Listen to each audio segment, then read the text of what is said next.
My name is Susan Ashworth. I live alone in this old 2-bedroom flat. I rarely go outside.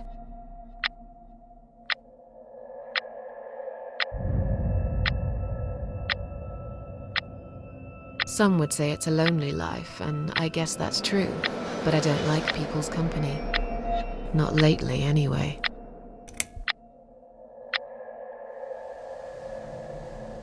I only trust my cats these days, and I will miss them dearly, but they will understand, like they always have.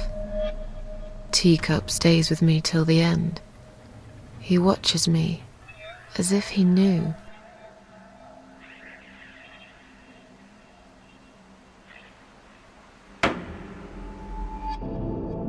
Because earlier tonight, I swallowed a whole bunch of pills.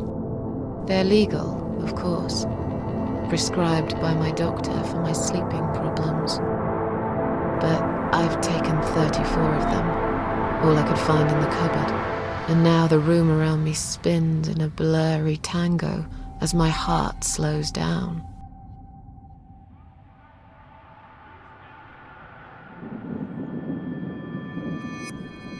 Any second now, I will be dead. I feel calm. I'm ready for it.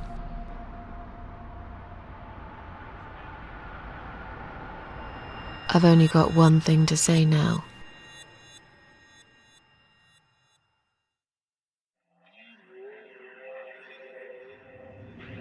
Thanks for nothing. Goodbye.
Huh? What's making that noise? Hello? Who's there? Answer me!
I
can't remember this place.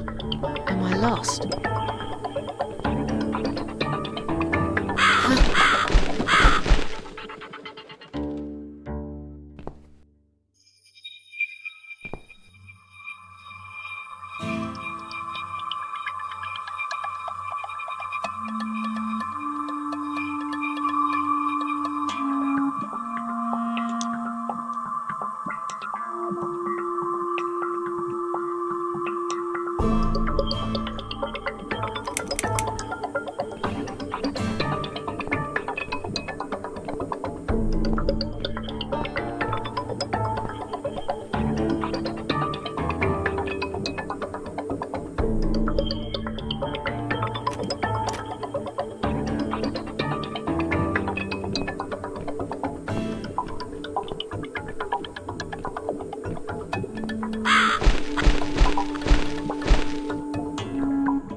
Welcome to my house, Susan Ashworth. I have been waiting for you, my dear. I knew you would turn up one fine day like this. Who are you? I have so many names, it's hard to pick one. But I'm curious, who do you think I am?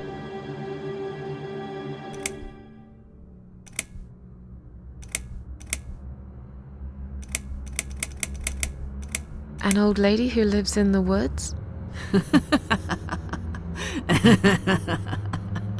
Am I really, Susan? Are you that naive? Or perhaps you're too stubborn to see what I really am.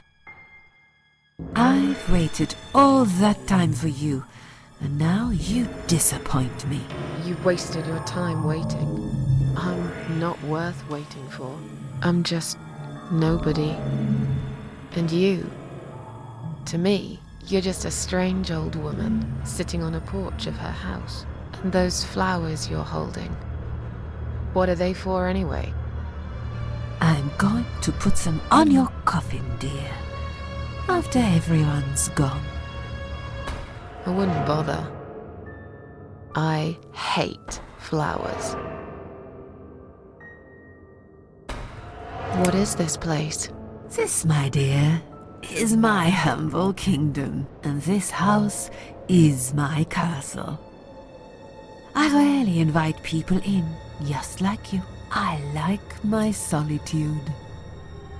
But you are a special guest, and I'm going to make an exception. Me? Special? I can tell you now that there's nothing special about me, lady. Don't bring yourself down, Susan Ashworth. Today you are my guest of honor. What will happen next? Depends on you, Susan. Inside my house, there are dark hallways that lead to places you don't want to see. But there is also something that will make you want to return to where you came from and cherish every single little breath you take. I'm going to make you an offer, Susan. It's a chance only a fool would refuse. Okay. An offer? What can you offer me? Let's come inside. It's getting cold out here.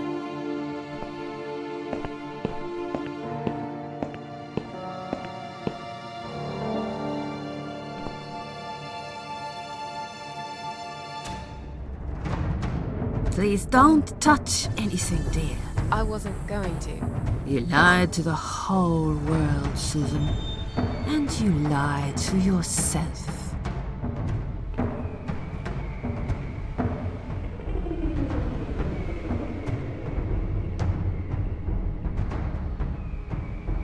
Now we can talk properly, my dear.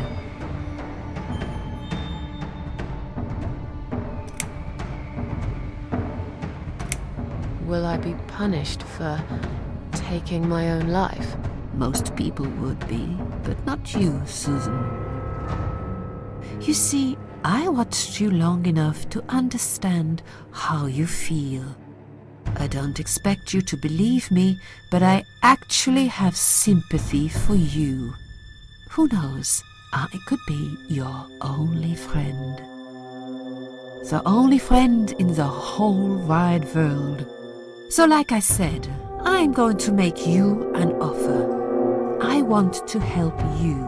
I will give you back your happiness in exchange for a simple task.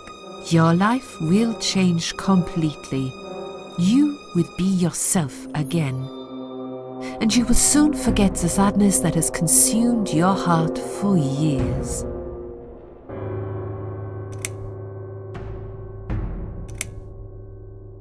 Is there anyone else here? Why, I thought you liked being alone. Isn't that why you ran away from everyone? It doesn't matter. I was standing right behind you when you threw away all those photographs, you know? I brushed your hair every night you cried yourself to sleep. I saw everything. I know what you want, but it's not here. It's gone, and it will never, ever come again.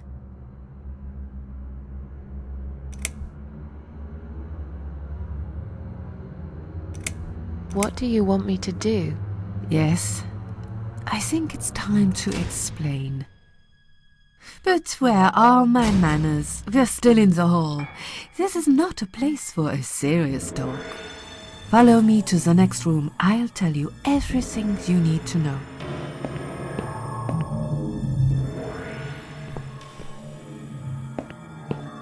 What's your offer then?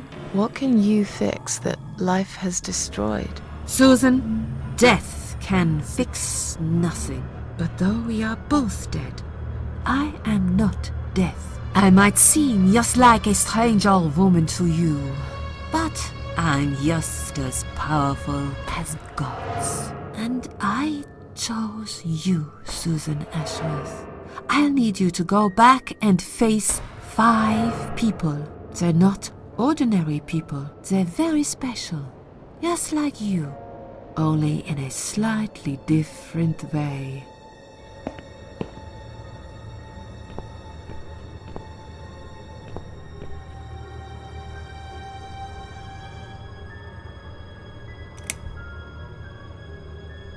Those 5 people, who are they? The parasites. That's what I call them. They don't know each other, but their destinies are bound together. You will have to keep your eyes open and be constantly on guard. Those people will want to get closer to you. They might even pretend they are your friends, but don't let that fool you. They have nothing but cruel intentions. They'll want to hurt you, Susan. They'll want to kill you. As harmless as they might appear, parasites are the evil scum of the earth, and they all deserve to die. Isn't my life bad enough without them? Don't be frightened. You will have a great advantage over them. They don't know that you know. Do you understand what it means? You will become my hunter, serving punishment for their sins. A tool of destruction, a dark angel walking through the river of blood. You find your purpose in life and you see for the first time how satisfying it can be. But how will I recognize them? There isn't a great deal of people in your lonely life, is there, Susan? You will know when you see them.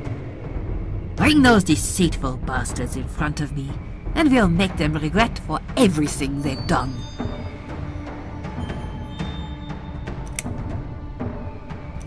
Are you expecting me to kill them?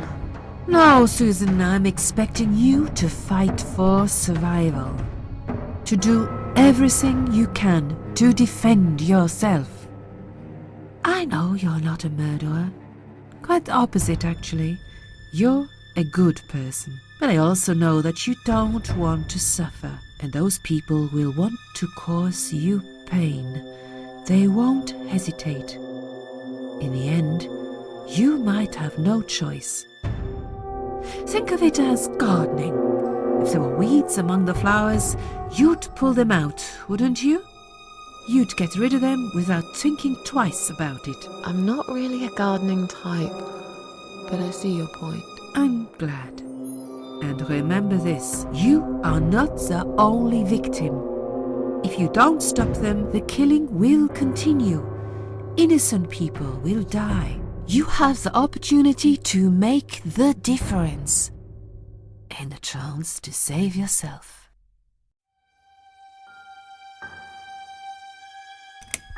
What makes you think I want to go back? I finally did it. I killed myself. That's all I ever wanted. And yet, it turns out to be just another failure. I want this suffering to stop.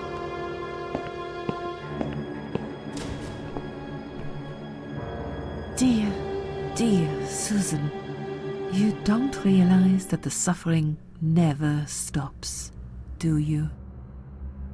It only gets worse. This place is a passage between the world of the living and the world of the dead. You enter one of these corridors and you never come back. But you don't cease to exist. You remain. I'm a failure. Why did you choose me? Aren't you afraid I will let you down, whatever it is I have to do. Most days, it's enough of a struggle to crawl out of bed. I don't see the point in anything. I just want to disappear. And I hate everyone else because they know how to be happy. Everywhere I turn, there are people filled with hope and will to live. Or people so pitiful, they make me ashamed to be alive. I don't want them. There's nobody there for me. I am alone. I just want to vanish. This is the very reason I chose you, Susan Ashworth. I know how you feel, because I felt like this myself for a very long time. You and me are very much alike. If you succeed, you will never feel broken again. I can't do this. It's too much. Dealing with criminals is a job for the police, not someone like me. Indeed, you are weak. That's why I have prepared a special gift for you. Immortality. You cannot die, Susan. You will always return to life no matter what happens to you. What? This is the last thing I wanted. Please, can't you just let me die? I've made the decision. As long as they are alive, you cannot die.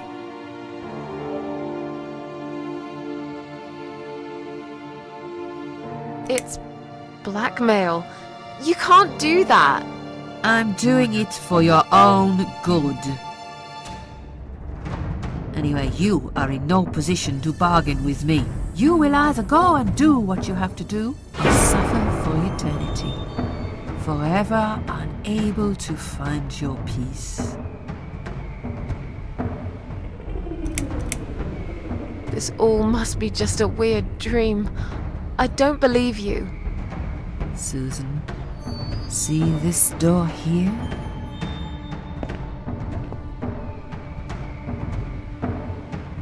Let's go inside.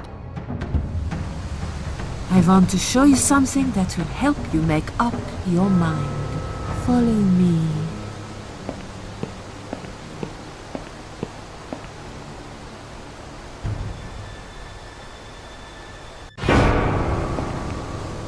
Yes, it's you, Susan.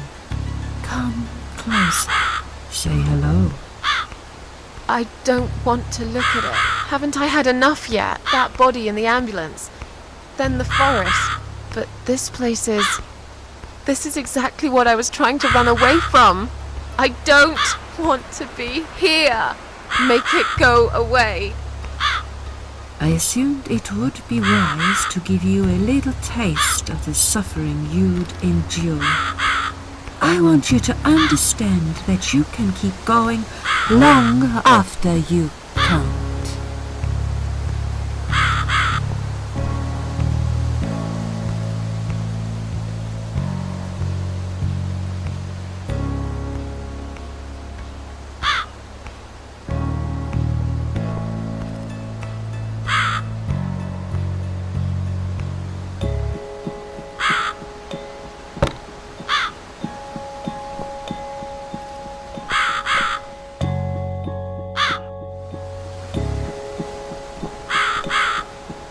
Susan, it's time to make a decision.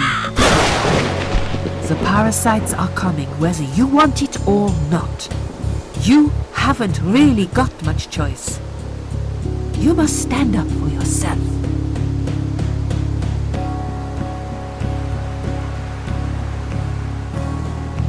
Fine. I'll do what you want. Excellent. I'm glad you have put your trust in me. I haven't really got anyone else. You shall not regret this, my dear. Lights up. We're back in the house. Yes, But there is something else that must be done. You cannot leave my kingdom before a sacrifice is made. What? Isn't it enough already? Do not worry, my child. This is a mere formality I am speaking of. The door to your world won't open unless you make a sacrifice of soul and a sacrifice of blood. It doesn't sound good at all. See those candles here? Just blow one out, and that's it. Like I said, it's just a formality. Then on your way out, you will have to shed a few drops of blood. Not much, just a bit. Enough to open the door. How much exactly? Don't be afraid. It's easy. Anyone can do it. Just a sharp scratch. Is that how you used to say it? Tell me about the sacrifice of soul. Like I said, it's just a formality. See those candles here? Just blow one out, and that's it. But which one? You can choose. It doesn't matter as long as you do it. Tell me about the sacrifice of blood. Like I said, it's just a formality. On your way out, you will have to shed a few drops of blood. Not much, just a bit. Enough to open the door. How much exactly? Don't be afraid. It's easy. Anyone can do it. Just a sharp scratch. Is that how you used to say it? Fine. I'll do that. Wish me luck, strange lady. I do. When you leave my house, head to the field. That's where you should be. Goodbye, my child. I'm not going to be far. I've never been.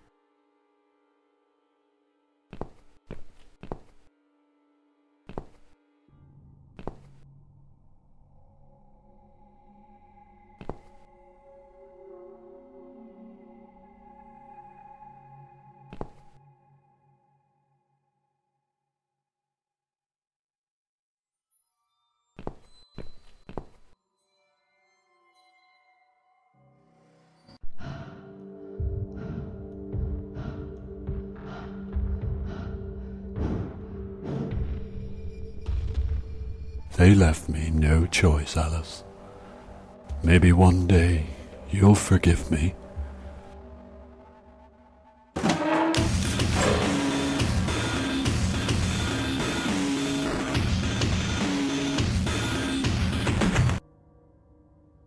See how easy that was? Now, head back to the field. You've got a job to do, Susan.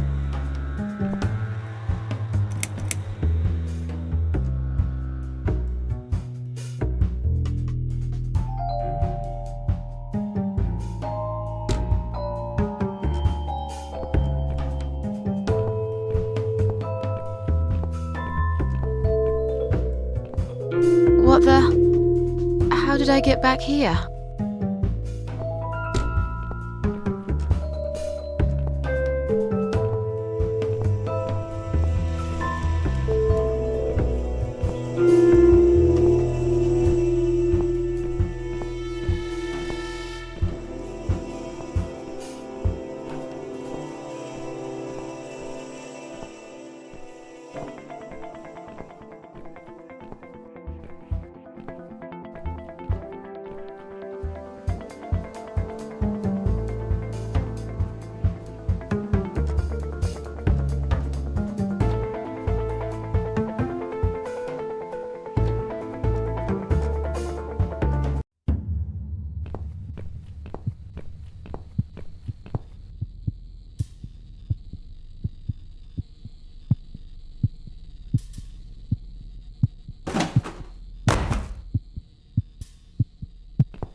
Yes, I do enjoy fine art.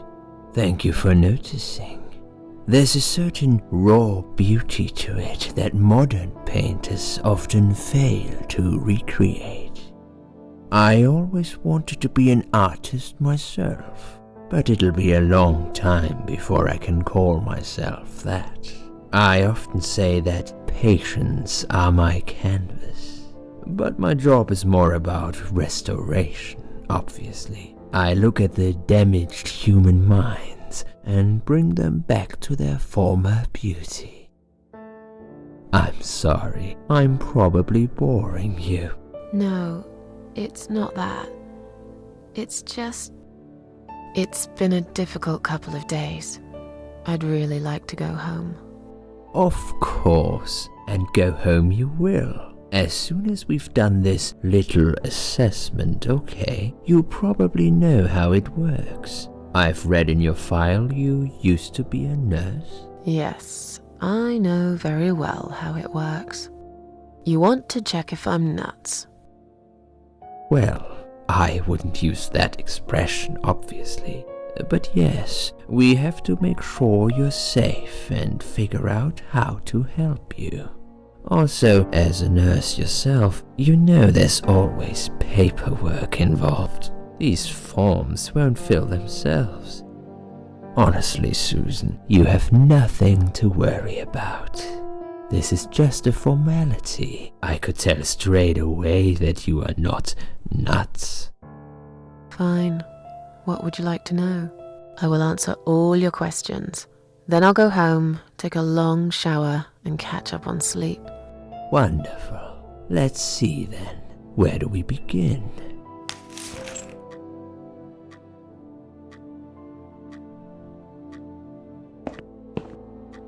She's awake, Doctor. Good evening.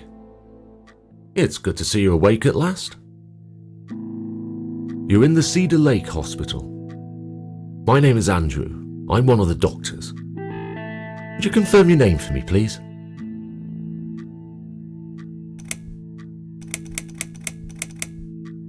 Susan Ashworth.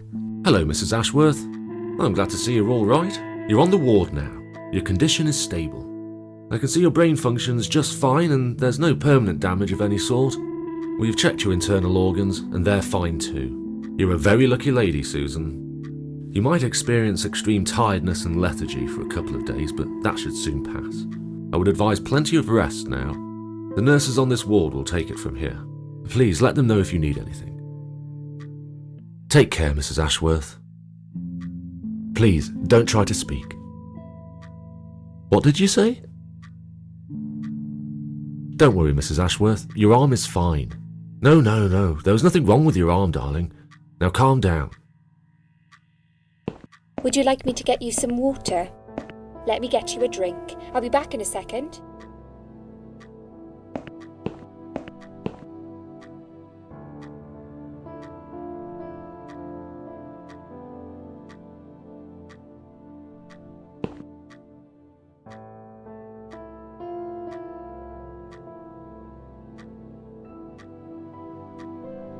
I'm sorry, Susan.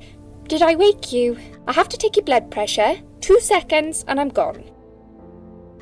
My name is Liz, by the way. I'm sorry. I know this isn't very nice. Believe me, I hate waking people up just for this. But being a nuisance is part of my stupid job, unfortunately. Oof, I hate this place. Tell you what, Susan. Can I call you Susan? So anyway, I shouldn't say it, but you know I'm going to anyway. You are so lucky. It's crazy. You doing what you'd done, and her walking in, seeing what she saw. That was a chance. 1 in a million. I'm not making any sense again, am I? I'm tired. They're working us to death here, you know. Modern day slavery. One day I'll tell them what I really think. I swear I will. Ah, and here it is. You've got the blood pressure of an 18-year-old. Just wanted to say you're lucky, I think, and that I hope you've changed your mind about some things. Got to go, but I'll see you later. You take care, sweetheart, yeah?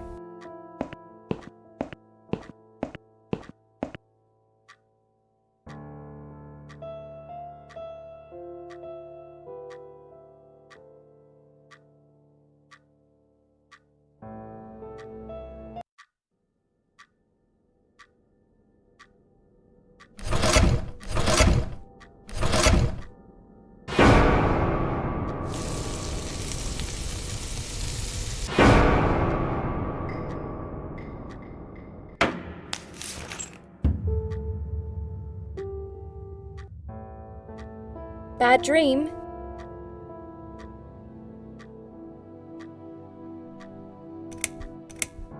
No, just a dream like any other. Oh, that's fine then. I nearly woke you up, you see. Saw you tossing and turning as I came in here. You looked like you were having a horrible nightmare. I get nightmares sometimes. I get them, and I can't wake up. Or sometimes I dream that I'm falling. Those are strange dreams. Because I think I like them. I keep falling, but I never fall, if you know what I mean. Never hit the ground. Never. What was your name again? I forgot to introduce myself, didn't I? I always do that. So sorry, Susan. My name is Elizabeth. But you can call me Liz, like everyone else. You're here a lot. Every time I open my eyes, I see you. They make auxiliaries do crazy hours here. Seriously, I feel like I've got no life sometimes. I'll be here till the morning. To be honest, I keep coming here to hide. Please don't give me away. I just want to rest my legs for 2 minutes, that's all. What happened to me? Well, how much do you remember? I took some pills, and I fell asleep in the chair. I remember how the room kept spinning around me slowly. I felt so calm, and then all of a sudden, I was on the field of barley. It was great at first. I felt happy. I was free. But it soon got worse. There was this tunnel, but there was no light at the end of it, only darkness. Then I got lost in the woods. There was my dead body hanged on the tree, a burning car, and a crow, and a deer. I heard something behind the trees, but I didn't dare to look. Then I found the house. The old woman who lived there, I think she was Death. Or maybe she was the devil, I'm not sure. She said they call her the Queen of Maggots. She said I should go back, gave me another chance. And so, here I am. Weird dream, eh? Maybe it wasn't a dream. I really believe in that sort of stuff. It's not impossible. It felt real, but it was just a dream. Can you now tell me who found me and what happened? Well, your body went into a coma. You were lucky she came home and found you. I told you that before. What? Who found me? Your daughter, of course. She called an ambulance. If it wasn't for her, you would sure be dead now, Susan. My daughter? Yes. Why? Why'd you look so pale all of a sudden, Susan? I don't have a daughter. Whoever she is, she lied. But why would she do that? How should I know? I was in a coma, apparently. So she lied. It doesn't change the fact that you owe her your life. I was fine. I didn't ask for any help. Sorry. When will they let me go home? I'm not sure. Probably not today. Maybe tomorrow. Look, I shouldn't say that, but you seem like a nice person. I feel like I should warn you. There's this doctor here. They call him Dr. X. He's a chief of psychiatry in this hospital. You won't be able to go home until he's talked to you, and he's really good at getting into your head. You know what I'm saying? He will ask you a lot of tricky questions. But he's a really great guy. You should trust him.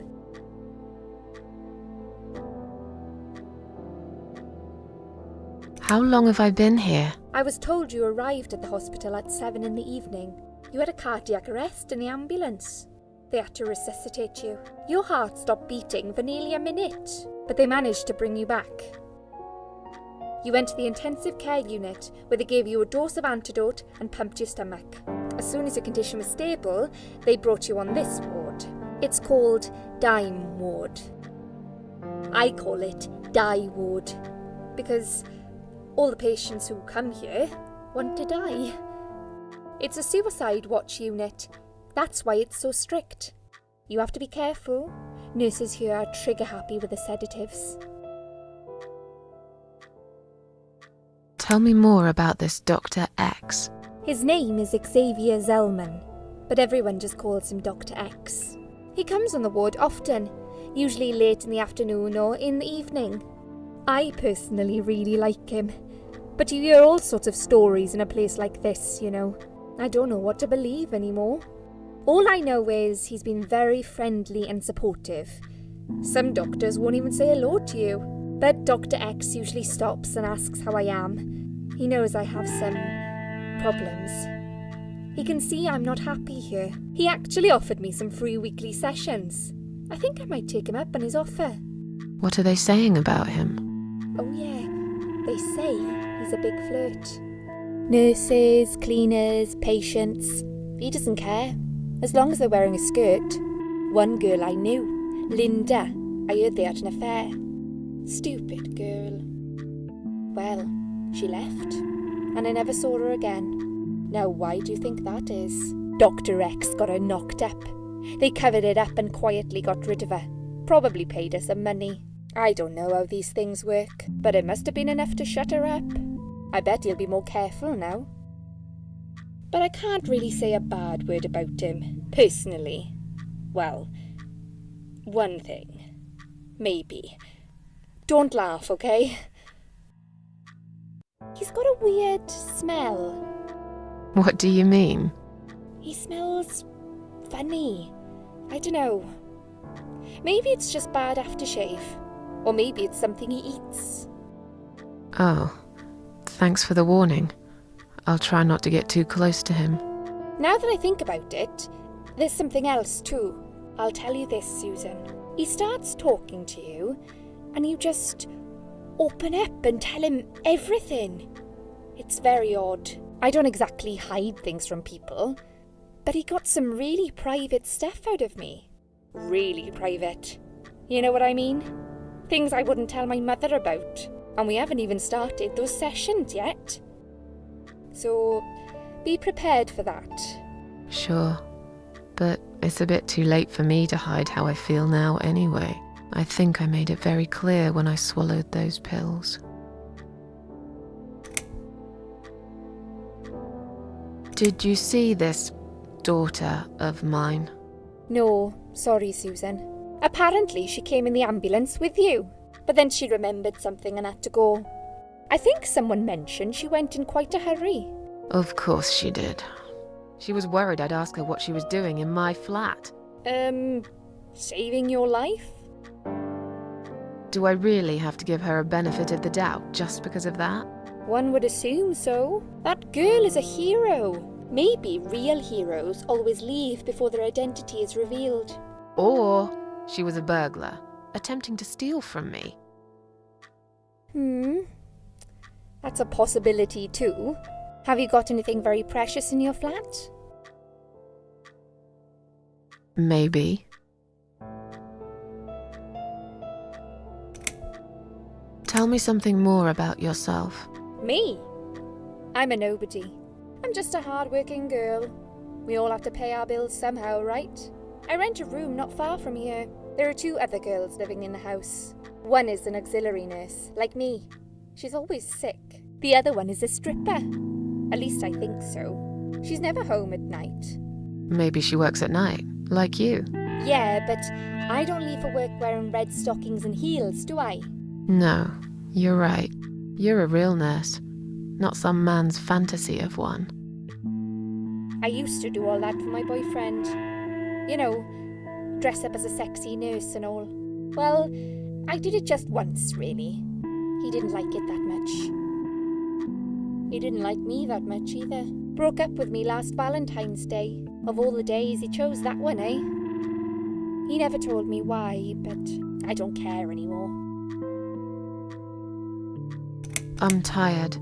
Let me sleep now. Fine. I'll see you again. Be careful who you trust here, Susan. They will be watching you. How do I know you're not one of them? You don't. But do I really look like a bad person to you? I I don't know. Maybe not. I'll see you tonight. Remember what I said. Dreams are just dreams. But when they turn into nightmares, it's good to have someone there to pinch your arm and wake you up, right?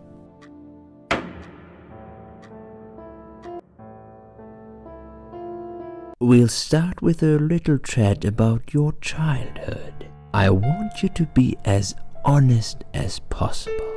It's important if we want to get to the bottom of your problem. Count to 10 and tell me when you're ready, Susan.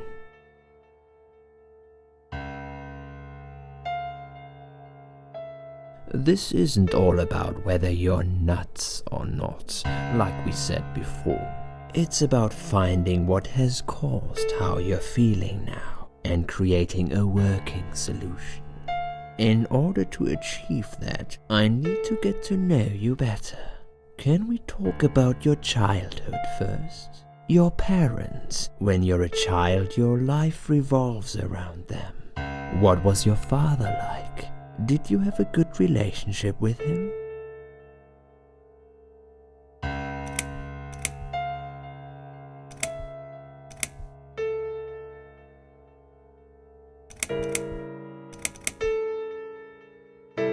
I was brought up without a father. I understand he wasn't there when you were growing up. Can you tell me why? What happened to him? He left when I was little. One night he just packed his suitcase and left. I was about 8 at the time. He didn't say goodbye, didn't even look at me. I remember watching him walk away. It was winter, getting dark early. He just disappeared into the night, and I never saw him again. Let's talk about your mother now. What was she like? Would you care to tell me about her?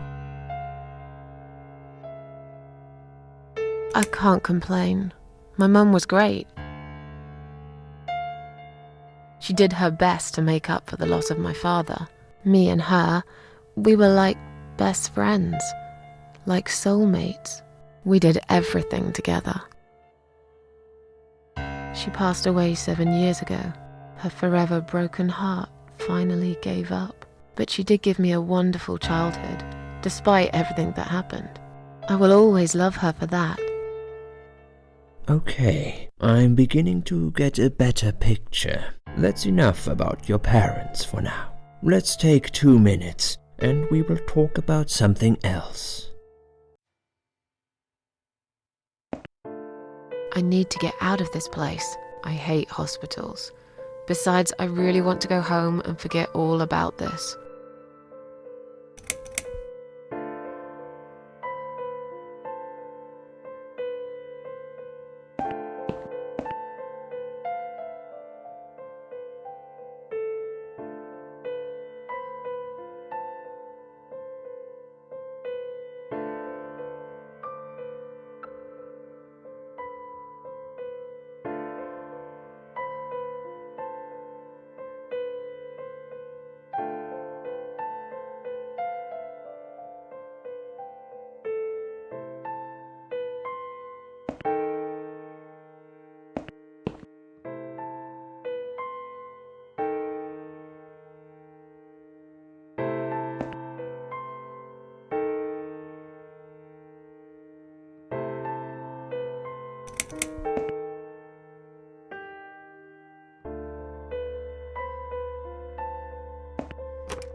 I've got enough gloves in my pocket.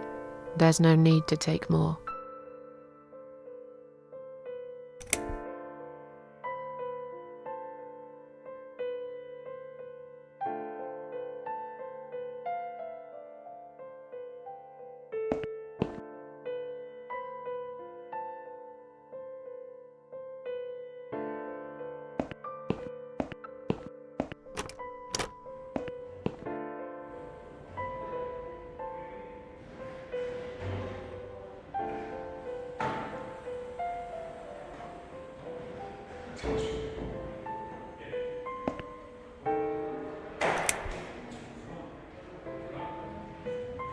Is Liz here? And who's Liz? That young nurse who was here last night. Black hair, very chatty. She said her name was Liz. I'm sorry, a lot of people come through here. I can't remember everyone's name.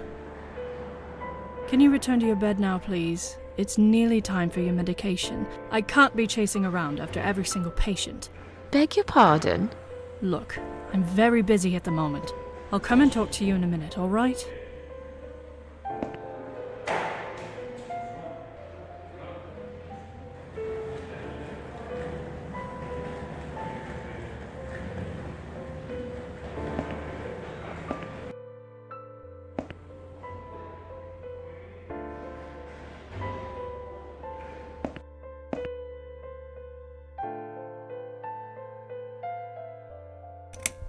Excuse me, where's the exit?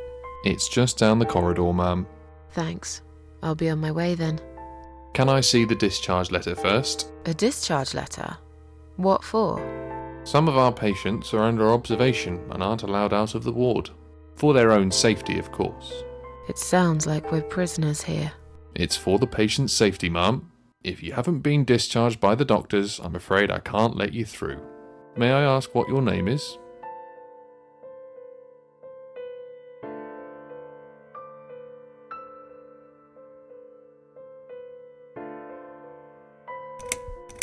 I'll come back later. Please do, ma'am. We'll be right here.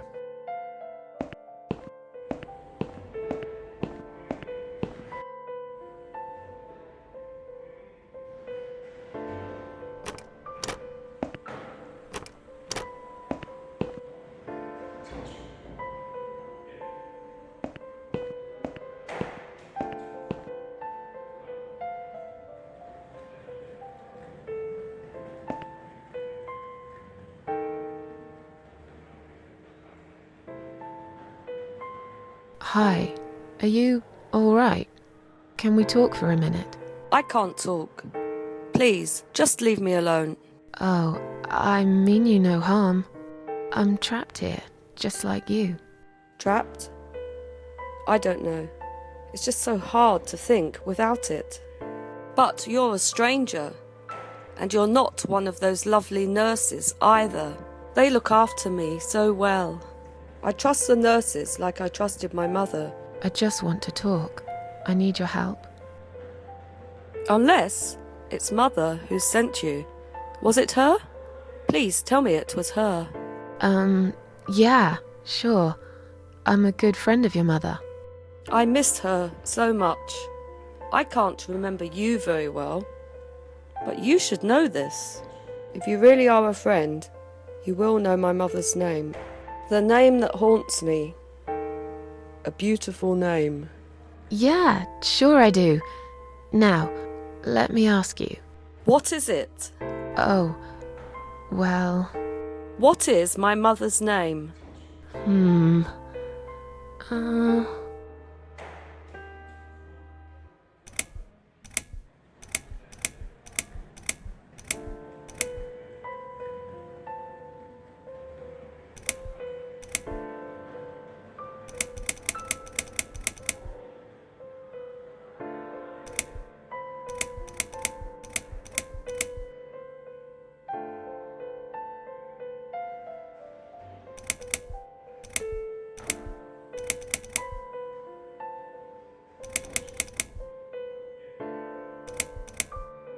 Sarah. No.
Someone is coming.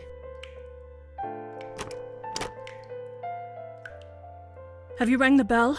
Is there an emergency? The toilet's blocked. What? Well, that's hardly an emergency. It is when you need to use it urgently, like I do. I see. Fine, I'll sort it out. Just give me a minute. It's the gloves. Again! I guess I'll have to get my hands dirty since the cleaner's called in sick.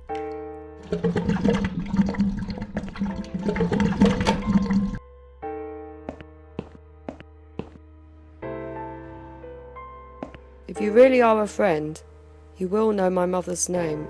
The name that haunts me. A beautiful name. But I know it. Let me just think for a second. Alice. No, you're wrong. Leave me alone. Please, just leave me alone.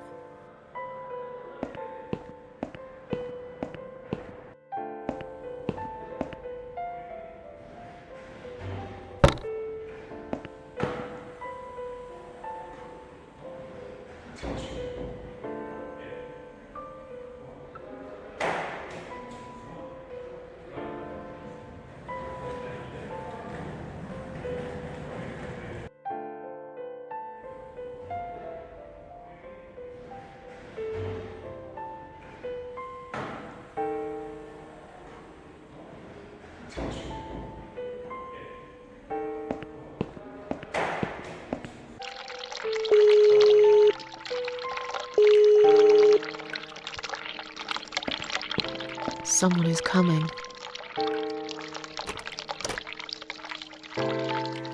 Have you rang the bell? Is there an emergency? I just wanted to remind you that I'm ready to go home. Oh, is that so? Well, guess what? I haven't forgotten. It takes time. I could lose my job if I don't follow the correct procedures. Why do I bother? I think it's time we give you some medication. Can you please tell me your name and your date of birth? Susan Ashworth, 24th of May, 1970. I'm just going to check your name band now to confirm that. That's fine. That's fine. I'd like you to drink this liquid, please. It will help you relax. It will help you relax. That's a good girl. Now, drink it down. You'll feel much better.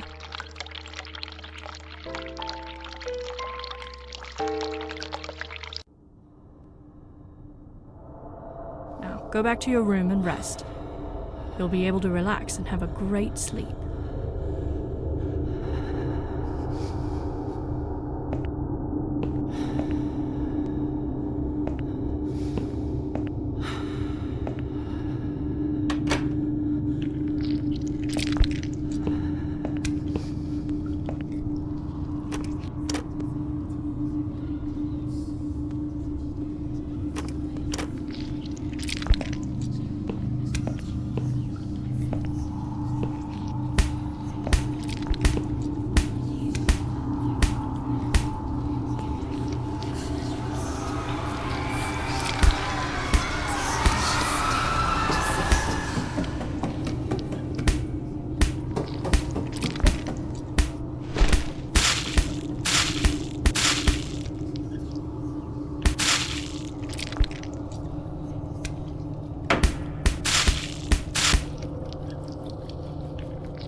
The drugs have worn off and I feel better now.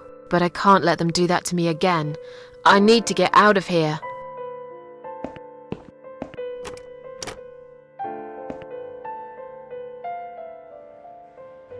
Go away. Please, just leave me alone. Mother's always told me not to accept any gifts from strangers. If you really are a friend, the name that... But I know it. Sheila. Yes. It was my mother who sent you after all. I'm sorry I didn't believe you. But my head's all messed up. So, let's have a little chat, sweetheart. Something's wrong with this place. I think it's really nice here. We must stay here. Do what they say. Take pills they give us. Sometimes, if I behave, they give me the red stuff. I wait for it. I'm being good. What is this red stuff? It's a drug. My favourite one. Red stuff takes the pain away. I must stay here. Good nurses have been most kind. They always remember. They know I'm suffering. But it is not the same as the drugs I see in my dreams. On the other side of the mirror, there's a spider's heart full of drugs. I just can't seem to find it anymore. I see. How about we swap our name bands? Oh yeah, I don't mind. But that would be like a favour to you, yeah? Well, technically, you wouldn't lose anything, because I'd give you my name band instead. Does that make any sense? Sure, yeah. I do want something better in return though. I'm not that stupid. I know you'll use it to get out of here. Oh, I never said you're stupid. I just really want to go home. Please understand. That's fine. I don't mind. I'll give it to you if you get me the red stuff. What do you say? I thought nurses give it to you anyway. No, not that. I'm talking about the real thing. Something you can only get in the world of dreams. Now that is something special. Is it safe? It's perfectly safe. Okay. I'll see what I can do. Are you all right? I'm fine. Yes, it's all fine. It's just hard to wait, you know? They said I can have it. You know, yeah? So I wait here. Don't want to miss it. That nurse promised it to me. The one with the red glasses. But I think it's been 3 hours already. Why are they late? Do you think something happened? Do you think she changed her mind? Because I swear if she did, I will hurt myself again. I swear to God, I will hurt myself again. I'm sure they'll be here in a minute. They're probably just very busy, that's all. Feel like sharing? What's your name? There is nothing to share. Everyone died. Everyone. And my treat, my red stuff, it's not the same. I keep lying to myself. I'm a mean little liar. Always have been. This vein, you see, it goes straight to my heart. That's why it hurts so much. I wish I could, just one more time. But it's all lost now. Everything. I was always happy to settle for a consolation prize, you know? About these name bands. Oh yeah, I don't mind. We can swap our name bands as soon as... But remember, it's hidden. It's right there, in the world. What exactly? It's the red teardrop of pure happiness. They bring... and my pain goes away. Without it, I just feel so angry. It's like I'm going crazy. It's funny, but I just get so fucking angry sometimes. I'm dying, I think. We're all dying, I heard. She said I'd go to hell for it, but I didn't do anything. I didn't know. Does he know? Who? Him! Right. Okay. No, probably not. I need the red medicine. I need it now. I must be a good girl. I must be a nice girl. Maybe I could get you some of that stuff. Do you know where they keep it? Oh, they have it hidden well. You can't get there. Or maybe you can. I see it in my dreams sometimes. It's where the nurses are. But in my dream, there are no nurses there. I see it, but I can't get it. It's so near, and yet so far. I can still hear the broken heartbeat of the spider's heart. I'll talk to you later, yeah? Yes, go. Be careful. They're watching us. And remember, we must be nice to earn the red stuff. Always be nice. Poor woman.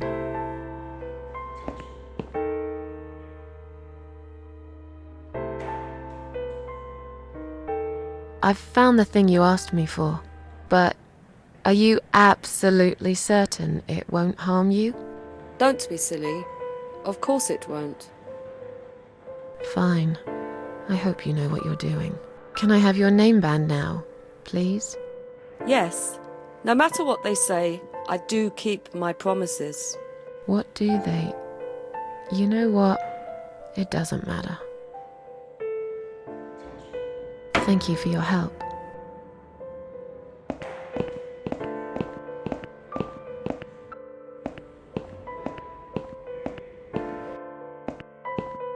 Sorry, Mom, can't let you through. We'll need to see a discharge letter from your doctor first. Here. Are you happy now? Yes, that seems fine. Can I just check your name band to confirm that you are indeed Anne Burton? Oh, all right. I didn't realize you knew how to read. There you go. Can I go now? Of course. Thank you, Mom.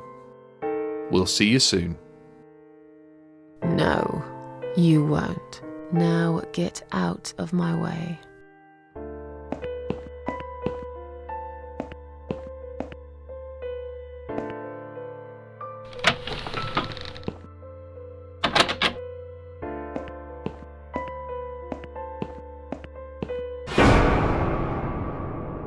And you must be Susan Ashworth.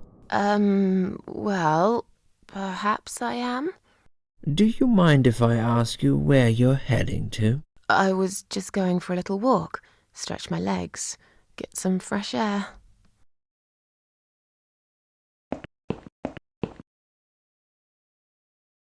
Give it a rest. I'm not going anywhere. Miss Ashworth, please relax. There's been a mistake. You have been prescribed wrong medication. I apologize sincerely on behalf of my team and the hospital, but luckily we managed to spot it on time. On time? You have no idea what I've been through? Once again, I'm truly sorry. I promise no more drugs will be given to you. I personally guarantee you will have a good, peaceful sleep tonight, and you can be discharged in the morning. Why can't I go tonight? I want to go now. I'm really sorry, but we can't legally discharge suicidal patients without a full psychiatric assessment. It's too late for it now, but I promise we'll have a chat in my office first thing in the morning, okay? And then you can go home. Is that all right? I haven't really got much choice, have I? Now I'd like to ask you some questions about your life, Susan. You might find them very personal, but it's important that you answer me as honestly as possible. Fine. Let's get it over with then, shall we? I'd like to go home at last. Of course, I understand. So, Susan, let's see. Are you living alone at the moment?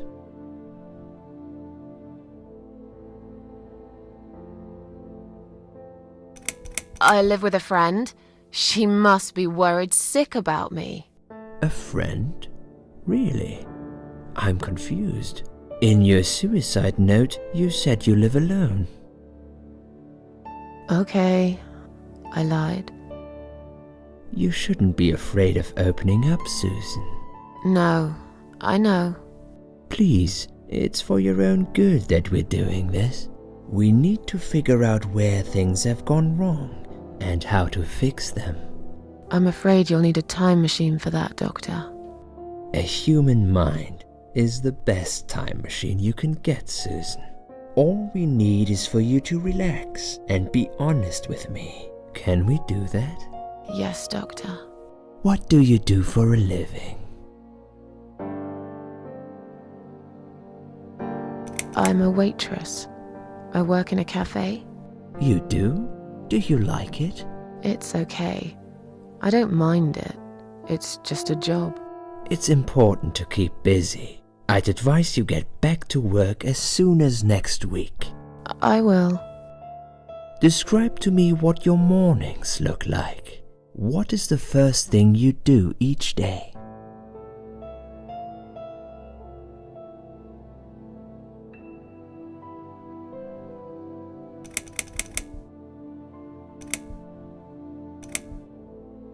I go to the toilet. Doesn't everyone? Fair enough. What is the next thing you do then? Oh, I don't know. I just muddle through, I guess. Don't think there's any routine to it. It depends how I feel that day. Would you say that you feel safer at home than outside?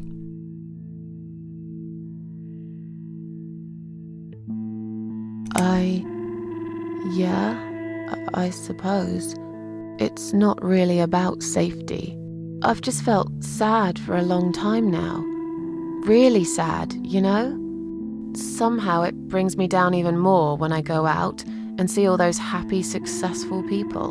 It makes me feel more like a failure. If I don't see it, it doesn't hurt that much. What do you think is missing in your life? Or rather, what is one thing that you think would make your life better?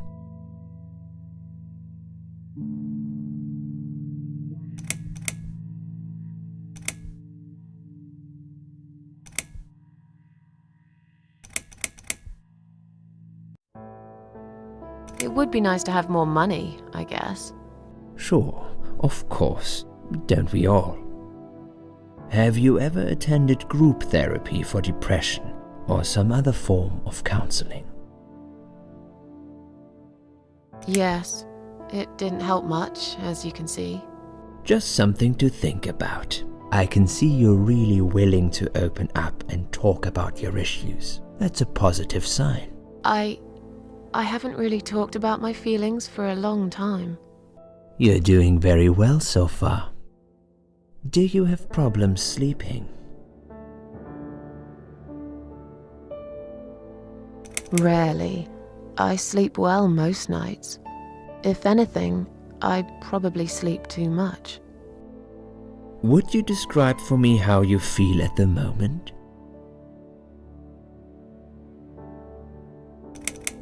Definitely better than before the accident.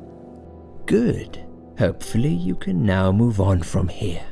With a bit of luck you will enjoy life again. Suicide attempts often have that effect on people. Same as near-death experience. It makes you realize that you're not ready to die yet. Do you find it hard to concentrate? No, not really. Do you drink alcohol, Susan? No. That's good. Alcohol is a powerful depressant. I never really liked drinking. Excellent. Sometimes when life gets too much and people feel sad or upset, they think about suicide. Do you often think about suicide?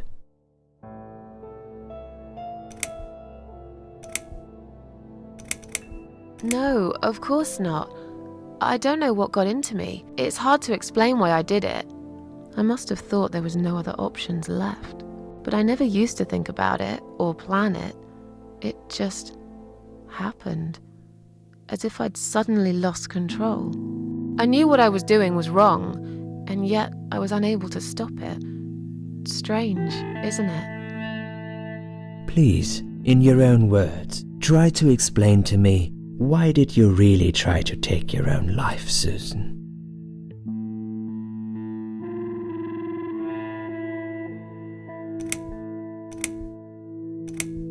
I wanted to show everyone how hurt I was deep inside. Who did you want to know? I'm not even sure now. People, I guess. Everyone. Myself. I don't really know. Please, ask me about something else. Do you feel as if you're a burden, or that life isn't worth living? Not anymore. It's strange. But I feel lighter. I feel stronger. Besides, I live alone. Who could I be a burden to? What makes you feel better?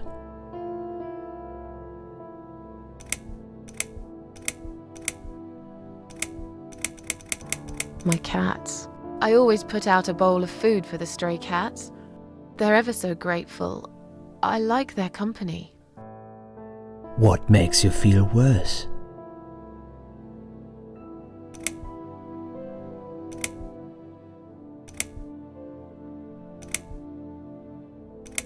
It's hard to say.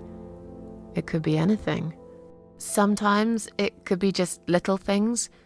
The way my hair looks, shoes I can't find, when I run out of milk. I get angry with myself for being clumsy, for not being able to cheer up and just get on with things like everyone else. Have you imagined your funeral and how people will react to your death?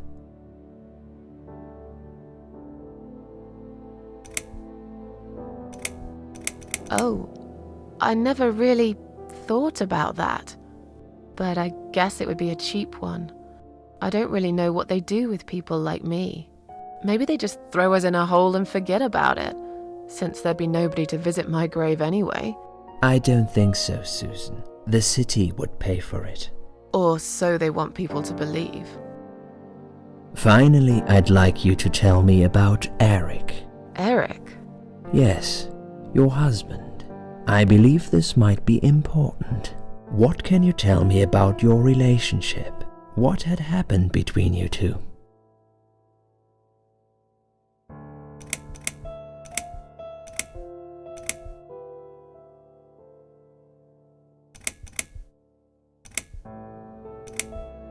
This has nothing to do with him. Can I go home now, please? Fine. I suppose you've opened enough for one day. Okay, one more question. This is just a formality, but I have to ask, are you going to do it again? That's a hard one. I don't know. But hey, I've got it. The answer is no, I'm not. Thank you very much. Excellent. We're nearly done here. There's just one more thing I must clear with you. What exactly happened last night? Well, after I'd met you outside the ward yesterday, I went back to my room and fell asleep. I slept really well, considering what happened earlier. But then someone woke me up. It was the same nurse who was so friendly with me the first night. She said we needed to talk. We must go, Susan. You are not safe here. But... Please, you must follow me. Quickly.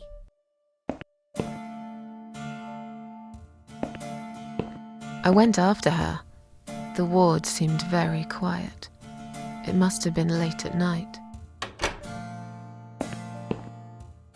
Hurry!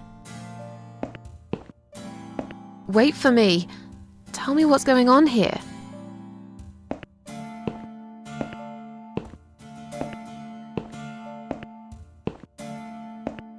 The security guys were gone. She pointed at the corridor and said, You go first. I'll explain everything in a minute.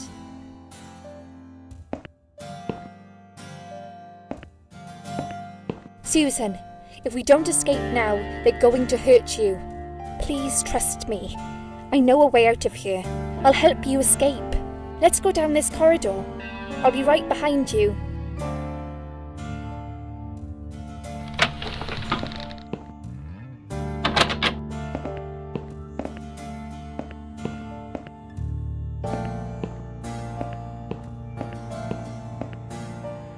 think I can hear someone coming.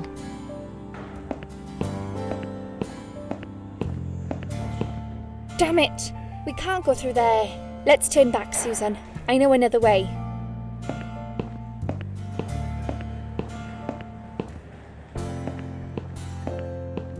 Turn left here. We can use the maintenance lift to get us out of this place.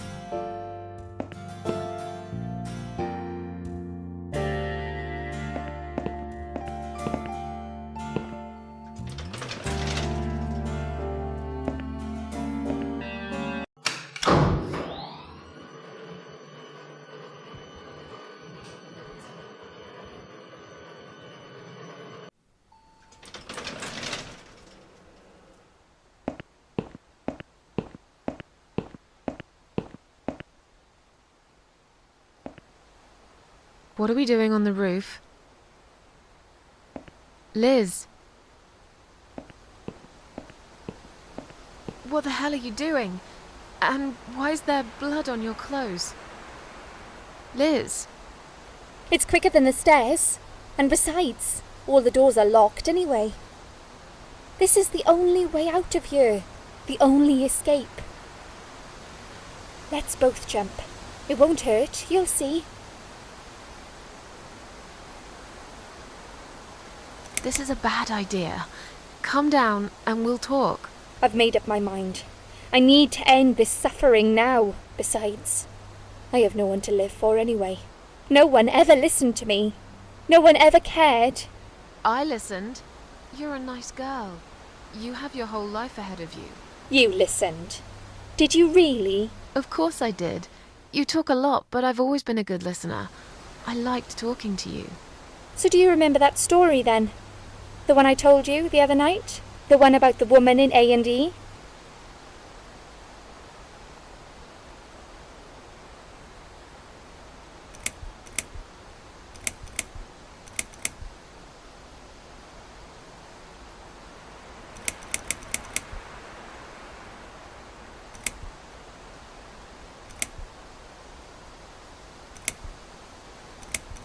Actually, I don't think you told me that story. Maybe I didn't. Or maybe you just didn't pay attention like everyone else. But, okay, I can prove to you that I listened. Just don't jump, please. You can prove it? Fine. I'll give you a second chance. Did I tell you about my flatmate? Did I tell you what one of them does for a living? If you really listened, you will remember this one.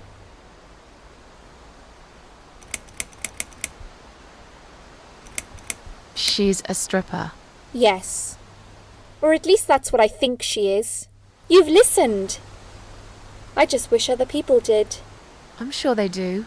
It can't be that bad. What do you know? Why do you care anyway? I don't want you to make the same mistake I did. I thought you of all people knew how it feels. When you're trapped, and you can't trust anyone. Look, I'm sure there must be someone who cares about you. My colleagues don't care, my family don't care, even my fucking boyfriend never cared. He said he needed to go find himself. Did I tell you when he broke up with me?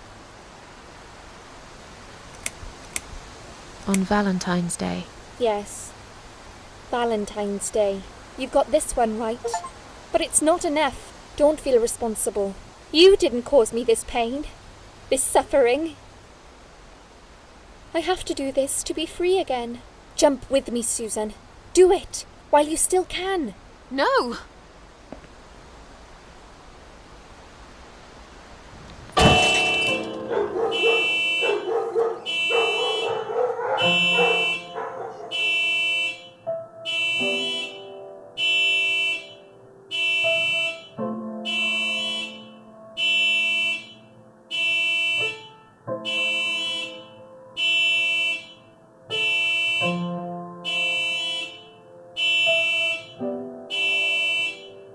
After that, I went back. I tried telling people about Liz, but they all thought I was crazy again and didn't believe me.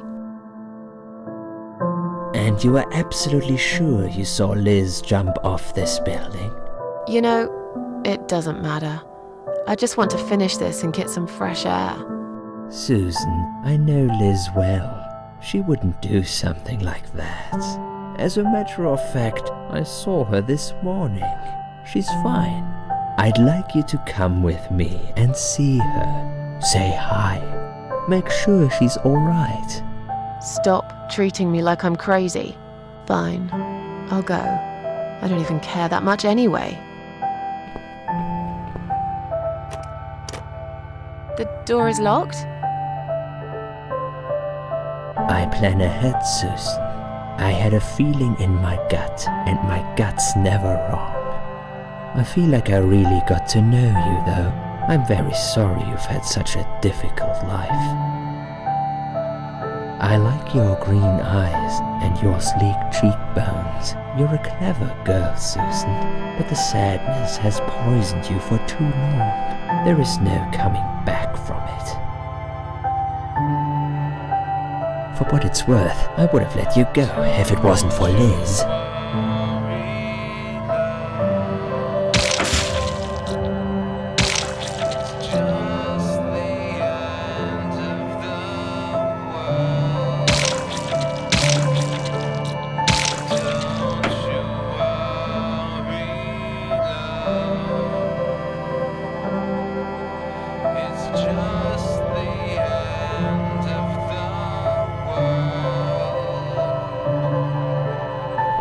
Where am I?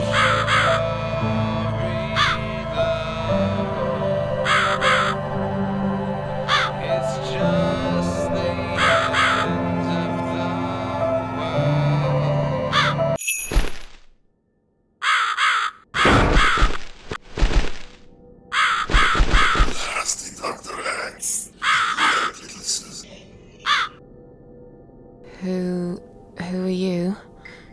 I am the crow, of course. I will get you out of here. Unless Susan wants to stay. I thought so. There are 2 doors leading out of this place. One of them will simply take Susan back to where she belongs. But behind the other one, there is a great reward for her. It's something she always wanted. Something she longs for every single day. Where are those doors? I can't see them. Just walk back to the right side of the stage. My dear little Susan can't miss them.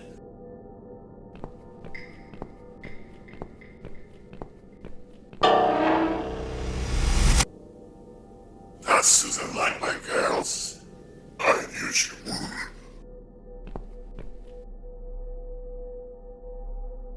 Whatever they are, tell them to stop staring. But they are here to guide Susan. They are the guardians of the doors.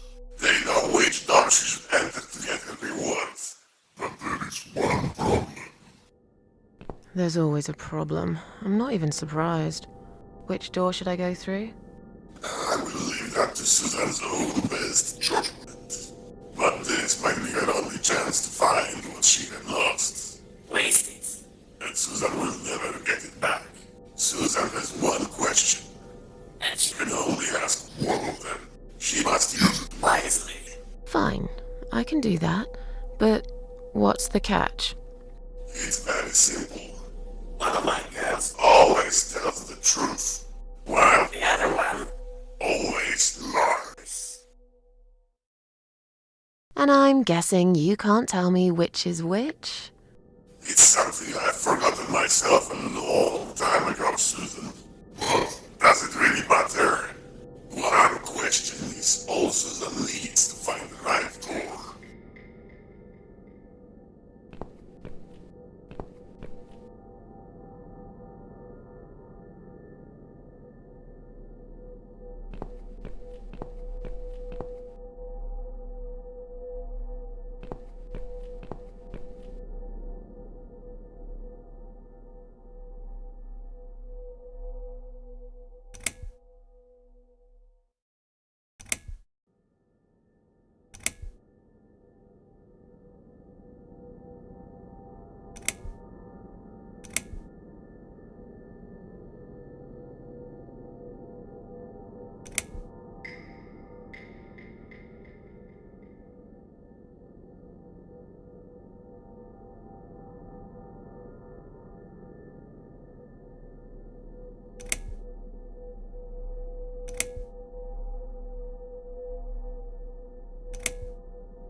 the other doll a liar?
You treacherous, dirty bastard.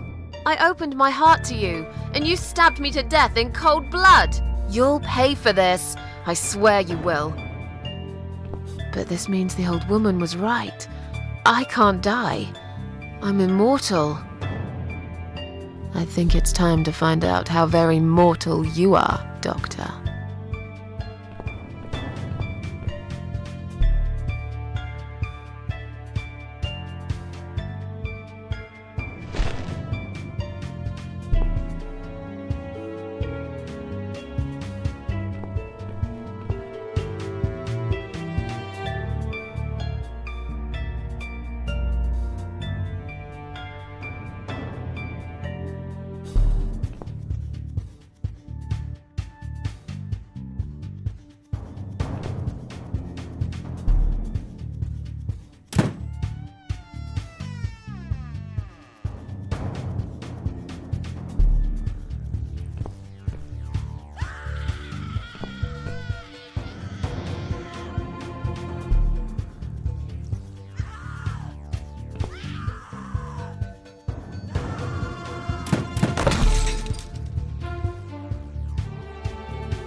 You're gonna pay for this, you bastard.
I don't need eyes to enjoy your fear. Scream louder, little bitch! Scream your lungs out! Louder, I said!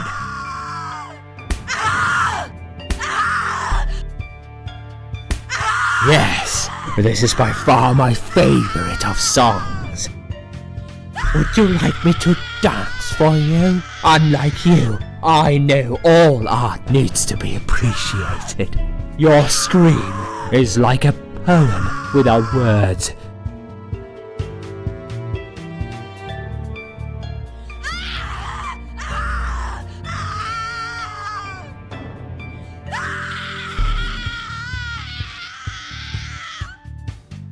Your body, an instrument. I never thought you had it in you. And yet you make every fibre in my body tremble with excitement. Your body will forever be admired by those like me who understand the only pure and true form of art.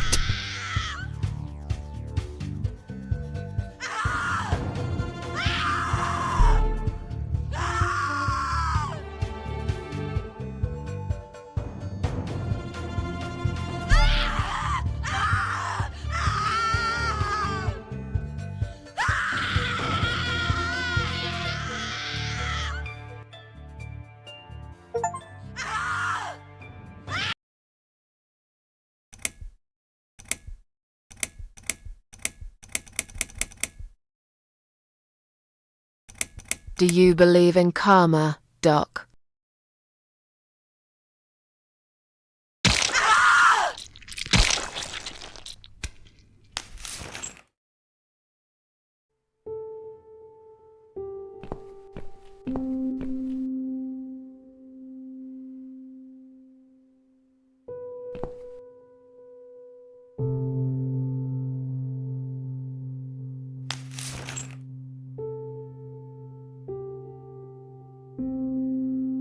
Thank you. Thank you so much. He would have killed me. Like the others. The animal. You gave him what he deserved. Who are you?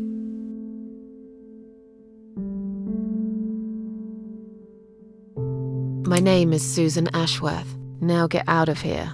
Call the police. I'm going home.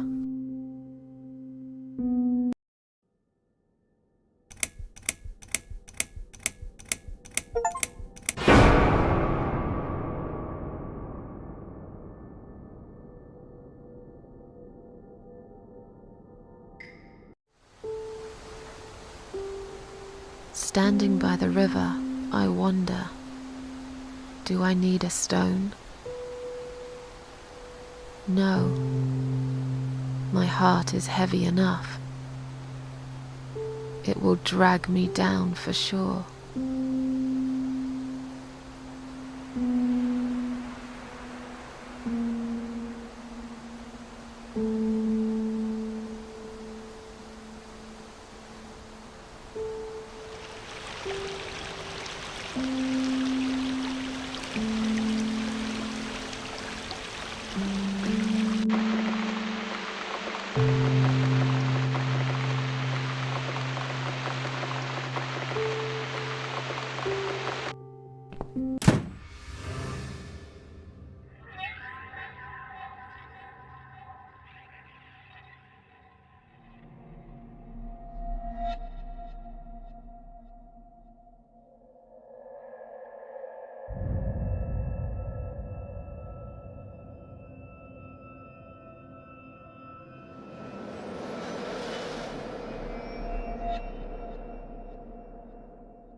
What's this? Bills, bills, bills, and more bills. How can I afford to pay these? I wish I'd never got out of that hospital alive.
Standing by the river, I smile. Will I miss it all? No. I'll be glad to leave it behind and never come back.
Oh, for God's sake.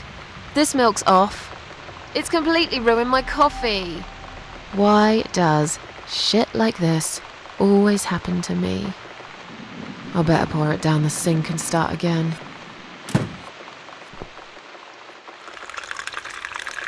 I think I had some coffee whitener somewhere.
Now it's a perfect mug of coffee.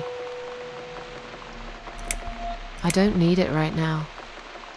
I don't need it right now.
This damn bird again. Go away! Shoo!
That's right.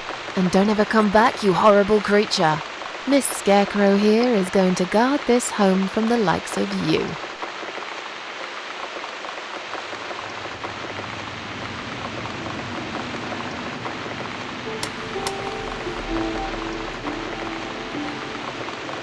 I'm back in my old life. But how can I restore what's been broken for years? So far, nothing seems to go right. Every little thing is against me. Maybe it's my destiny to lose after all. And now those parasites. Like if it wasn't enough.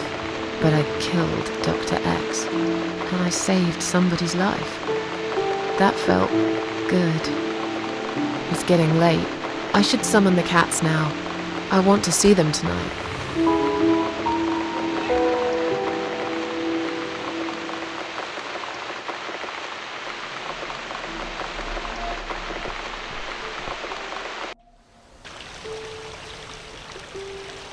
Standing by the river, I close my eyes. One jump and I'm there.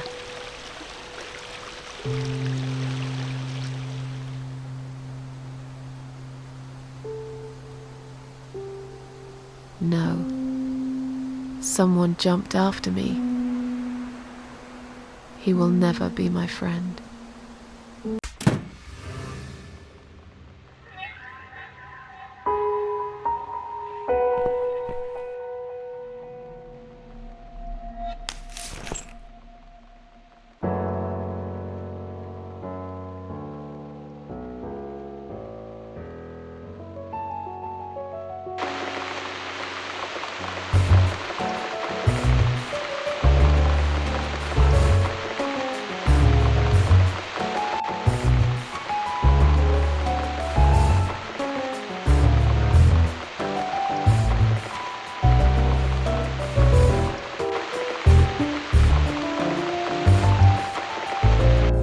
Come inside, my darlings. I've missed you. And who's that? Teacup! I bet you thought you'd never see me again. Well, make yourselves at home. Dinner is ready to be served.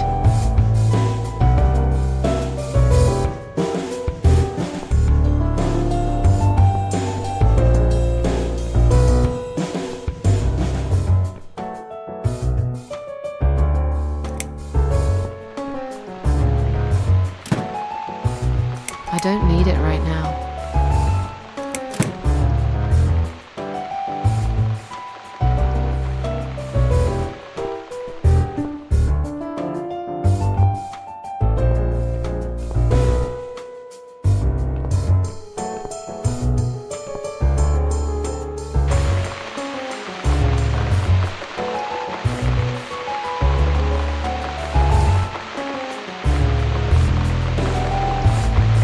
Come on, everybody. Gather around. It's time for dinner.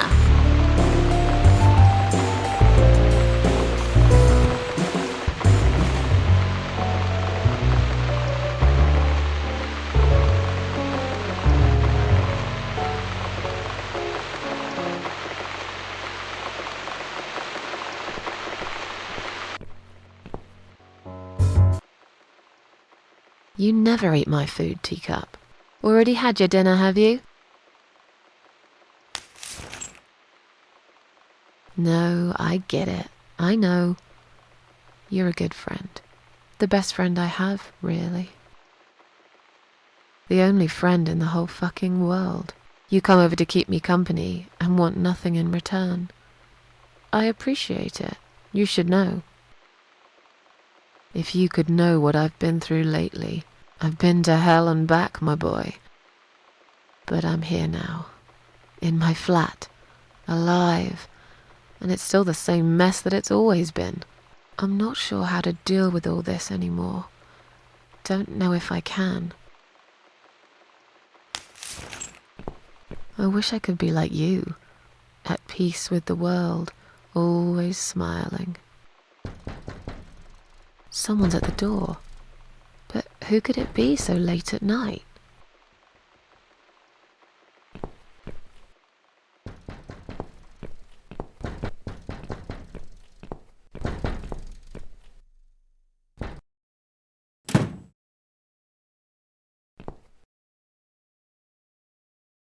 Are you out of your mind? Do you know what time it is? We've all had it with you and your bloody cats.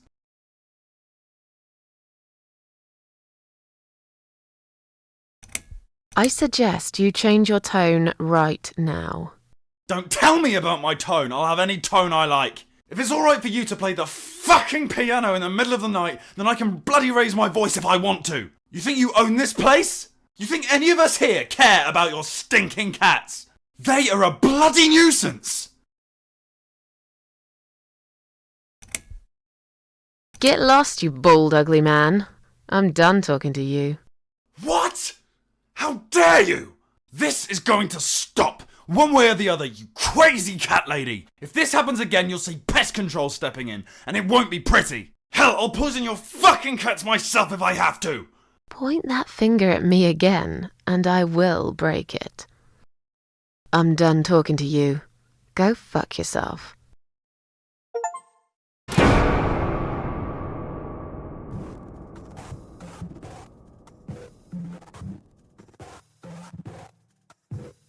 In my head it's like hell, and I don't feel I've got the will. In my head it's so pain. God, please wash me with your rain. In my head it's so strange, I can't remember any names. In my head it's like hell, and yet you want me still.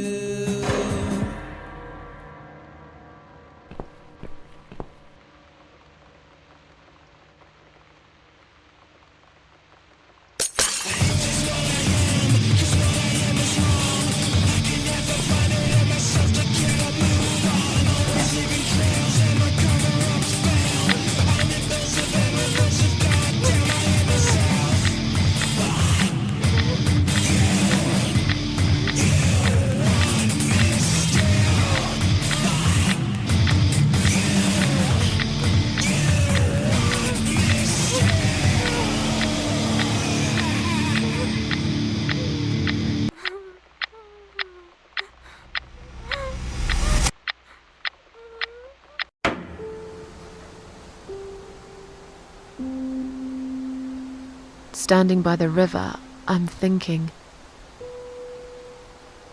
will I jump again? No. Behind the closed doors, I have fallen in love with the razor.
I've slept all night and most of the day.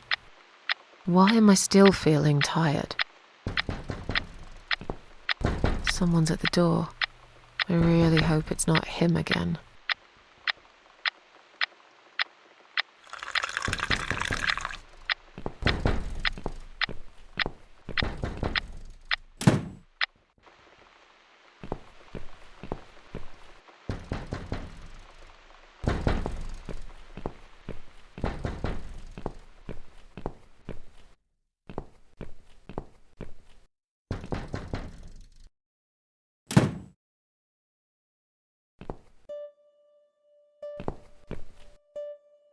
Hello, Miss Ashworth. How are you? Are you feeling better? Do I know you? Of course. You don't remember me. My name is Mitzi Hunt. We met a few days ago. You were out cold at the time. Those pills you had were real good. You probably had one too many, mind you.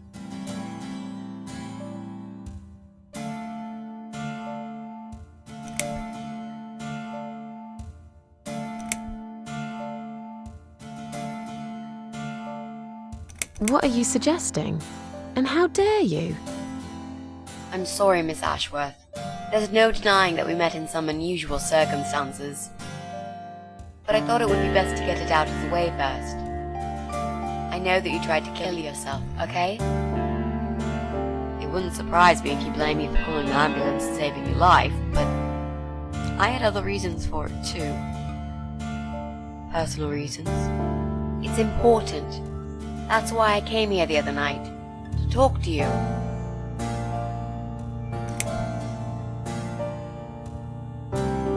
Why would you want to talk to me?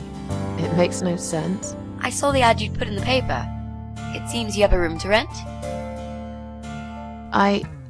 They still print that? It was months ago. Nobody ever called. I forgot all about it. I gave up on it, actually. Well, I'd like to be your lodger, Miss Ashworth. But... You've got the room and I've got the money. Won't that work for both of us? I'm very tidy. I don't make much noise, and I promise not to spend too long in the bathroom in the morning. I don't really... I read your suicide note, you know. I'm sorry, but I did. I understand that you like your loneliness. You stray from people. I get it. But I won't get in the way.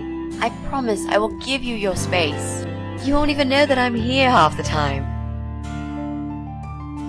What do you think? Do we have a deal? Well, I guess I could do with some extra money, but... Great! Can I come in?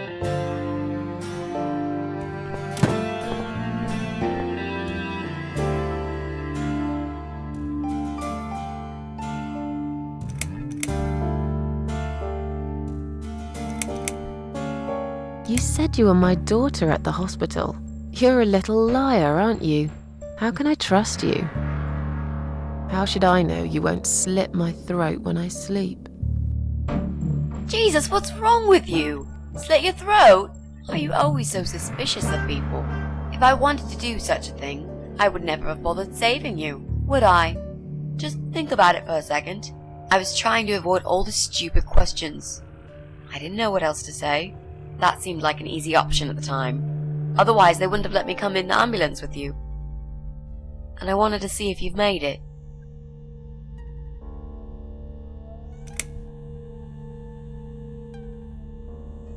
How did you get in that night? I'm sure I locked the door. Well... Okay, I'll tell you. You won't like it probably, but I'll tell you. I picked the lock. You did what? Look, I know it sounds like I'm some sort of criminal, but believe me, I'm not. My dad was a master locksmith. He knew everything there was to know about locks. He taught me some of that stuff too. Look, I've got this little box. I always carry it with me. There are a few types of lockpicks in it. They're very expensive, custom made. It's now the only thing that reminds me of him. I see. But you know, it does sound like your father was really a burglar, not a locksmith. It's not important anymore. I guess it isn't. But what gave you an idea that you can pick the lock on my front door and just barge in uninvited? I heard the cats. They were going crazy. It was like if all hell broke loose inside. The noise they made. It was incredible. Like ghosts howling. Then for a while, it turned into an almost human cry. Well, anyway, I kept banging on the door, but you were already asleep. In a coma or whatever. So I pulled out a sea rake and got the door open. You could say I had a hunch.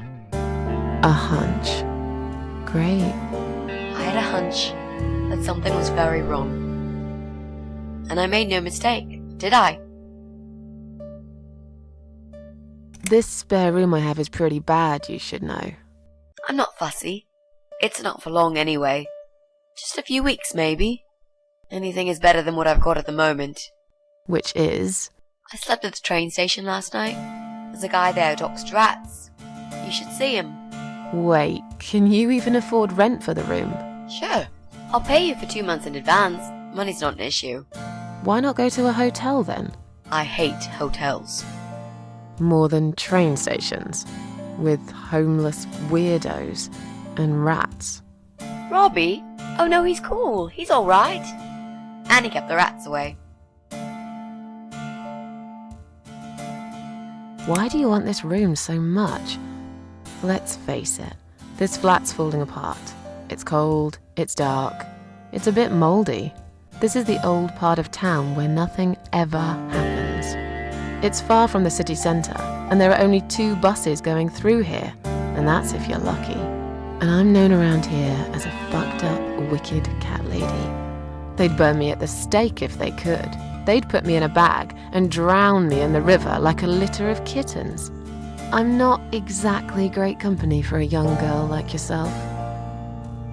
Who are they? People. Just people. I don't give a fuck about people, Miss Ashworth. But I do like cats. Do you think they'll smell the rats on me? I'd really use a shower.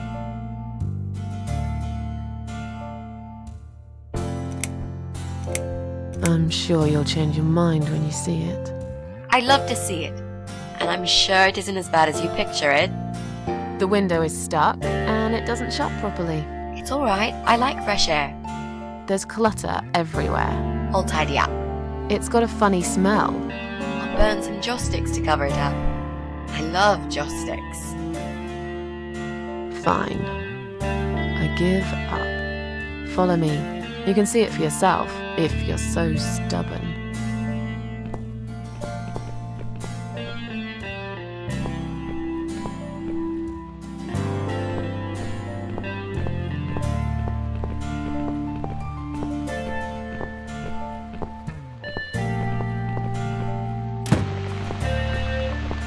This room is perfect. Really?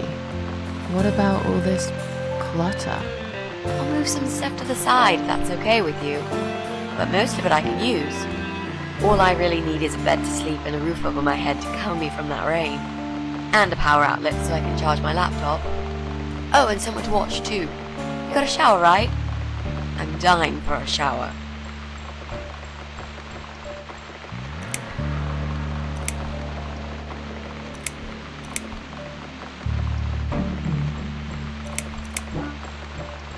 Are you a part of that emo subculture?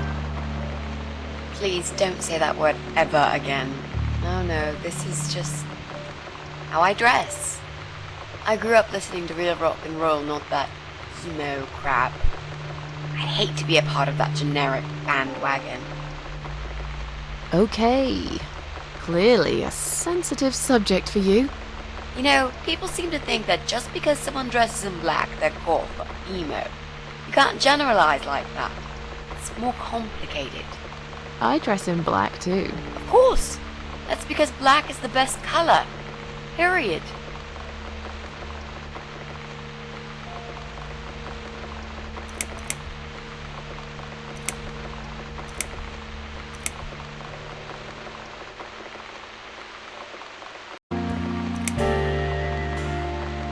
Is there anyone I can contact? For references? Well, I've never really rented a room before, so not really. I've lived with my mum all my life. Till recently, that is. I could give her a call. Oh, that would be a perfect spot for my poster up there. Yeah, sure, that would be okay. You're not in some kind of trouble, are you? Do I really look like some kind of serial murderer to you, Miss Ashworth? I don't know. What do serial murderers look like anyway? A scar across the face, an eye patch, rough stubble. Those sorts of things, I guess. That's a pirate you've just described. Just add a wooden peg leg and we've got a full picture. But who knows? I'm no expert on murderers. Not yet, anyway. You mentioned some personal reasons for staying here. Yes. It's a long story, though. I don't really want to bore you with all that personal crap. Okay. In that case, could you give me the short version? Yeah, alright. I'm looking for someone. I don't really know this person, but it's a friend of a friend. I only ever talked to this guy online, so I don't know what it looks like. I love this lamp. Does it work? What was I talking about? Oh, yes.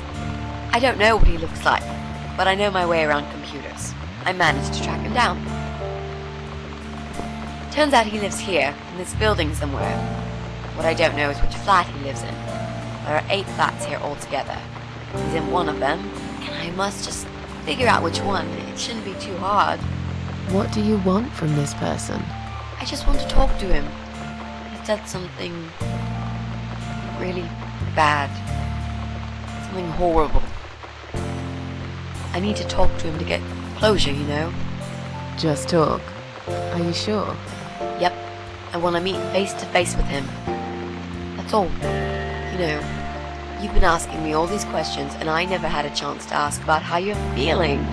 I mean, you've just gone through a terrible experience. You barely survived.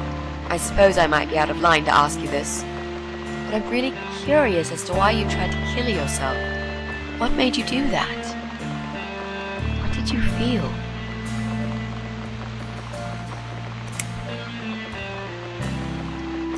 Long story.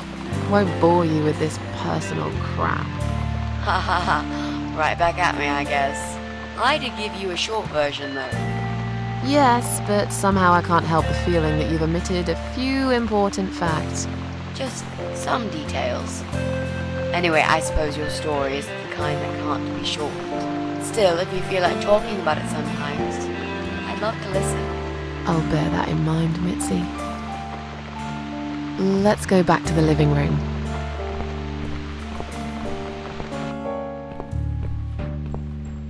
Room's great. So what do you say, Miss Ashworth? I hope you're not going to change your mind about this. Miss Ashworth?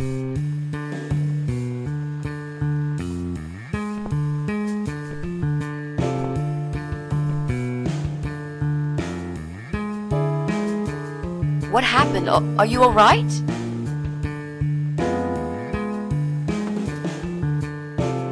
Go away! You have to go away right now. But why? Miss Ashworth, what's wrong?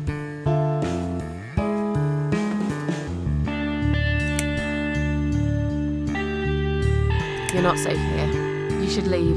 Now. Please, Miss Ashworth, I'd really like to stay. Don't throw me out now. Well, you can't stay. You can't. If you don't go, something terrible's gonna happen to you. Please, just leave me alone. I was perfectly happy before you came. I have my cats.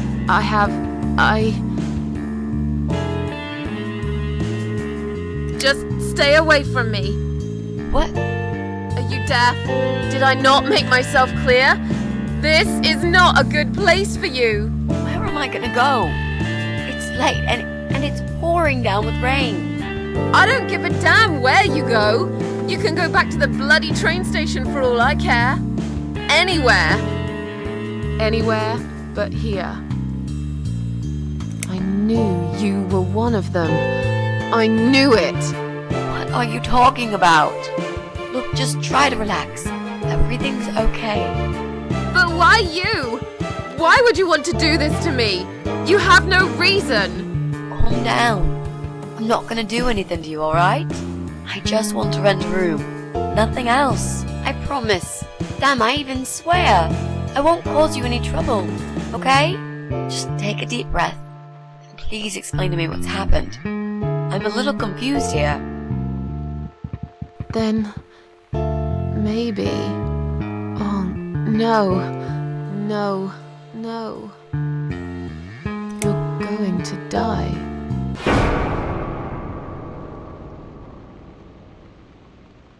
I know. Yeah. I know. But how did you know, Miss Ashworth? Are you some sort of a psychic? Do you possess some kind of supernatural mind-reading abilities? Or is it just so fucking obvious? What do you mean? I don't know how you're going to die, but call it a hunch if you like. That's cool. A hunch. Well, I do. I know exactly. It's already started, as a matter of fact. Do you want to see? I'll show you. Here, Miss Ashworth. Take a good look, 'cause I'm not going to do it again.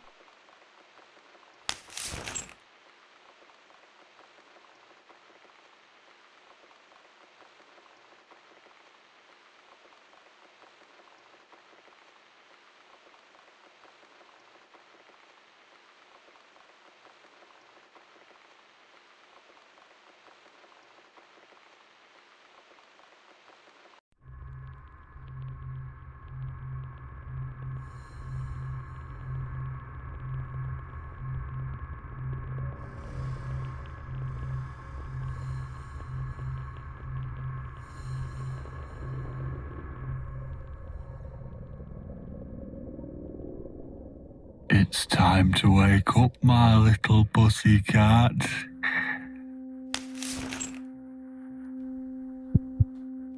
What's the matter, sleepyhead? Had a bad dream? Do you want me to give you a cuddle and a kiss? Take the nightmares away? What's the matter? Cat got your tongue? Well, don't you worry, my sweetest. I know a thing or two about pussycats. I can help. What do you say? Shall I take a good look at this pussy of yours?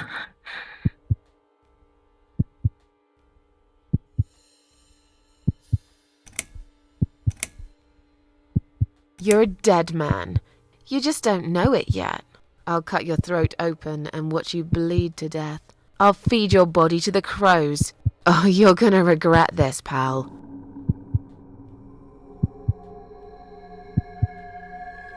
What's going on in there?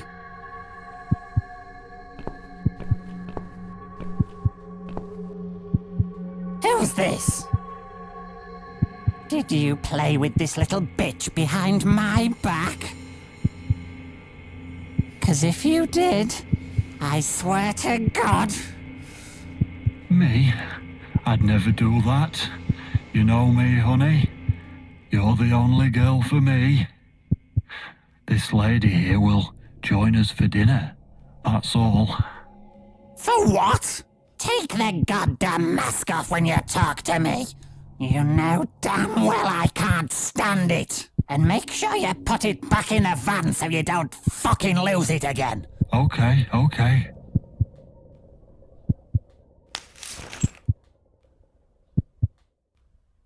I was just saying, she's here for dinner. Good. Dinner. I'm starving. And I'm sick to death of them bloody cats.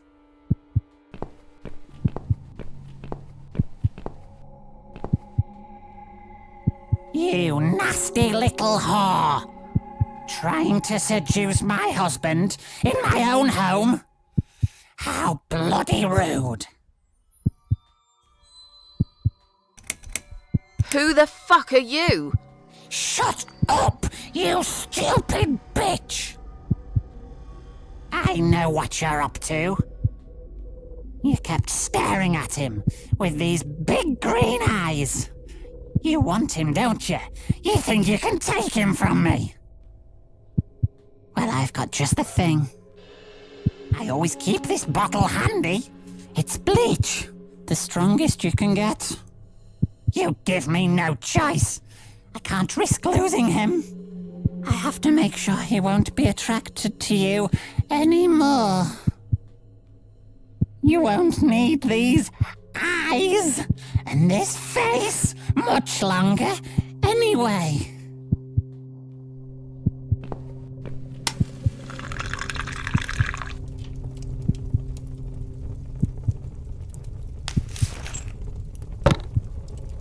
No one will do it right if you don't do it yourself.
Hey there, gorgeous. I see my old lady brought the bleach again. What a shame. I really liked your eyes. It could have been a start of something very exciting for us, if you know what I mean. She does that every single time. What do they call it? Trust issues, that's it. Well, never mind. Plenty more fish in the sea. I'm not too fussy, but even I have some standards. Ain't gonna touch a bird like you, I gotta be honest, girl. You look like shit. But I wouldn't want you to think I'm not a kind man. Plenty of time until dinner, and you're in pain, so I've brought something to end your suffering. Think of it as an option. I've got this gun here. It's one of my favourites. There's just one bullet in the chamber. Large caliber. You'd be long dead before you'd feel any pain. Sounds good, doesn't it? I mean, it's just an idea, you know, no pressure. Ah, of course. You can't see it. That bleach turns your eyes to nothing but jelly.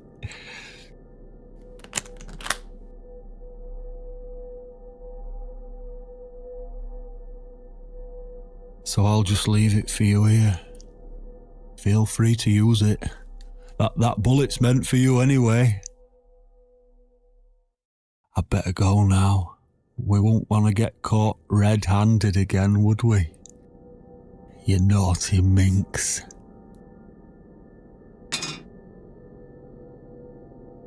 What was that? You can't reach it? Well, what did you expect? Life's a real fucker sometimes.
What? Who's this? My eyes. I can't see a thing. That bitch. A key? Who are you? Say something. Anything. I should be able to unlock the handcuffs now.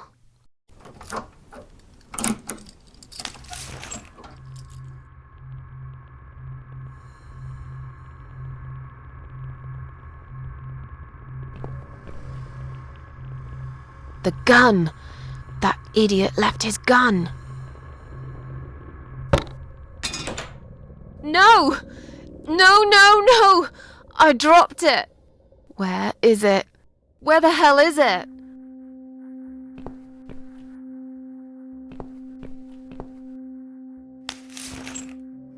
I've got it!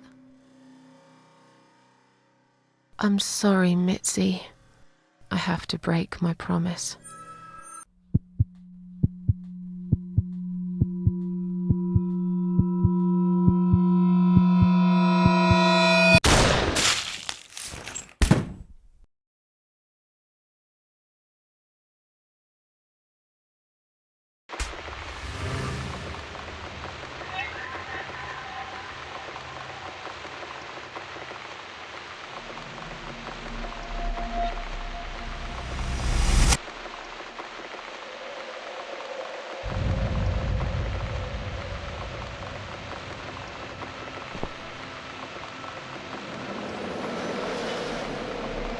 Hope you don't mind creepy posters?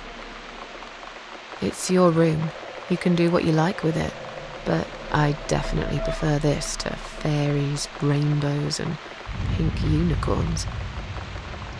Did you make these? No. My boyfriend made them. Some of them, anyway. So, Miss Ashworth, I happen to have a bottle of wine in my bag. I was going to leave it to Robert, but I forgot all about it. Robert? The guy with the rats? Oh, yes. Of course. So, shall we have a drink, then? We could get to know each other a bit more. I know, I promise I won't get in the way. And, I mean, you don't have to if you don't feel like it. But since we're going to live together for a little while, it won't hurt if we talk to each other, will it?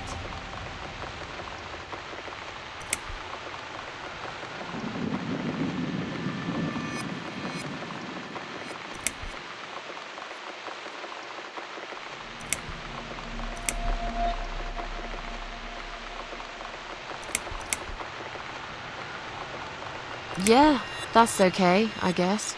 Great! I'll bring the wine. Oh, damn. It's one of those bottles with a cork. Have you got a bottle opener, Miss Ashworth? In the kitchen. I'll go get it, shall I? Yes, please. And while you're there, could you get a couple of glasses, too?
Have you found that corkscrew yet? We also need some wine glasses.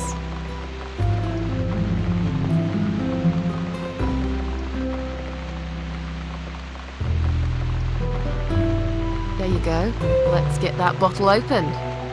Yeah, but we'll need glasses too. See if you can find some. I found some wine glasses. All right, that's all we need. Oh, Miss Ashworth, I really must say this before we start. Yeah? I promise I won't cut your throat when you're asleep. very funny, Mitzi. Oh no, I mean it. That's fine. But just so you know, I always sleep with my eyes open.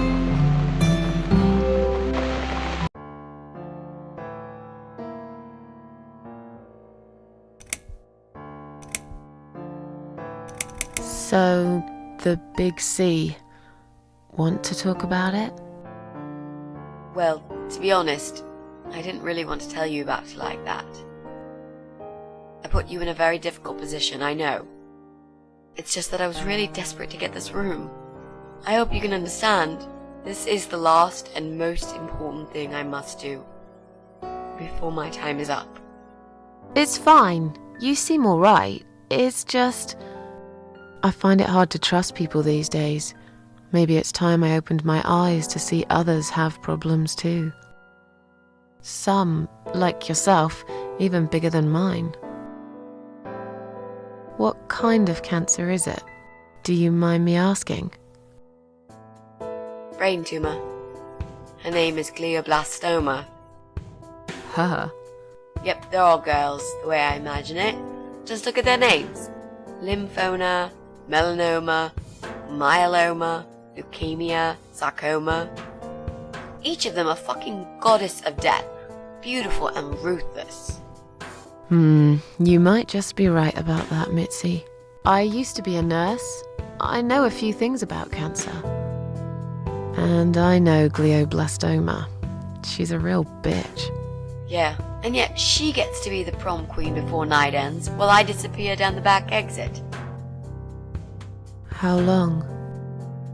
They said I had a year. But that was 6 months ago, so... yeah. Not awfully long. Is there anything... They've tried. I'm sorry. Yeah. So am I. Do you want to talk about something else?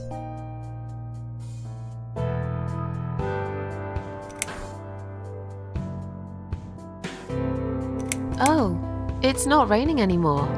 Oh well, I don't mind rain. Sometimes I even like it. But according to weather forecast, there's a nasty fog coming. Now that I'm actually scared of.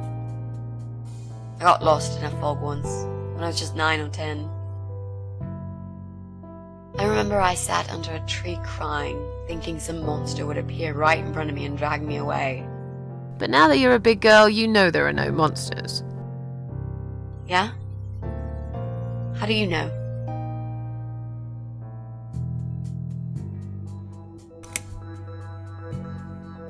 The only monsters are us. Murderers, rapists, arsonists. They're the real beasts. So far from humanity, they're no longer capable of feeling compassion or guilt. They're the ones we should really be afraid of. But whether they're lurking in the woods or fog or the darkness of our cellars, it's all irrelevant. You can't predict what happens. You can't do anything to stop it. There is only one way. You turn into a beast yourself, and like them, you show no mercy. Whoa! Where did that come from, Miss Ashworth? I just don't like murderers. They're nothing but... parasites. How are you planning to find this guy? I don't know yet. A bit of detective work, perhaps. It shouldn't be that hard, really. There are only 8 apartments here. 1 is yours. That leaves us with 7. I was hoping that you could give me a hand, actually. You know some of your neighbors, don't you? Not many. I never really cared about them. They changed over the years, too. You probably also figured by now that this is not the sort of place where new neighbors are greeted with a freshly baked cake. You see a new face, you give them a blank stare as you pass them in the hall, and you forget about them a minute later. That bad, eh? Well, there's that bald guy who lives above me in flat 5. He came here recently to shout in my face. He's a nasty piece of work, but I really don't think he's the person you're looking for. What does he do for a living? I think he's a train driver. I can't imagine somehow that my guy would be a train driver. Okay, that's good. Leaves us with just 6. Anyone else you know? I'd have to think. You know, maybe not tonight. Let's just talk about something else, okay? I have plenty of time. There's no need to rush this. Maybe tomorrow we could sit down together and make a plan. I could draw a simple map of the building, and with your help, mark down who lives where. Sounds good to me, Mitzi. You mentioned a boyfriend. Tell me something about him. Yeah, okay. Let's talk about him. His name is Jack. He's dead. Oh. Miss Ashworth, are you sure you want to listen about my miserable life? I don't want to bring you down. These aren't happy stories. And I'm not a happy stories kind of person. I'm sure you've noticed by now. I guess so. Anyway, I suppose I would have had to tell you about Jack sooner or later. After all, he is the main reason I'm here. I just don't know where to start. Tell me how you two met. Oh, we knew each other for forever. We grew up on the same street. It's funny how we seem to be made for each other. A perfect match. I always knew he was the guy for me, and I'm sure he never doubted that either. Jack was absolutely crazy about me. We thought one day we would marry, have children, be happy. I never had many friends because I had Jack. I didn't need anybody else. You know, if there's one thing I'm really grateful for in my life, it's that I got to experience this pure, perfect love. Some people go through a lifetime without knowing how it feels. I guess I've been very lucky. But all luck runs out sometimes. How did he take the news about your cancer? He thought I was joking at first. He laughed. And he got really angry. I swore to him I was serious, but he still wouldn't believe me. We had a big fight that night. It was our first and only fight. But it was awful. He smashed some stuff. His guitar, of all things, was the worst. He loved that guitar. Why did he break it? He was absolutely furious. He walked out on me that night, and when he came back the next day, he was different. Begged me to try surgery and chemotherapy. I didn't really want those things, but I did the chemo for him. It didn't help. It just made me feel sick all the time. I felt trapped in this strange place where nothing that happened around me seemed real. Maybe that's why I didn't see what my cancer was doing to Jack, and it was destroying him as well. He changed. He became obsessed with death. It seemed death was all he ever thought about, even though it was me, not him, who was supposed to die. Jack made those pictures on your wall. Was he an artist? He always liked all kinds of morbid stuff, whether it was music, movies, paintings. So do I, really. We had that in common, amongst other things. People say it's depressing to listen to sad songs or watch sad films, but I never felt that way. And yet, you are scared of fog? Oh, that's different. I might be scared of fog, but I like spiders. They're beautiful. You must be out of your mind, Mitzi. No, honestly, there is a certain indescribable beauty in sadness. Just like there's beauty in the grey and ugly winter morning when you look past the obvious and notice what others can't see. You must love my apartment then. It's like Ugly took a vacation here and never went home again.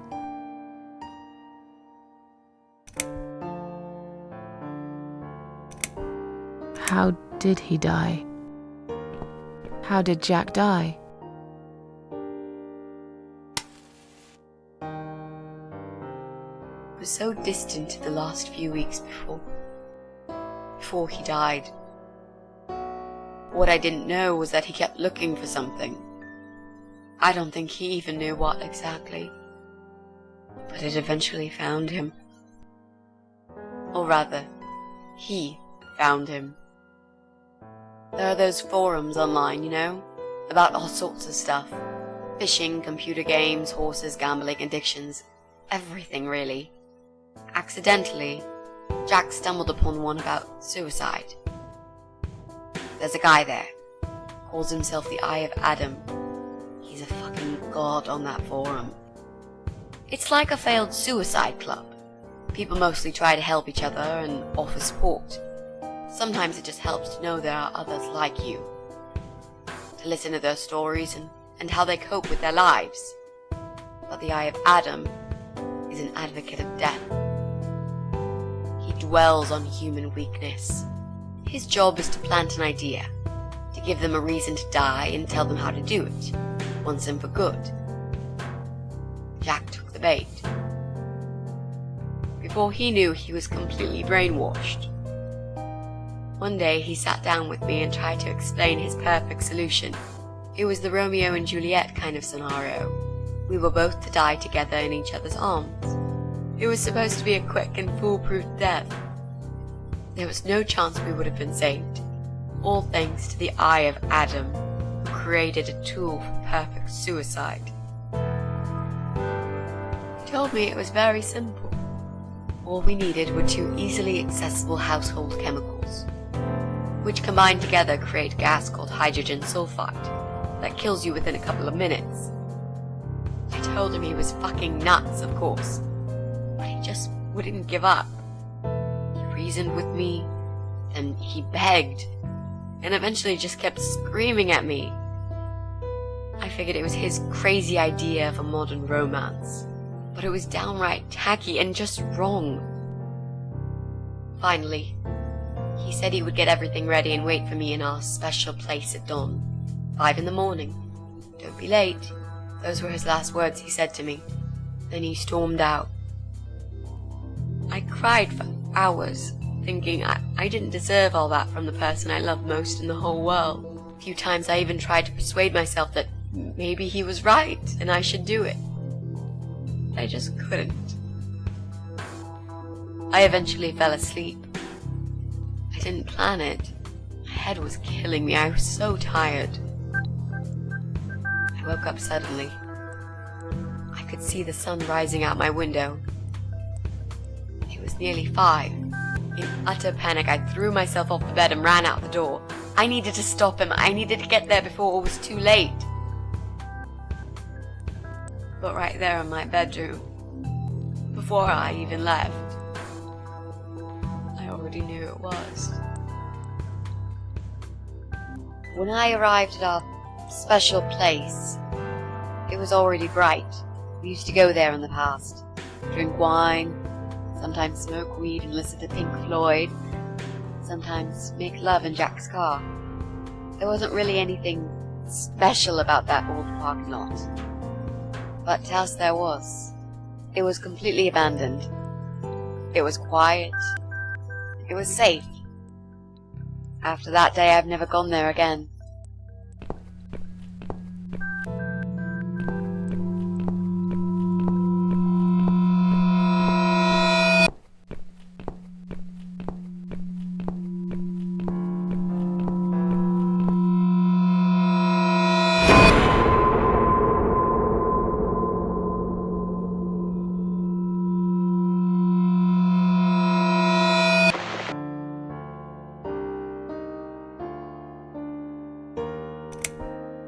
There were signs on the car windows. Warning signs, yeah.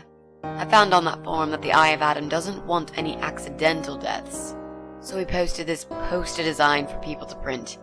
It turns out there's a whole sick ideology behind it. Fumes from the car could hurt anyone who opens the door, and that's not the point. The idea is to die willingly and with clear mind, to prepare for it, to embrace it. Jesus. You'd think the police would investigate the whole thing. Sounds almost like a sect. This guy knows how to hide. The police can't be bothered to make an effort. It took me 3 months to track him down. Now I'm finally so close. I can almost smell that fucker.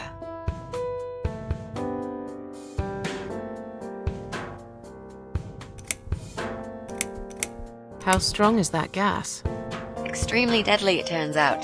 It kills in minutes. It's that stinky stuff that smells like rotten eggs, you know? At high concentrations, it can knock down an elephant.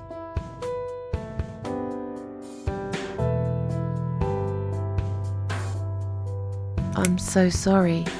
I think now I understand. He loved you so much, he couldn't bear the thought of living without you. And that guy, the Eye of Adam. I'm not surprised you want to find him. I know I would. I'm not sure if I should believe that you only want to talk to him. But hey, that's none of my business. I wouldn't know what I'd do if this happened to me. Good to know, but I really just want to talk. I want to face Jack's killer and tell him what he's done to me. You know, the funny part is that he actually told me where he lives. He wants to meet me. Would you believe that? How come? Well, this kind of thing he does is called trolling on the internet. It's usually a form of extreme bullying and psychological cruelty. Those who are clever enough say don't feed the troll. Don't talk to them. It only makes it worse if you show any interest in them at all. And Eye of Adam is no exception. He craves attention. He's a hungry troll who wants to devour as many hearts as he can get a hold of. I emailed him and told him I was a massive fan who loves his work.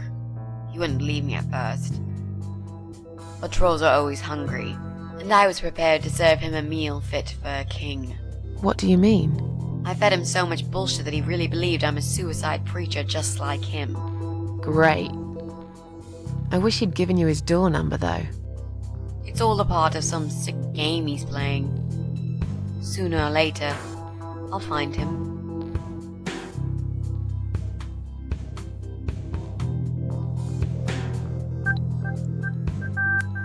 What are those two chemical products? Well,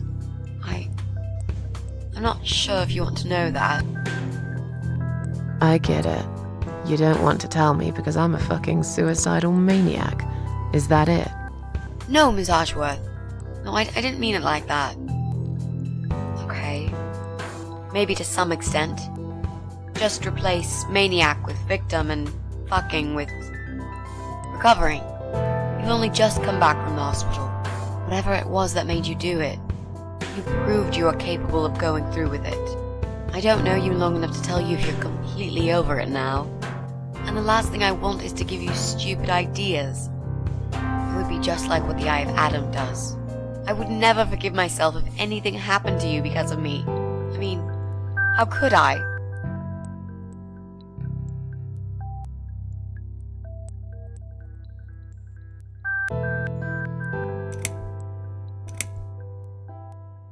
I've learnt my lesson. Dying is not for me.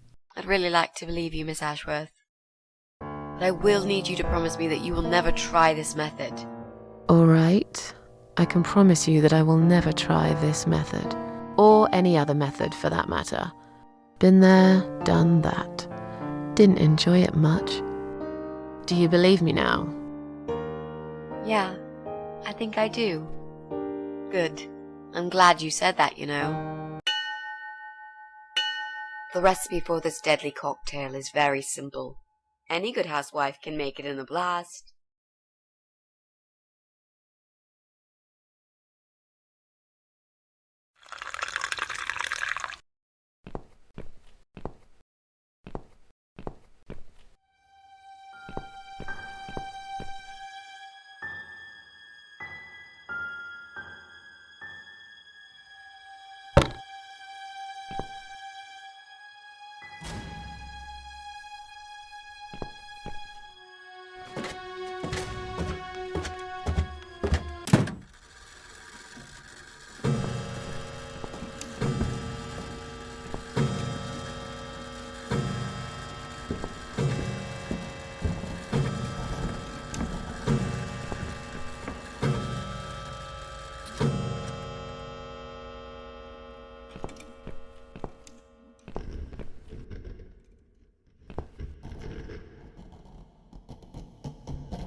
Well, well.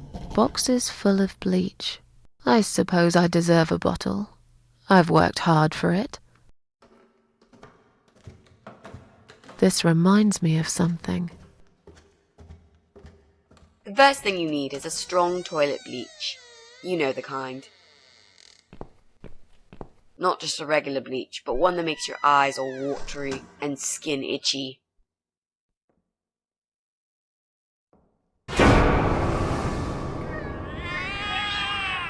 What's going on? Something is wrong, Mitzi. The cats are alarming. That's exactly like when I found you, Miss Ashworth. We've got to check what's going on. Oh, I'm really sorry, but there is no way I'm going out in this fog. Fine. I'll go on my own then.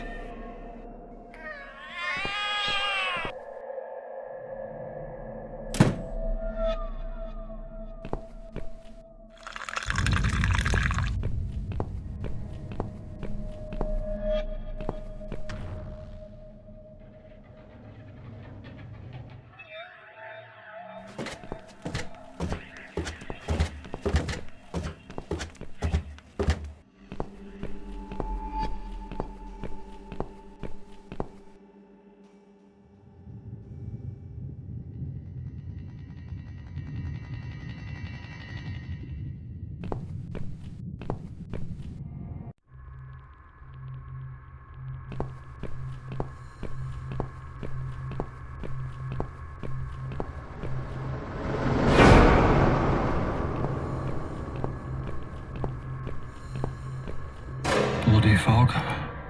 Can't see a thing. Someone could be getting murdered 2 feet away, and not a soul would notice. But still, it could be worse. At least it's not raining, eh? Always look on the bright side, they say, and I always do.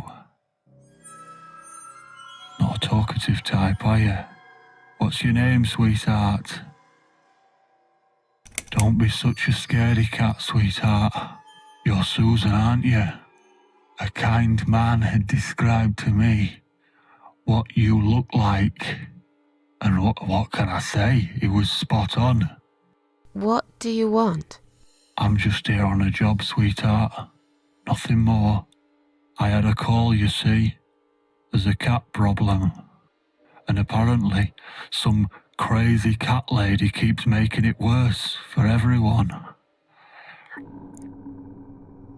A crazy cat lady called Susan, I was told.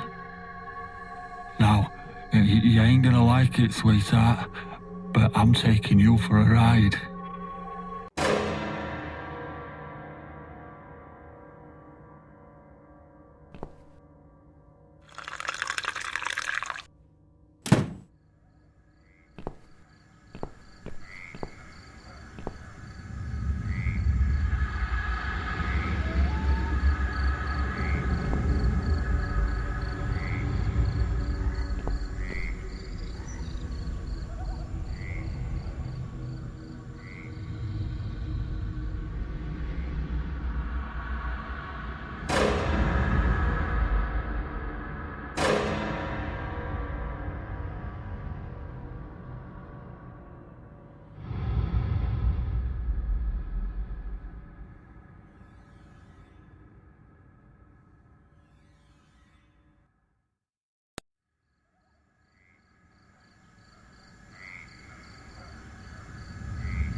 Well, well. Look what the cat dragged in.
emergency line. How can I help you? My name is Susan Ashworth. I've been kidnapped. These people are crazy! They're going to eat me alive! I don't know what to do. Please, you've got to help me. Please. What's your home address and postcode, ma'am? What? It's irrelevant. I've been kidnapped. I'm not there. I'm afraid I need your home address to confirm your identity, Miss Ashworth. It's flat 4, 12 Helen Street, EX4422DL, okay? Now please, do something. For God's sake. Calm down, ma'am. Who's kidnapped you? I don't know who they are. They didn't tell me their names. No, but wait. He's an animal control guy. Drives a white van. He's got a wife. She poured bleach down my face. Bitch. They're just mad. Won't stop at nothing. I'd run away, but there's this fog, and I have no idea where we are. You have been kidnapped by a married couple, is that correct? No, not just any married couple. Don't you understand what I'm saying? These people are fucking serial killers. There's blood and bones everywhere. I mean, some of it is cat's blood, but there's human blood too. I told you, they eat stray cats and dogs, and they eat people. They're sick. They make me sick. Is this a case of family disturbance, ma'am? What? No. Did you know this married couple prior to the incident? Are you related?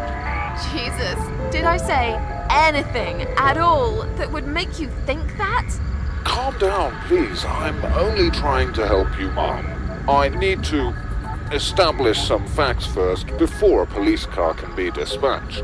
Look, just track this number and you'll find where I am. You can do that, yeah? They always do it on films. I bet you've got my number displayed on the screen already. Just do me a favor and send a police car, will you? Of course, ma'am. Stay on the line. Did you witness cruelty to animals? What? You mentioned cat's blood. Was this married couple cruel to animals? If so, I will put you through to animal welfare services for this area. Would you prefer that, ma'am? Are you joking? No, I would not. Okay, please hold the line. Hello? Miss Ashworth, are you still there? Yes, of course I'm still here. According to our records, you've recently discharged yourself from the hospital. Are you currently undergoing treatment for any mental health problems? No, it's not like that. Miss Ashworth, please listen to me very carefully. I can connect you with the on-duty doctor at the RCW Hospital's mental health unit where you received care recently.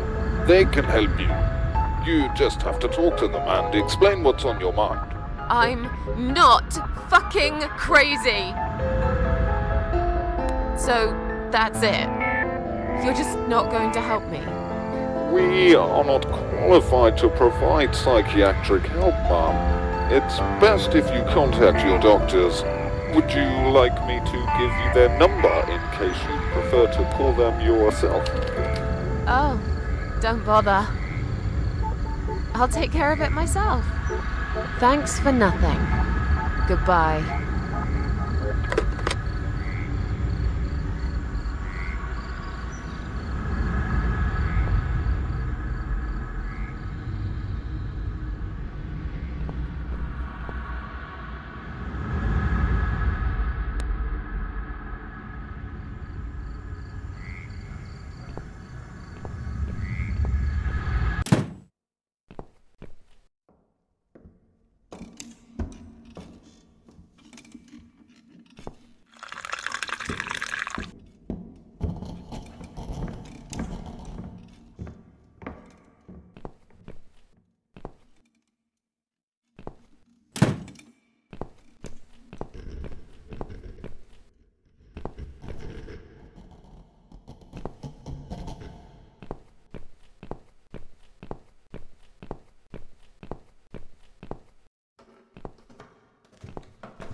Oh no.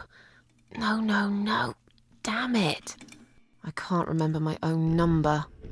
I've got it written down somewhere at home, but I hardly ever use it.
Come on, Mitzi. Answer the phone.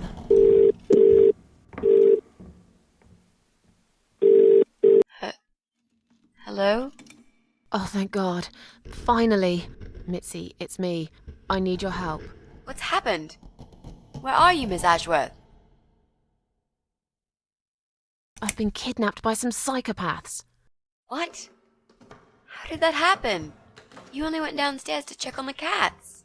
Look, it doesn't matter. I'll explain everything later. These people are maniacs. They're killers. It's either me or them. I have no choice. I've found some bleach. It reminded me of this gas you were talking about. I could get rid of one of them with that gas and get a hold of a gun. You said it was fairly easy. Miss Ashworth, no, you can't. Listen to me. This guy is a fucking murderer. He's nothing but a parasite. No one will miss him. Trust me. The police won't be coming to rescue me. And I could really do with a gun here, you know? But... What's the other chemical, Mitzi? Tell me! Now! Okay, fine, I'll tell you. It's no rocket science. You just need some pesticide. Pesticide?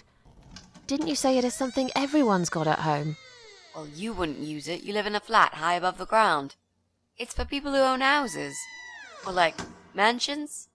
You can pick up these things at any supermarket anyway. Fine. What do I do with it? Just mix bleach and the pesticide together. Make sure there isn't much ventilation. And wear some protection. A gas mask or something, yeah? Right. Bleach. Pesticide. Got it. And a gas mask, got it? Yep. Thanks.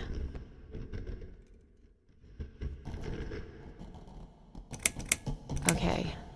Thanks. Wish me luck. Be careful, Miss Ashworth. I'll be fine. I'm a tough old girl. This'll be like a walk in the park.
what I've seen?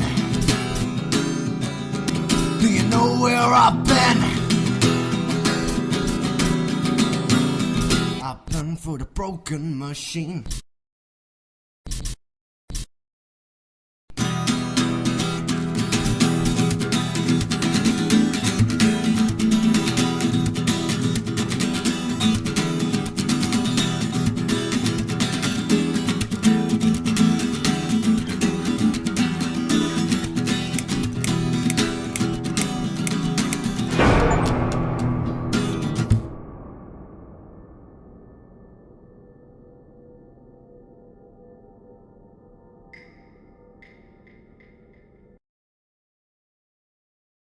Miss Ashworth, I was worried sick about you. Are you alright? How did you get back? I walked. You saw something terrible in that fog, didn't you? I saw a monster.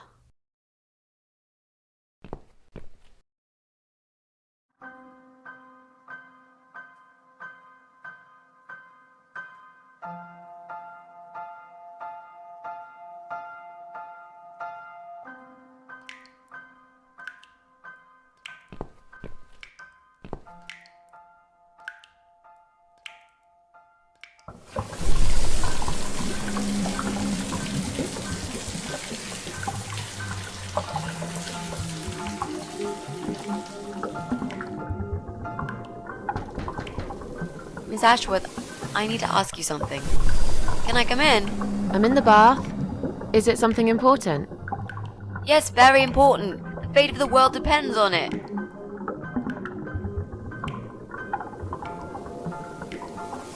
You can come in, if you promise you're not a lesbian. A lesbian? I told you I had a boyfriend, Miss A.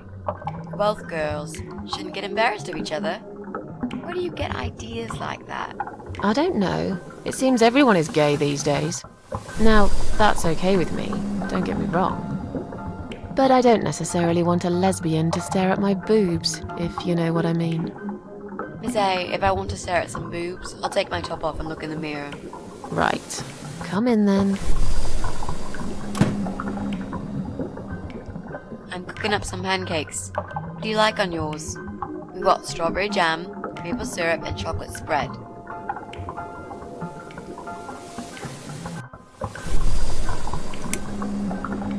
Oh, nice. I like pancakes. I'll have one of each. Oh no, you'll have 2 of each. I made so many that'd be enough for an army. I don't really eat much. That's because you haven't tried my pancakes yet. And if you don't leave me alone now, I never will. Really? Why? I can smell something funny. I think your pancakes are burning. I'm so full up. Where did you learn to cook like that? My dad taught me. He was the king of pancakes. I'll wash up, if you like. I can do that. I like washing up. You do? Really? Really. I'm a good girl. And this is my treat for you, after all. Looks like we got the rain back. I almost felt like something was missing. Do you think it will ever stop? I mean, what if it doesn't? Then it will rain for 1,000,000 years. I'm not sure I get it. What's the point of that? What did you say it was called again? For the 3rd time. Social network. Why is it so difficult to remember? I just find the whole idea really stupid. Why would I want to tell people that I'm having a shit day? So maybe you would feel better for sharing it with your friends. But I don't have any friends.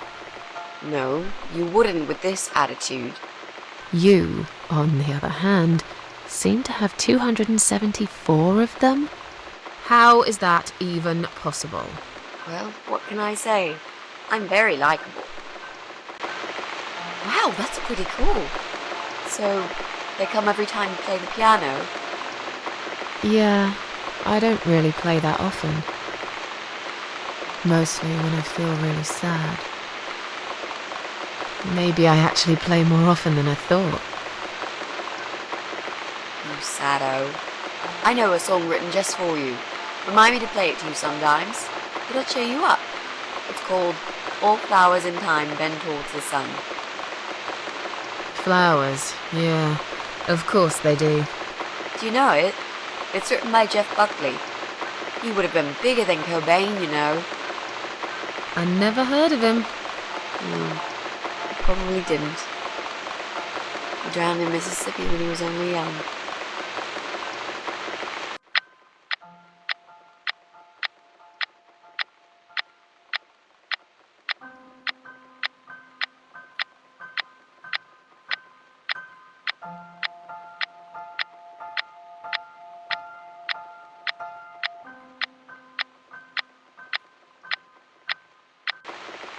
I've created a profile for you. Maybe now you'll learn how to use it.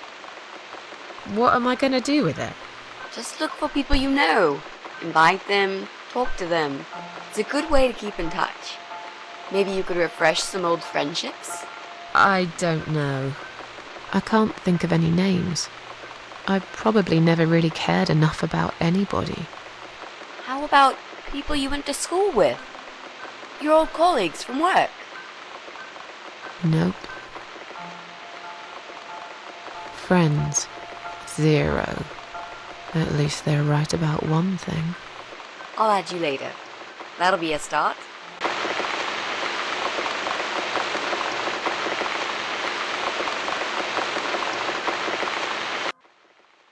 I made us some coffee. Sit down and talk to me for a moment.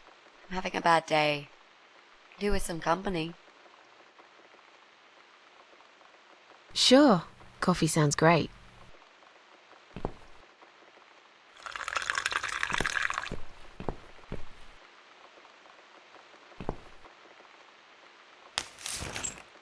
What's wrong, Mitzi? Well, I'm not sure how to get started with this thing. I've been thinking about it the last few days and I just don't seem to get any good ideas. Maybe I've been a fool all along, deluding myself that I could find where that sick bastard is hiding. Maybe I can help you. I have lots of free time, you know? Last night, I made this, well, map. I made a map. This is our building, all 4 floors. There are 2 flats on each floor. You really want to help me? That's so great, Miss A. How will I ever pay you back for this? I'll think about it later. But we haven't found him yet, have we? No, but I feel that together we stand a chance. So, let's talk about it. What do we know already?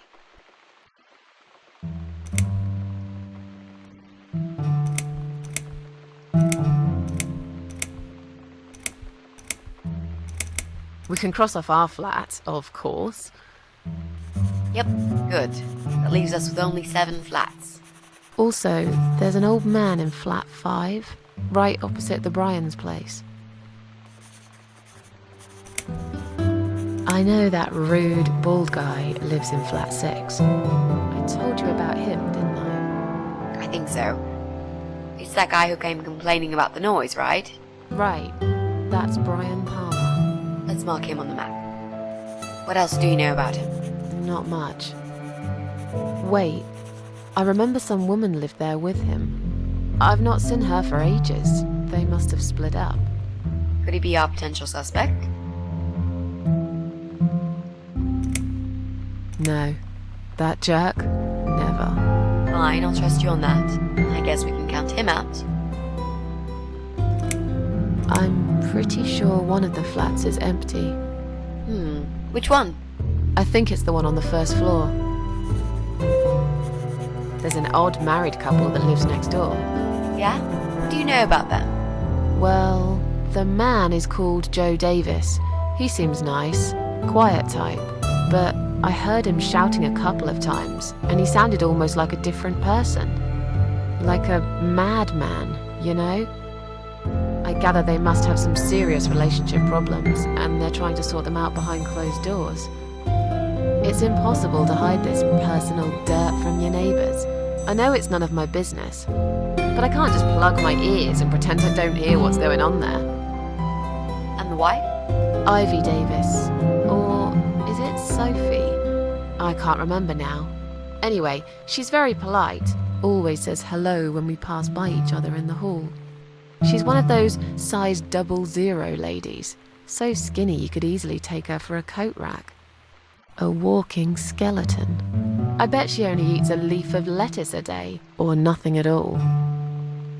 She looks quite ill, actually. Anything else? They used to have a cat, Lucifer. I often wonder what happened to the poor little chap.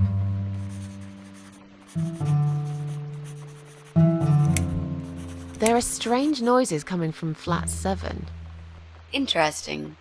What kind of noises? Like screaming, explosions, guns. Then there are threats and insults shouted very loudly at someone. I think I might know what's going on there, but it's worth checking anyway. Do you know the person who lives in that flat? No, I don't. It's the top floor.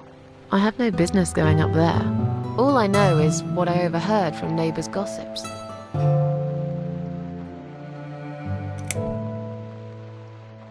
There's a woman with a baby living upstairs. No husband? I'm not sure. I hardly ever see her.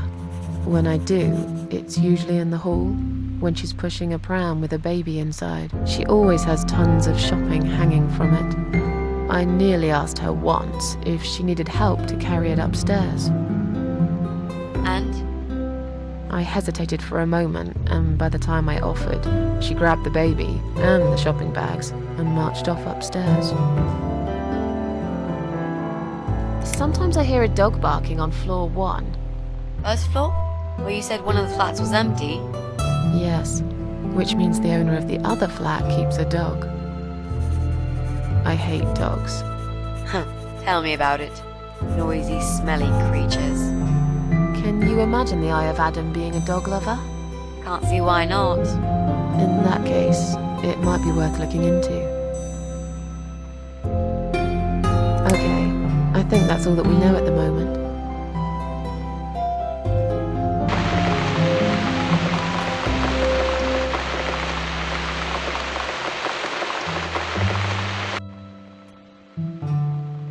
You mentioned a pram. This reminds me, I found an old baby pram in my bedroom among all the stuff. Do you have kids, Miss Ashworth? You never talk about it.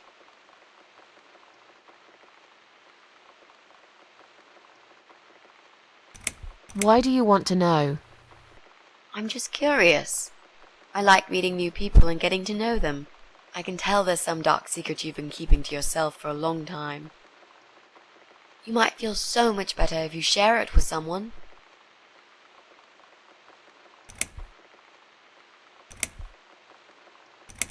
Do you see any kids here?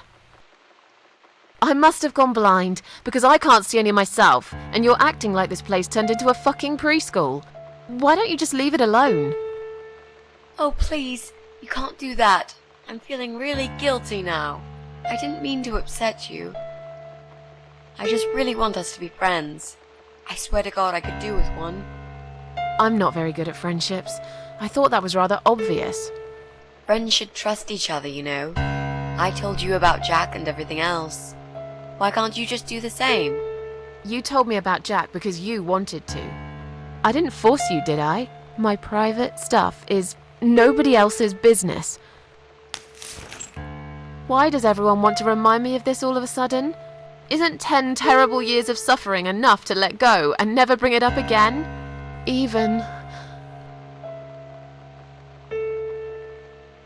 for me?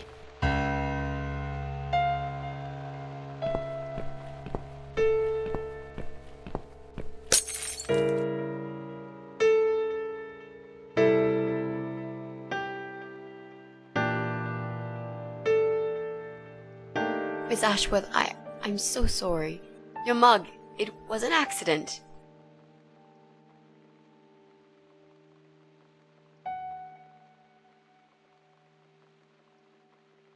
You know, just leave it. I don't even care anymore.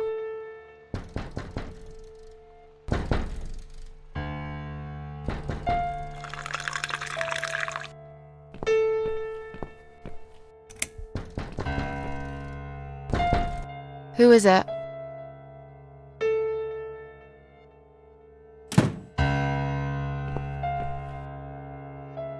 Flowers.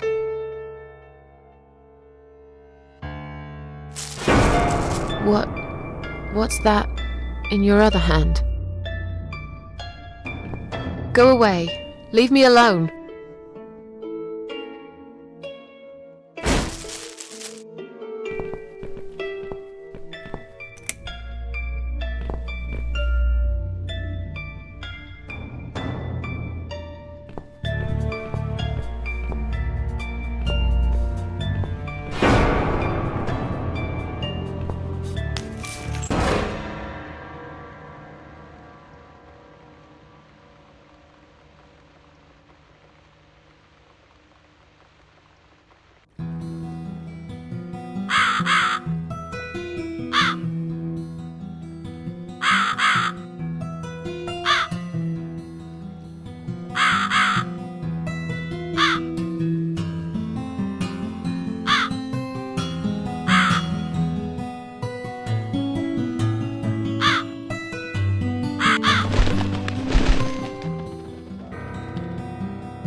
Goodbye, other world.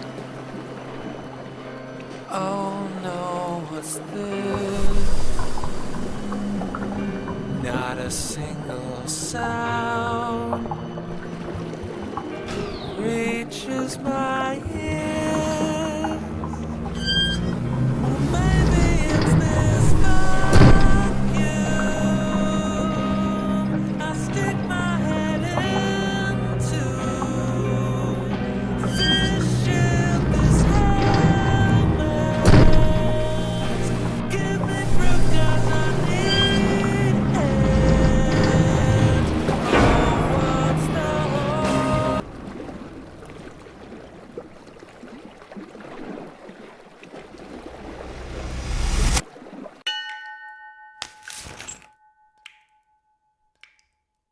Is that you behind my back, Mitzi?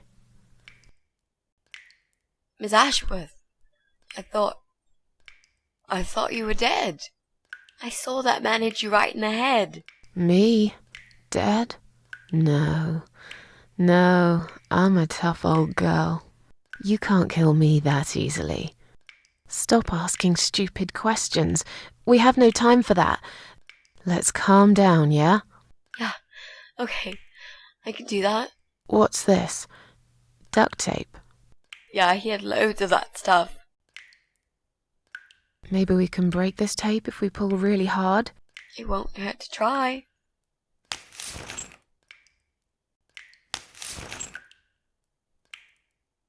It's pointless. We're completely wrapped in this damn tape. We're cocoons, stuck in a web, waiting to be eaten. But where's the spider? He's gonna play with us first, isn't he? Pull yourself together and stop talking shit. I can't think properly.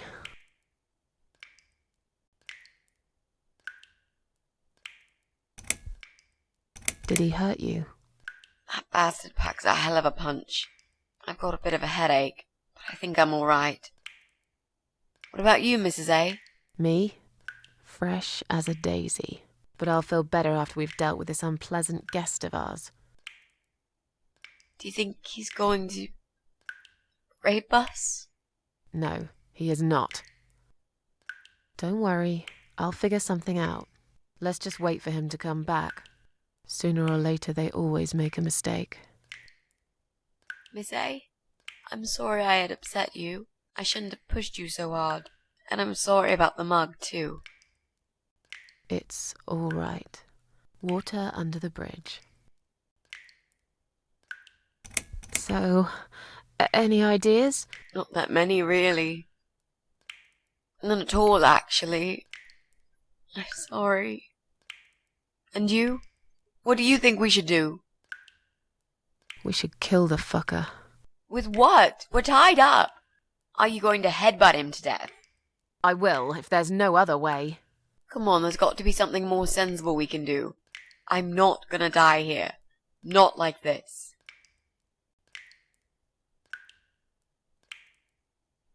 How about those lockpicks that you always carry with you? You know, the ones you got from your dad and used to break into this place? But we aren't locked in a room, are we? We're wrapped in duct tape in case you forgot. How is a lockpick gonna help here? I don't know. It's probably sharp. You could use it to cut this tape. Well, even if that was the case, I can't reach it anyway. So let's forget the lockpicks and think of something else, alright?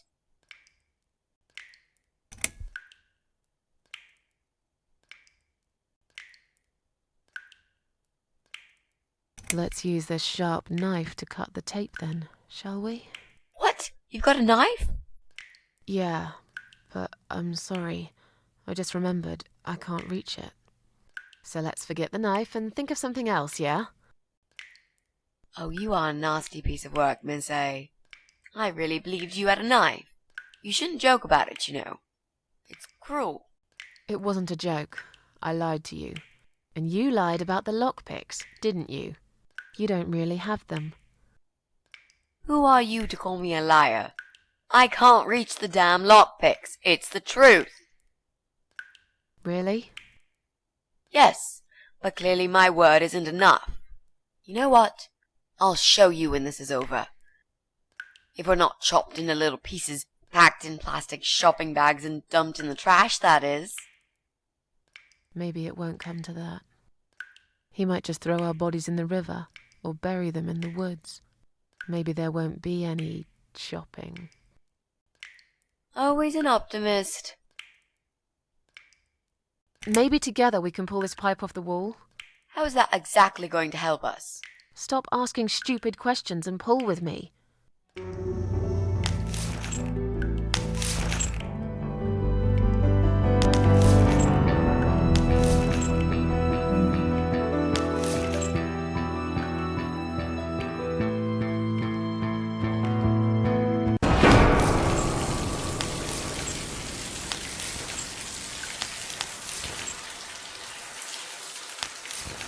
Great, that's just what we needed. A cold shower. I used to like flowers, you know, like everyone else, or even more. There was this guy. I should have told him from the start I wasn't interested. But I didn't. Maybe I was interested. In a way, probably. Flattered would be a better word. It was 10 years ago. I can hardly even remember him now. He did that thing every week, because he knew Eric was at work, and I was in the flat, alone. So every Friday night, I'd get flowers delivered by a courier. Who's Eric? Your partner? My husband. He was a taxi driver, worked every weekend, and I was still on maternity leave. Zoe, our little daughter, was only 6 months old at the time. Well, 5 months and 28 days exactly. She would be 11 now. Anyway, that one Friday evening's courier had delivered a big bouquet of the most beautiful lilies. Usually, I would have thrown them away, but I really liked them, somehow. They were extraordinary, absolutely stunning, and looked very expensive. I stood there looking at them, mesmerized. I didn't even hear the phone ring at first, but then I heard it loud and clear, as if I'd woken up from a strange dream, and I knew it was him calling.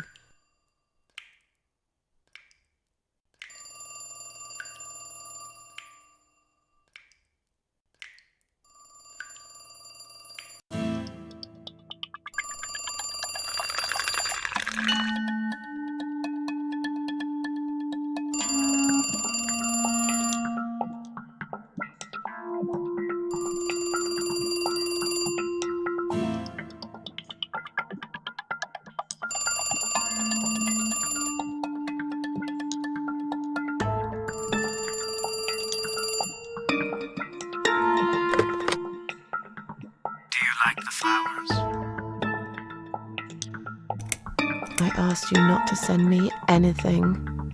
I couldn't resist. You're all I can think of lately. It kills me that I can't see you. I would give anything. I'd better stop here. You know very well how I feel about you.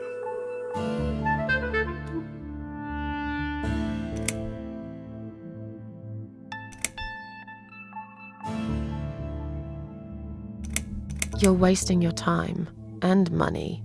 You're right. Maybe I am. But you answered the phone, didn't you? You always do. Every Friday.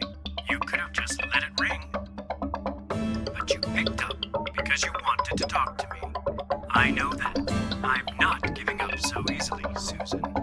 You're a stalker. I should call the police. I'm very badly in love with you, Susan. If that's a crime, then yes, call the cops and have them arrest me. I won't even resist.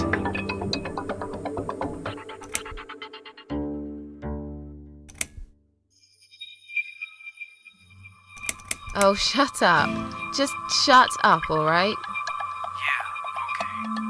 I'm sorry, Susan. I got carried away. But please, just think about it.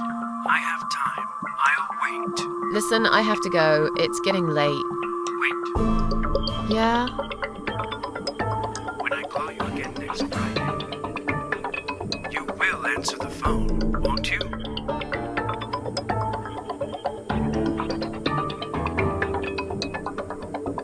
No. I'm sorry, but this is over. Goodbye and good luck. I guess I should do something about these flowers. I'd really like to keep them, but I don't want Eric to know I have a secret admirer.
Now I can tell Eric that Mandy had brought them for Zoe.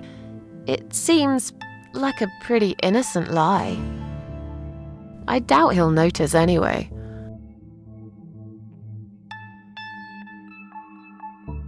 I hope you're dreaming about something nice, my little star. Eric must have come home early. But why?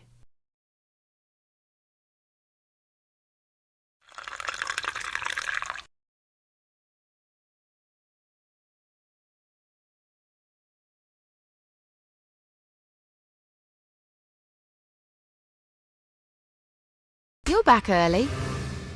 Is something wrong? Yeah, well, let's think about it for a minute. Is something wrong?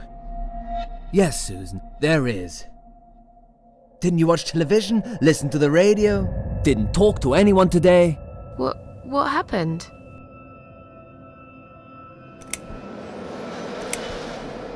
Eric, just tell me what's wrong, okay? It was those bloody terrorists again, here on our doorstep. Would you believe that? So, it was a bomb? Yes, in a restaurant. There's chaos spreading all through the city. Everyone's panicking. The police and army are everywhere. But you don't even care, do you, Susan? Jesus. Are you all right? I'm fine. Did you get hurt? No, not really. But the cab smashed quite badly. I was just there when it happened. There was smoke, clouds of dust so thick you couldn't see a fucking thing. So I stop, and all of a sudden some van hits me from the back. I hear my passenger screaming and shouting, and there's blood on the rear window. And just then another car drives right into us, and we're all stuck in that mess. Nobody knows what's going on, but imagining this might just be the end of the world. But no, it was some geezer with a bloody bomb. They closed all the main streets, in case there's more of them. What time was that? Around 7 p.m., I spent another 2 hours trying to get someone to tow the damn cab to the garage. Would you believe? Our insurance doesn't even cover this sort of thing. You should have called me. I did, 4 times. You didn't answer. I must have been... Yeah. You were busy with the baby. Every time it's the same old story. We've still got that wine in the fridge, haven't we? Get some glasses, Susan. I need a drink. about get some glasses, please? I'm really not in the mood for your nagging, okay? I've had a really bad day. But are you sure you don't want to take a shower first? No, I just need a drink. I can wash later.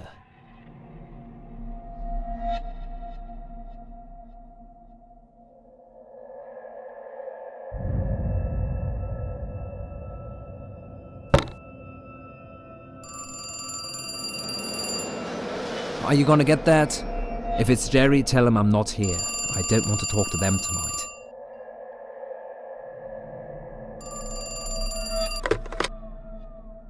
Hello? It's me again. I'm sorry, but I had to hear your voice again. I love you, Susan. Susan? You still there? Please, say something. Anything.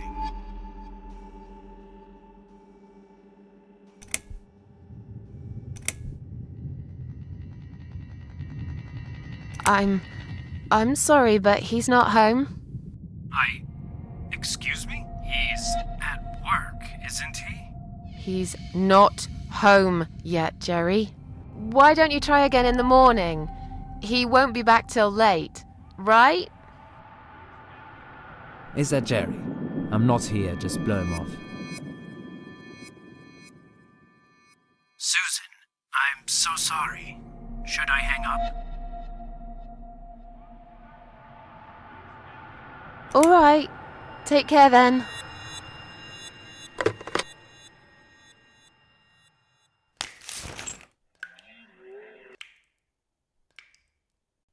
Then the arguing started.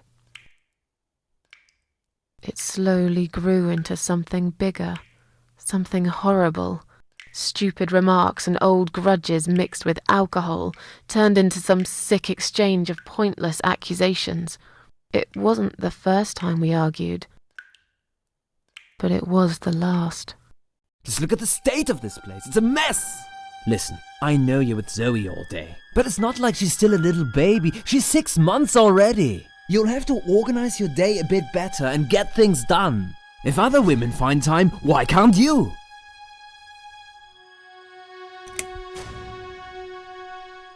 Eric, you're drunk. Get off my case, all right?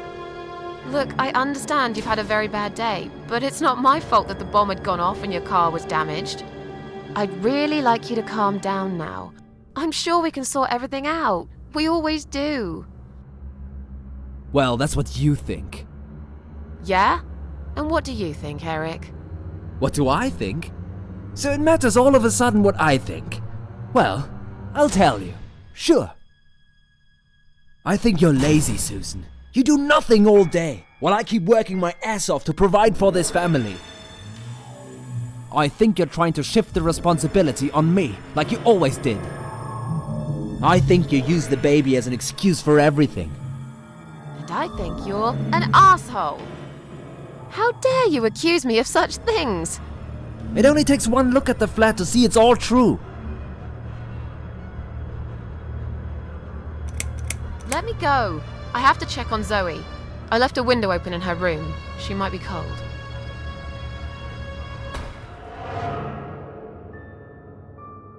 That's right, just walk away. That's all you do, Susan.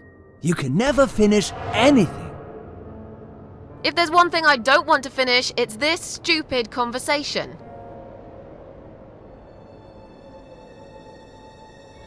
Why not? Are you afraid that I actually might be right? Are you scared of facing the truth? I'm sure Zoe's fine. It's the hottest summer we've had in years.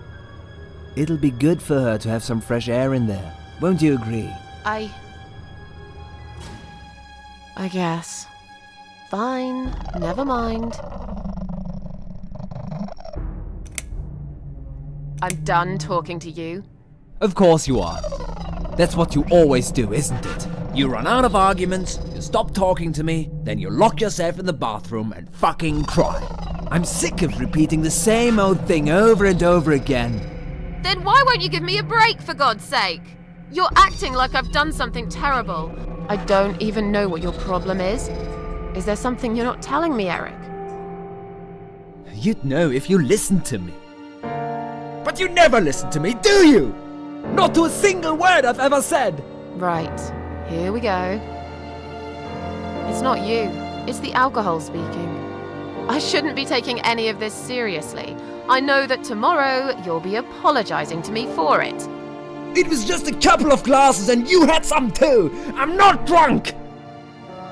I wish I was. Maybe then I could laugh at this shitty life and not care so much.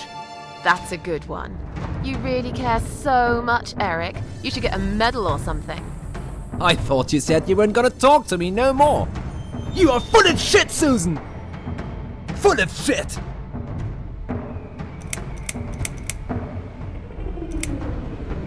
Why don't you look at yourself, you idiot? So I'm an idiot now, am I? You keep picking on me for nothing. No, this was coming, and you know it, Susan. If you're so unhappy with me, then what the fuck are you still doing here?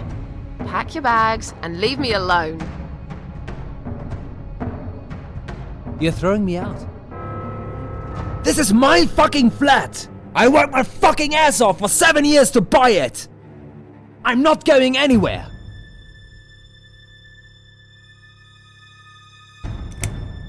I haven't done anything wrong. Of course not! Because you're fucking perfect, aren't you? That's not what I said. Well, if you're so perfect, yeah? Then why are we here now, fighting? This is all messed up. You're behaving like a 5-year-old? What the hell is wrong with you? You, Susan!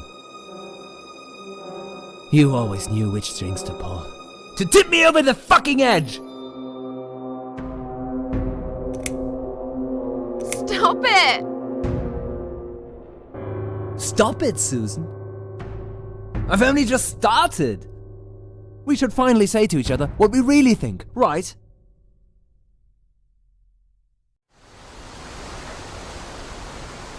We didn't even notice that outside the storm had started. I was so absorbed in that stupid fight that I forgot all about the open window. Anyway, and the flowers. Those fucking flowers. Right there, by her bed. She had some rare allergy to pollen, but we couldn't have known that. How were we supposed to know? It's rare. She started coughing and choking.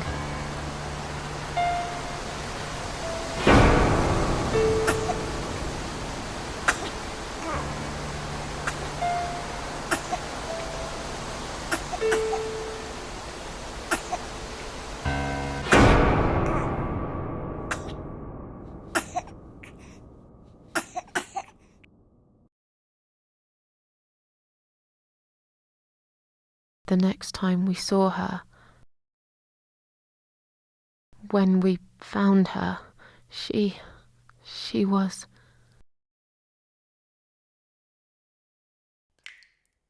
After 2 days of what seemed like a narcotic dream, Eric had gone out and never came back again.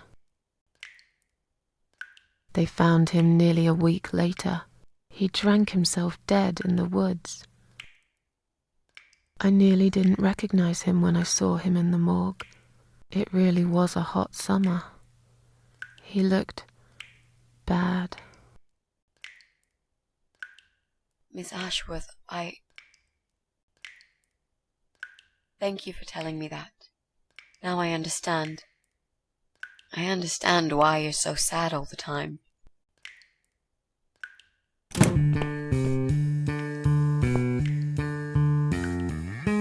What do you want from us? Are you deaf? Mitzi, let me handle this. Let us go right now, you moron! Mitzi! Leave her alone. Don't you dare! No! Take me instead! Take me.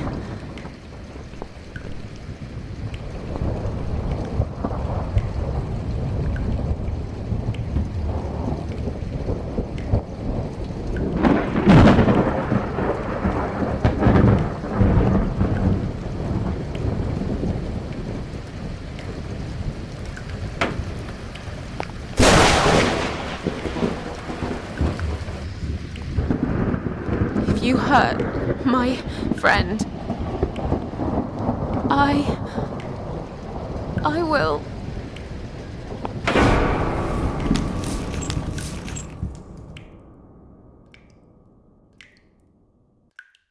What? What's going on? You're letting me go? Just like that? Where's my friend? What have you done to her?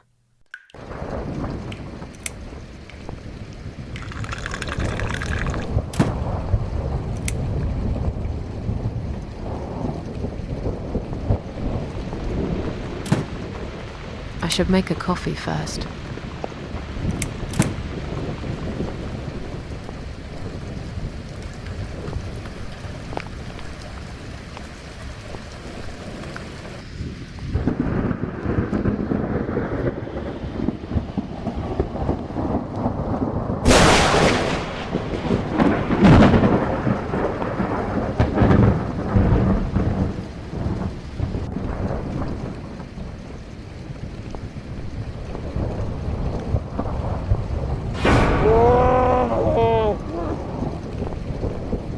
You sick son of a bitch. What do you want me to do? I don't understand.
Stand still, Mitzi. I'm gonna be right back with a knife, and I'll cut you down, alright?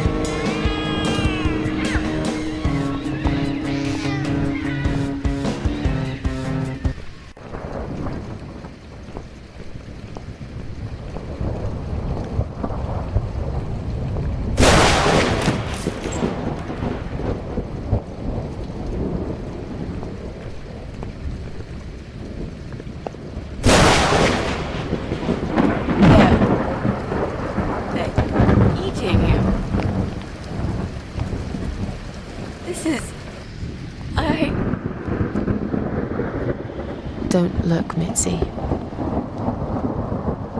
Don't look.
We're really going to do it, aren't we? Yes, Mitzi. You will finally get your closure. Maybe I will get mine too. Did you take that map with you? Yes. We can always refer to it if we get lost. I've lived in this building for many years. I won't get lost, Mitzi. But it'd be a good idea to cross people off. Once we're sure it's not them, it might give us a clearer picture of how far we've got. Right. Okay. Good luck, Mrs. A. Mitzi, are you sure you're feeling up to it? This recent incident, it must have been pretty tough for you. No, I'm good. Never felt better, Mrs. A.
Can you unlock this door for us? Let's see. Blimey. You don't see these very often. This is a very special lock. It would take someone much more skilled than me to open it. Great. I thought you were an expert. I am. But this lock is just beyond me. Why would anyone need one of these here? They must have something to hide. Is there any other way we can get inside then? Well, not unless we can find some plastic explosives or a pneumatic drill. Or a key. Yeah, because I'm sure there's a key lying around here somewhere. Well, what can I say, my friend? Let's try to think positive.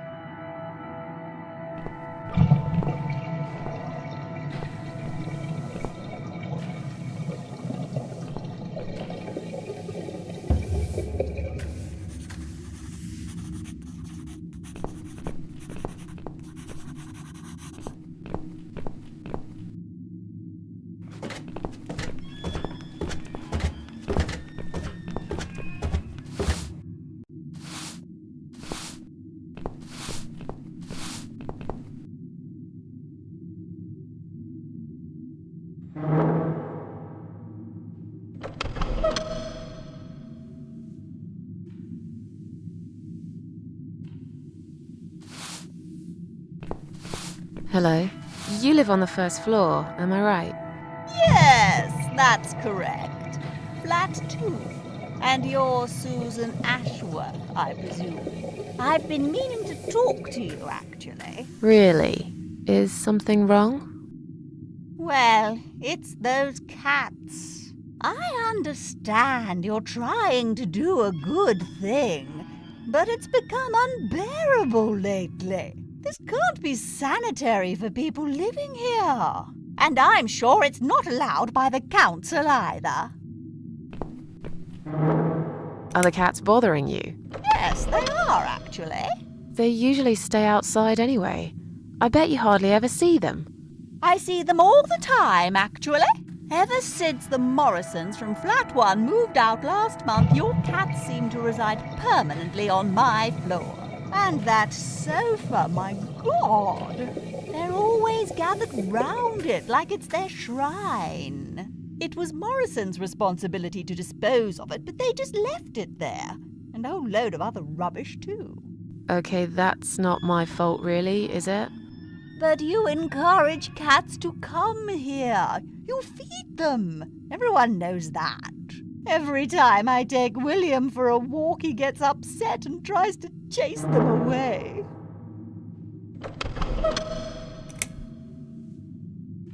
Did you say they sleep on the old sofa? I didn't say they sleep. Have you not listened to me? I'm beginning to wonder if they ever sleep, actually. They just keep climbing up and down, the wretched thing. They're noisy. They leave germs all over the place. They've scratched upholstery and the paintwork. And William keeps chasing them. He's so quick, I can't hold him most of the time. What if he runs off and gets lost? I'm telling you, we've never had such problems before you decided to bring here these homeless devils. Who's William? William is my dog, of course. He's 12 years old, you know. He shouldn't be running after cats at his age. Look, they're not my cats. You're Susan Ashworth, the cat lady. We all know what you do. Everyone's sick of those cats, and I am too. Brian said he will get in touch with animal control if things don't improve. He already did. Really? Well, I certainly don't see any improvement on first floor. It's still completely overrun by these filthy creatures. He'll have to talk to them again. I hear they've run out of business recently. Then he'll have to find another one. This is just not good enough. I have to go now. See you later.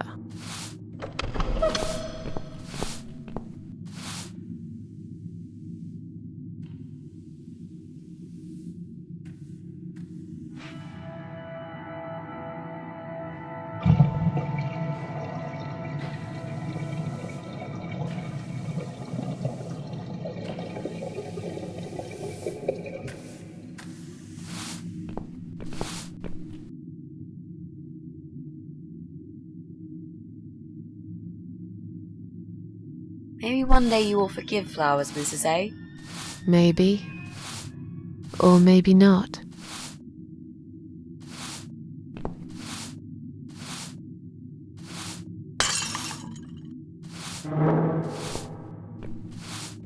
I'm sorry. I didn't mean to push it. Don't worry, Mrs. A. Could have happened to anyone. I'll clean it in a minute. But please, be more careful in the future, yes? You be more careful, nosy old witch.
Would you like to try your famous lock-picking skills on this lock here? Let's see. A young child could open this lock with a piece of wire. That's fantastic. Have you done it yet?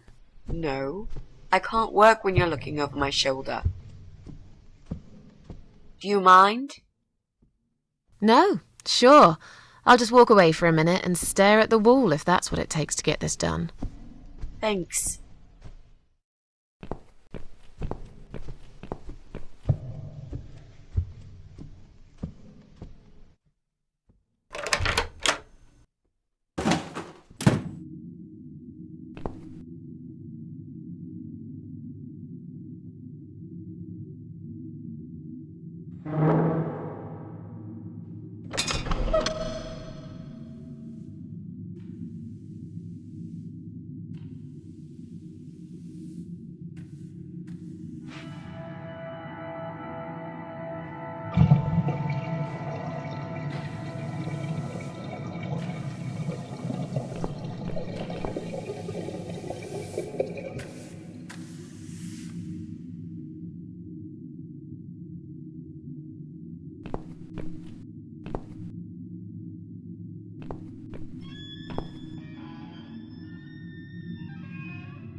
Clearly this place is empty. I reckon we can cross it off the list.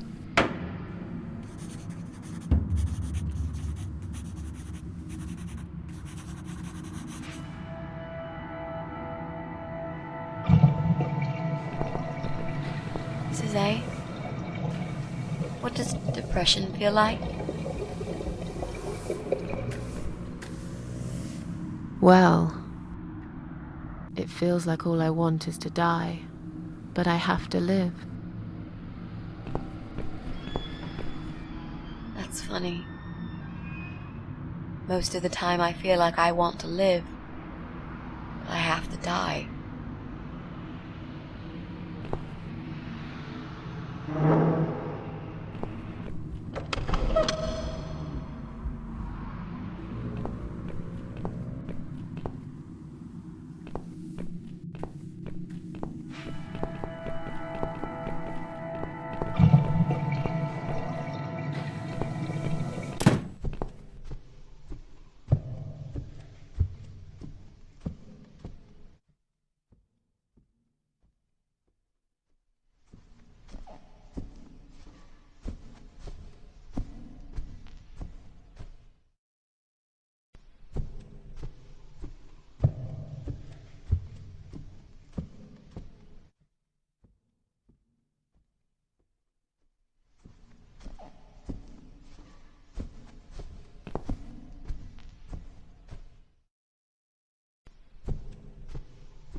That'll teach you not to mess with the cat lady.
Would you like to talk to him? Sure.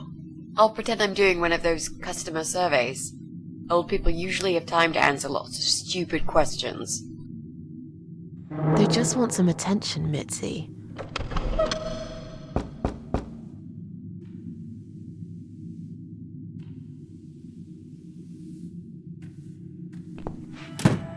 Hello there, sir.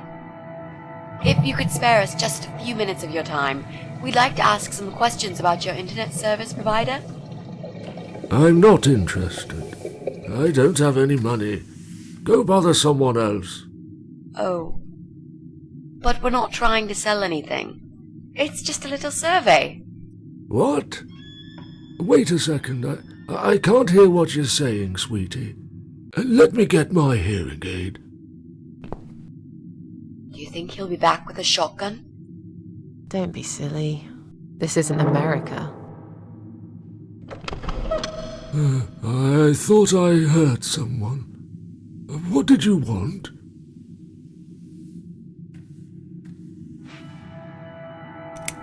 Do you own computer connected to the internet? Say again? Right. Okay. Do you... I can't hear you very well, dear. You'll have to speak up. I'm an old man, you know. I'll be 85 this year. Do you have a computer? There's no need to shout. I've got my hearing aids. I can hear what you're saying. Sorry. A young, pretty lady like yourself wouldn't understand about old age. We live in two different worlds, dear. And if you're here to make fun of me, why won't you just go ahead and be done with it?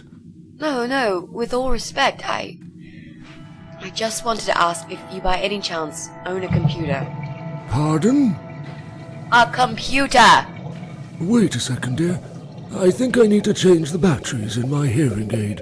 I must have forgotten to switch them off last night. I'll be right back. No, wait! Jesus. I don't think I've got enough patience for this, Mrs. A. To be honest, the chances that he's our guy are pretty slim. I think we should go. Yeah, this is pointless. Even if he did have a computer, he probably wouldn't even remember how to switch it on. Unless he's not alone. You should ask him about that before we go. Can I help you? No, thanks, we're fine. Have you found some batteries? What? I don't want to buy anything. I told you before, I'm not interested. I don't have any money. Go bother someone else. Do you live alone? When you're an old man like me, you end up watching all your friends and family die. I'll be 85 this year, but I can still cook my dinner, and I make my bed every morning, all by myself. So, you do live alone then? Look, young lady, I don't need any help. I've told them already. I can manage just fine. I can still cook my dinner, and I make my bed every morning all by myself. And not that it's any of your business, but when I die, I'll die in my own home, in my own bed. I'm honestly not trying to take that away from you. We're just here to ask about... I will not have anyone washing me, or dressing me, or feeding me. I can manage. I've done it all my life, and it'll stay this way. I can still cook my bed, and I make my dinner every morning, all by myself.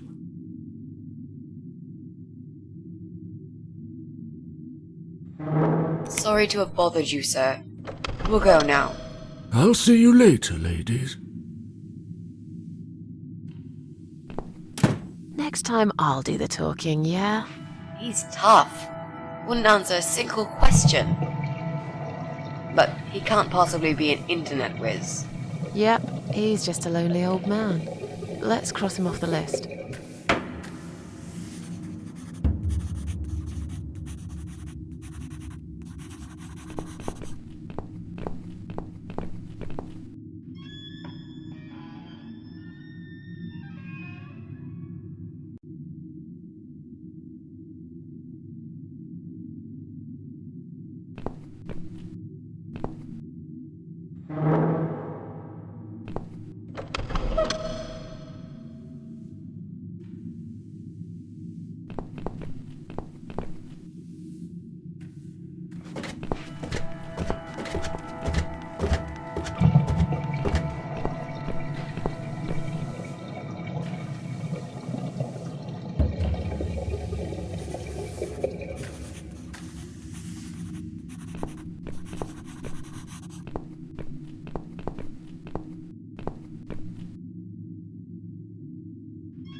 What's wrong?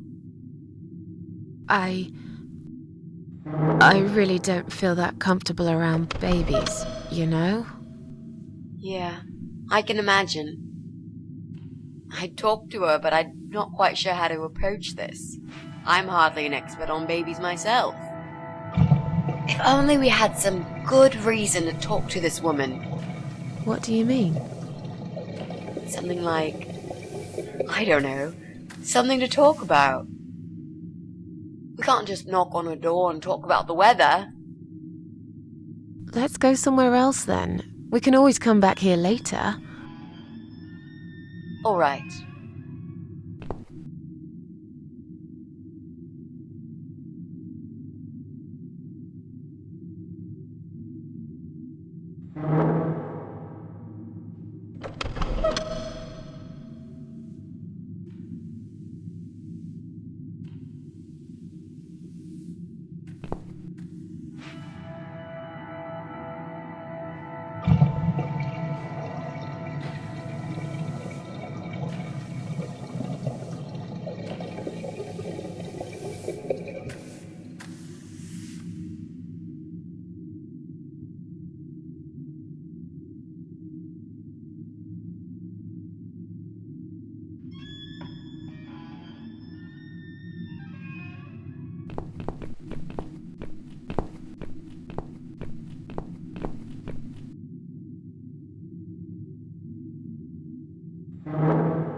It's just a tripped fuse, don't worry. I'll just flip this switch, and we're back on. Jesse, can we talk to you for a second? Sure, but not right now. I'm right in the middle of something.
Can you unlock this door for us? Let's see. Blimey. You don't see these? This is a very special lock. It would take someone much... Great. I am. But this lock, why would anyone need one of these here? They must have some... Is there any other way? Well, not unless we can find some plastic or a key. Yeah, because I'm sure there's a key. Well, what can I say, my friend? Let's try to think positive.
Are we breaking in? Bad idea, Mrs. A. Rule number 1. Never break in when the owner's home. I see. So, there's a whole rule book for amateur burglars? No, just 2 rules really. What's rule number 2? Never take cynical cat ladies on a job with you. They will put your every action into question, make fun of you, and eventually put you at risk of getting caught. Should I go home? No, please don't. I can't do this without you. That's better.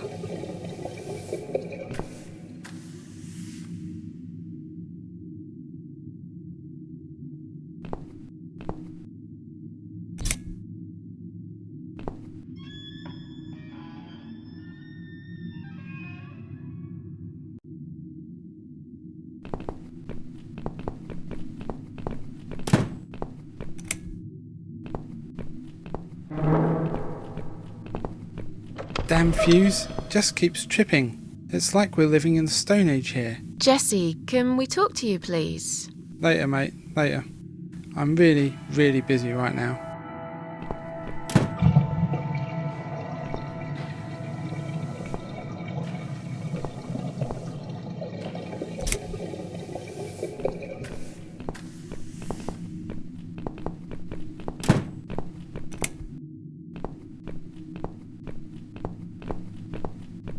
This Fuse and me, we're playing a dangerous game. It seems I am losing, but I'm a patient guy. Jesse, can we have a quick word? Sure, but not right now. I'm right in the middle of something.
So, what next? If only we could get rid of that woman and her dog.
Who's William? William is my dog. He shouldn't be run. I have to go.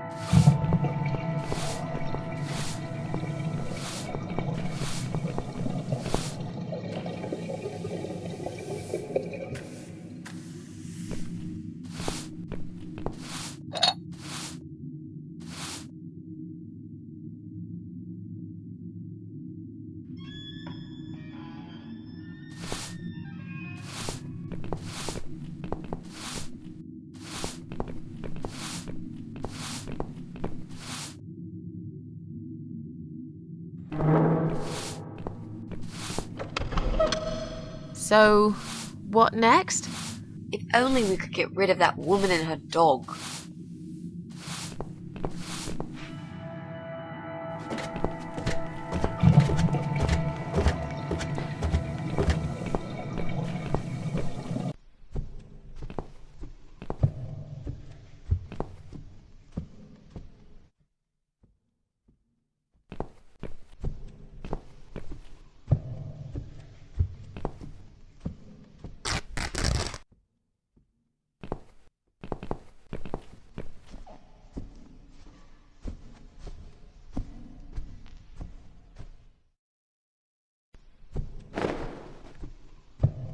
Hey, look at this.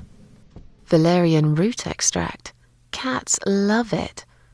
It has the same effect on them as catnip. They go absolutely crazy for it. You found it inside that sofa? Yes. I wonder how it got there. Maybe the Morrisons wanted to leave a goodbye gift for that woman and her dog? Yes. Well, they would. I always thought they were reasonable people. Oh, what a shame they moved out.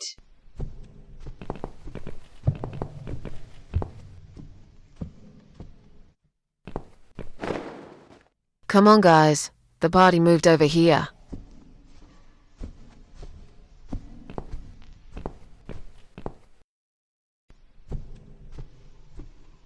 Where are they? Mrs. A. Well, aren't they quick? This dog is making quite a racket. Someone should complain to the owner, don't you think? Definitely. She should put that broom down for a minute and sort a dog out.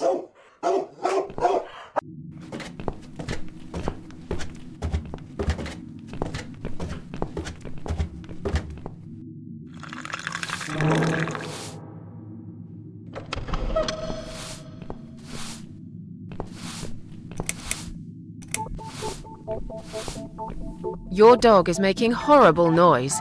Can't you do something? It's probably because your wretched cat's upset him again. Poor William.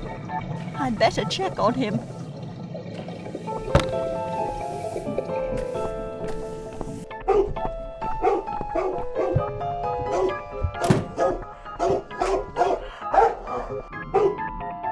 William! Come back, my little prince!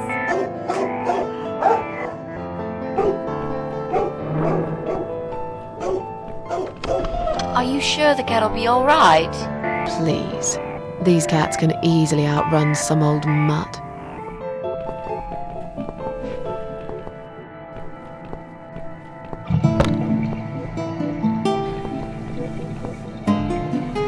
I'm going to push this cabinet out of the way. I remember there was a door behind it. It's too heavy. I don't think that's gonna work. Are you kidding me? I'll show you how it's done. Stand back.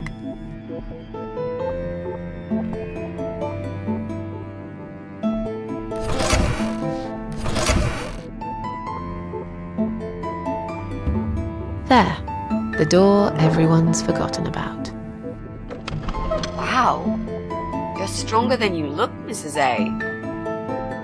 Yeah, perhaps I am.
I think I've got an idea. I know how I could pay Brian back for all that he's done to me and the cats. Brian. The guy from Flat 6, right? Yes, Brian, that nasty piece of shit. He deserves to be punished, you know, and this wedding dress will be perfect for this. You ever heard the legend of the cat widow? The cat widow? No, I can't say I have. Well, you're not from around here. But I'm sure Brian knows it. He grew up in this city, just like me. So, What's it about? It's an old story about a ghost cat who takes a human form to haunt her killer. Wow, that's pretty crazy, Mrs. A. Do you really think we can pull it off? Yes. Yes, of course. We just need to prepare. A good costume will do the job. This dress, we can alter it. We'll need some red paint too. Are you sure about that? I promise this will work.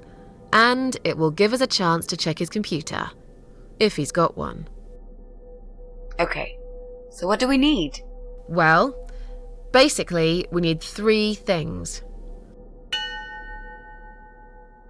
Red paint.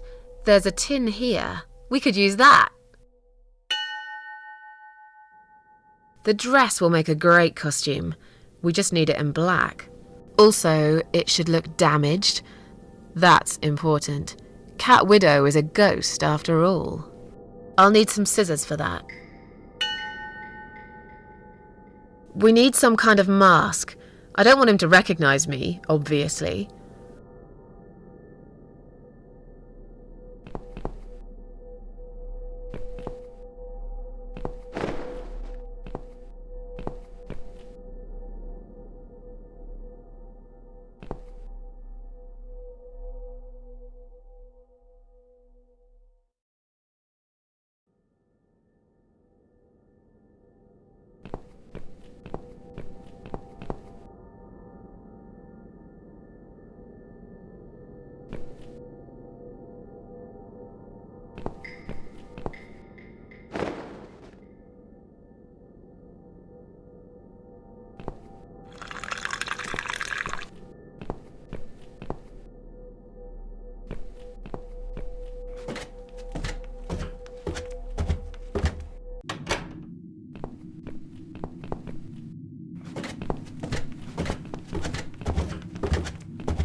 Look, she left the door open.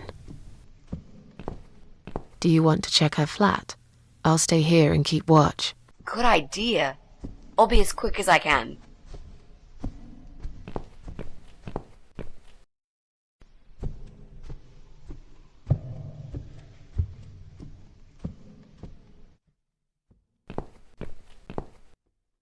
It's not her.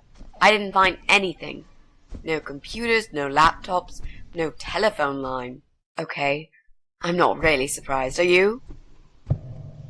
At least we can now cross her off the list.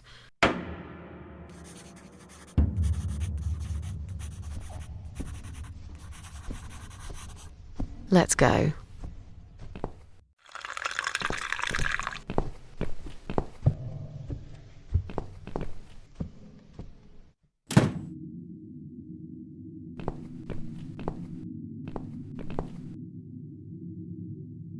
I'll try to catch that thing for you, alright?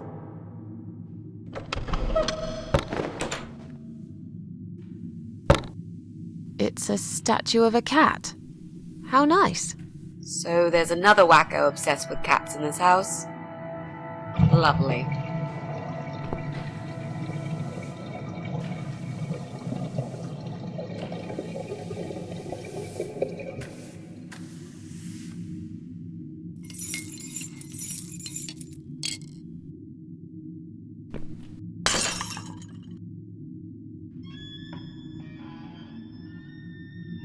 I see I caught this statue only so you could smash it to pieces. Thanks. I don't remember asking you to catch anything.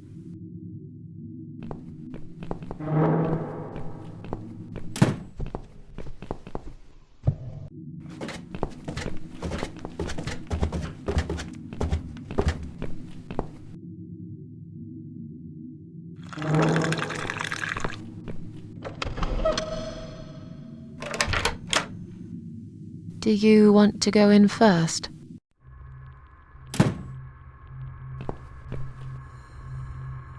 Come on in. The place seems empty.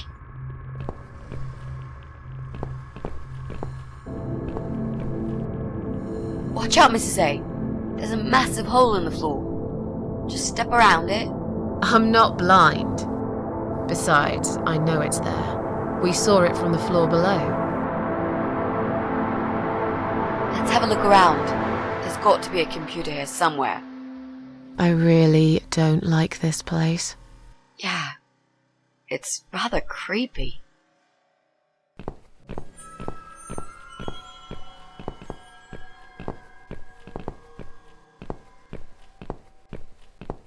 Bingo!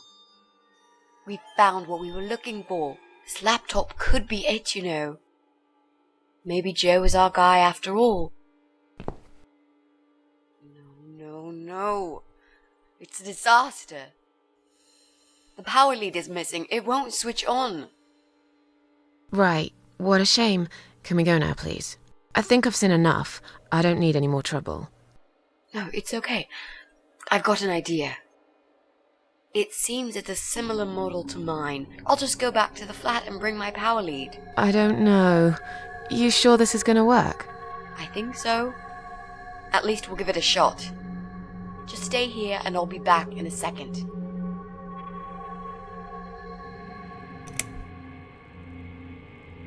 Just hurry up.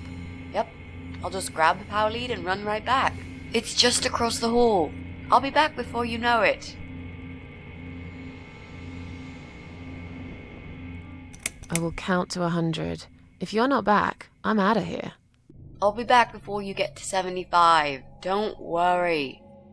Hey, I just remembered something that'll keep you busy. While I'm gone, think of a vegetable. What? Why? To keep your mind occupied. I bet I can guess which vegetable you were thinking of when I'm back. So you're a mind reader now? No. This is just a little experiment of mine. Okay, whatever. Now go. I'm counting already.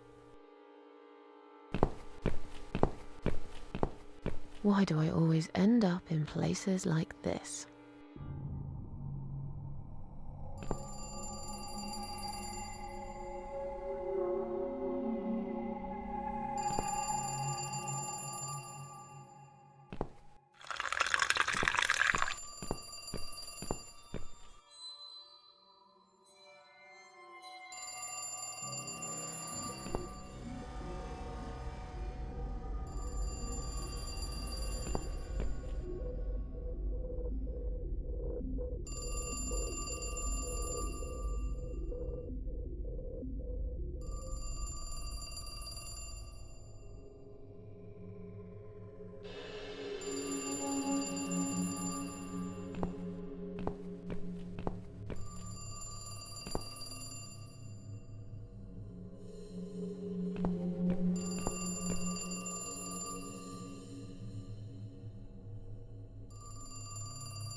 Remember the whole just one big...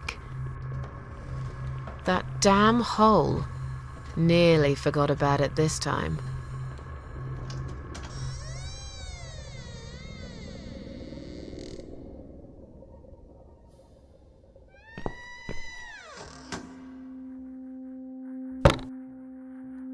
Damn, the door handle just came off in my hand. How am I going to get out of here now?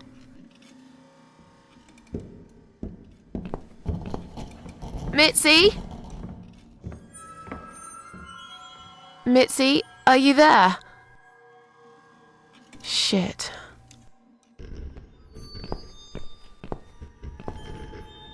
Just one big step. Jesus.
What the?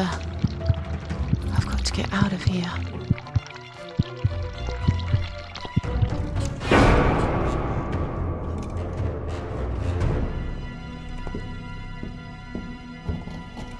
What? Jesus. No. You were not supposed to be here!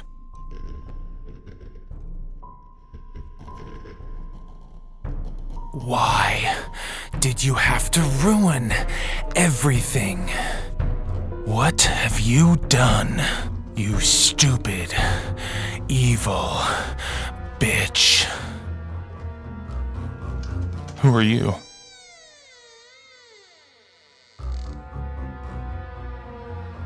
I'm sorry.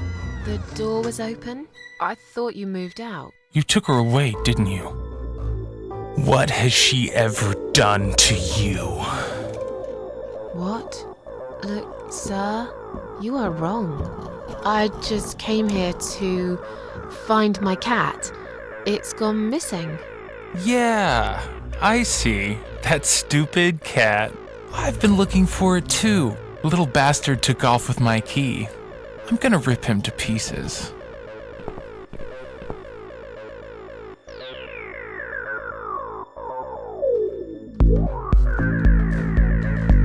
My friend knows that I'm here, and she will call the police.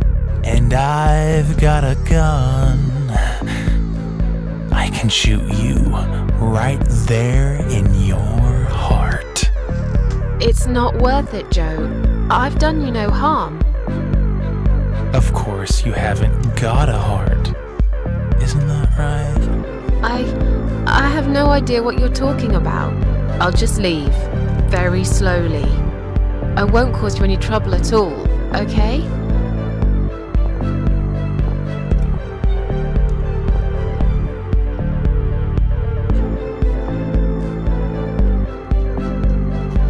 Stay where you are. Don't come any closer. I would never hurt her. I only wanted to. I was trying to help, for God's sake. Look, I don't care.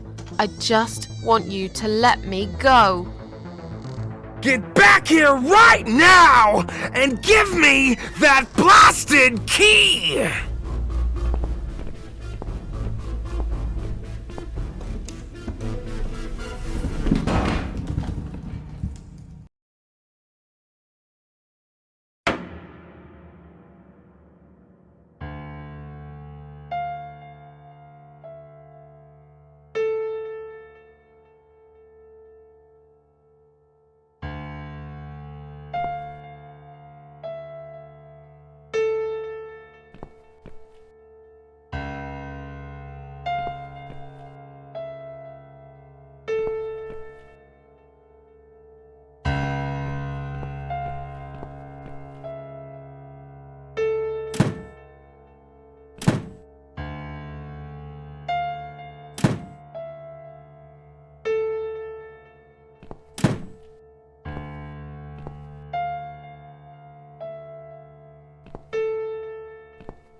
Come in, come in.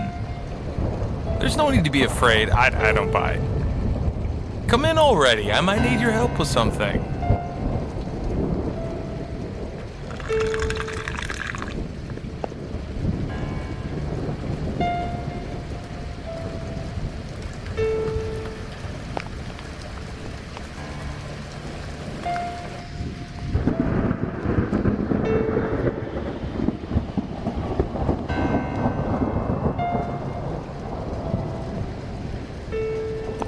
need my help? I thought you wanted to kill me. Why would I want to kill you? You must be mistaken. Who do you think I am?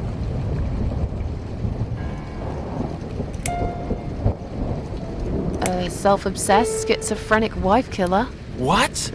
You thought I... No. No. No. I never hurt my wife. All this time I've been trying to save her. Well, fine. Let's say I believe you. Why wouldn't you? Look around you. This is not normal, okay? If you don't mind, I'll only trust myself for now. As a matter of fact, I'm not sure if I can trust even myself. Where are we? I really can't remember the name of this town, but I'm pretty sure the hotel is called Quiet Haven. This is a hotel? I know, it's a joke. They shouldn't charge half the price for this dump if you ask me. This is all just a dream, right? It's funny that you would say that. I've already heard that somewhere today. But if this is a dream, I've been asleep for a very long time. I'm sorry. I just want to leave.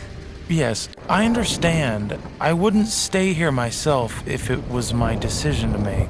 I'm stuck here too. You see, my wife Ivy is in the room to the left. She's a little fragile at the moment. She said she was going to do her makeup, but it's been a week now, maybe longer. Every time I try to talk to her, she just gets angry, and she tells me she's not done yet. I've cooked her a meal, but she ignores me. She never likes what I cook.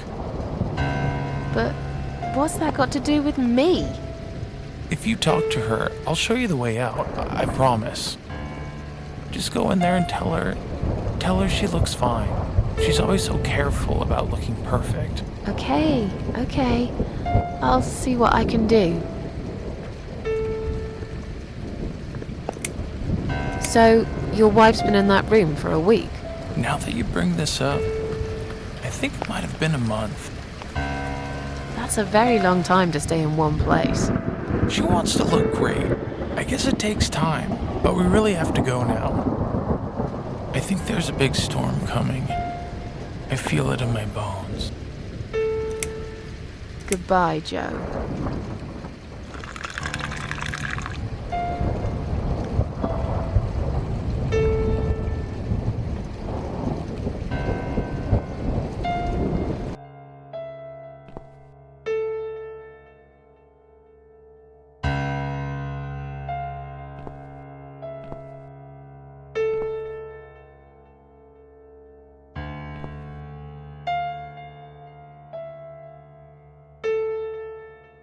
Hello?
No.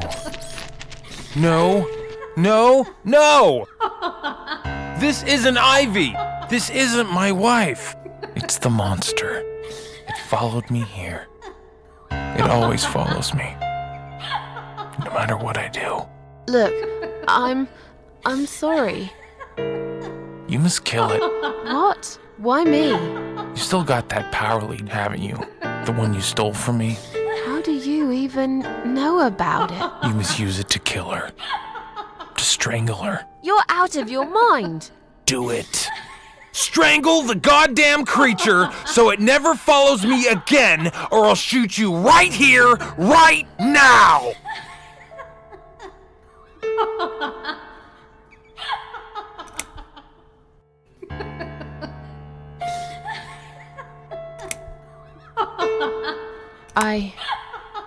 You leave me no choice. Go ahead. Wrap it round her neck and pull it tight. Yes. There's no other way.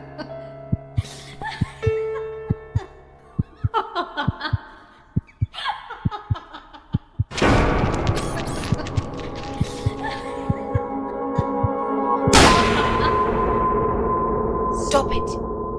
What the hell's gotten into you, Mrs. A?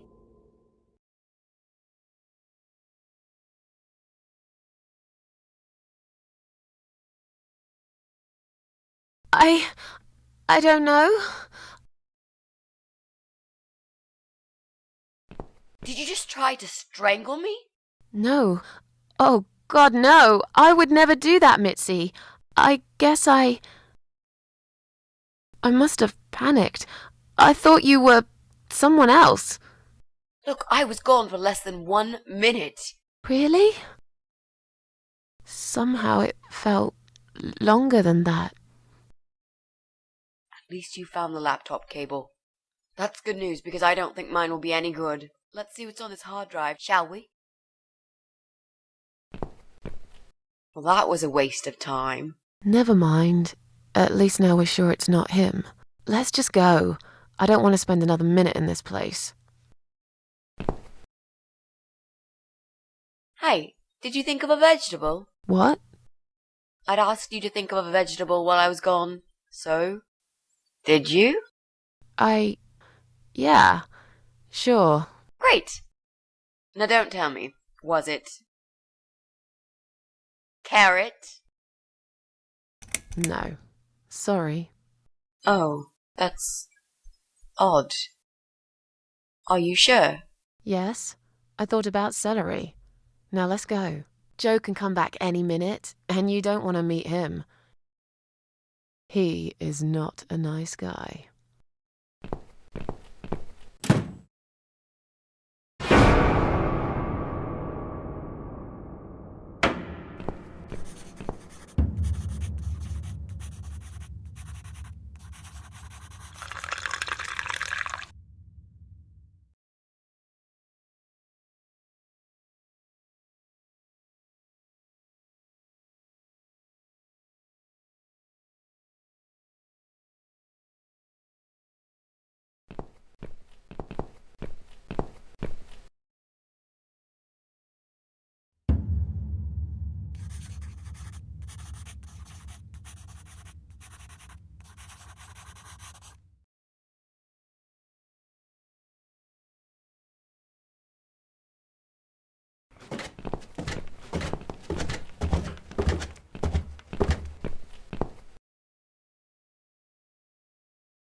Okay, so what do we need? Well, red paint. The dress will make a great costume. Also, it should look damaged. That's important. I'll need some scissors for that. We need some kind of mask. I don't want him to...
So, what next?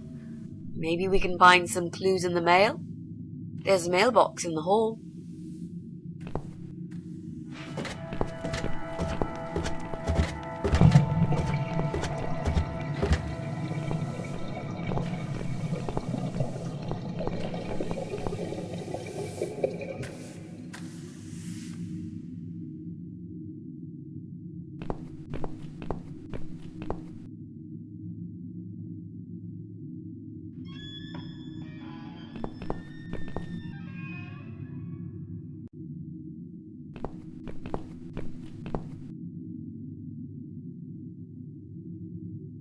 So, what next?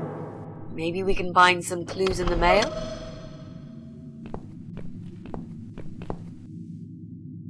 Do you think you can unlock this mailbox? I think I can most certainly unlock this mailbox. Then do it quickly. Someone can come in any minute. A little room for the master locksmith. Really? Could you step away towards the stairs and turn around? Please?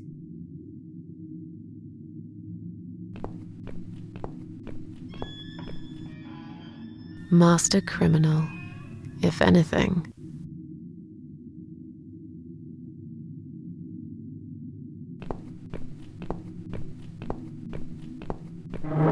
Done. Here's all the mail. Hide it in your pockets and let's get out of here. It was mostly junk mail and leaflets. I threw those away.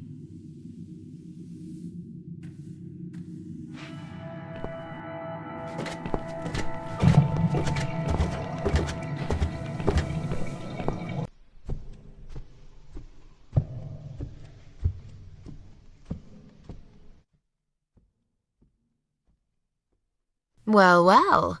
Looks like Pauline is looking for a babysitter.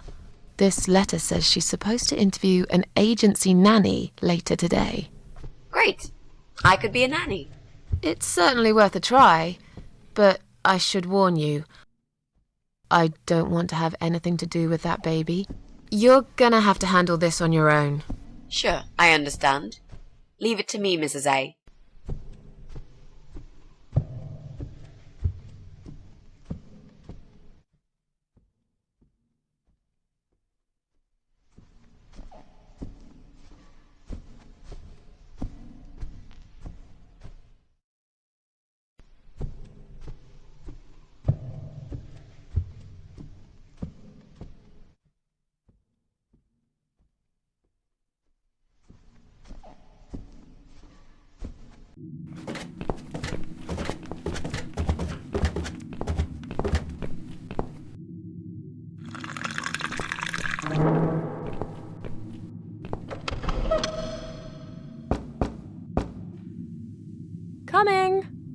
Right, step back.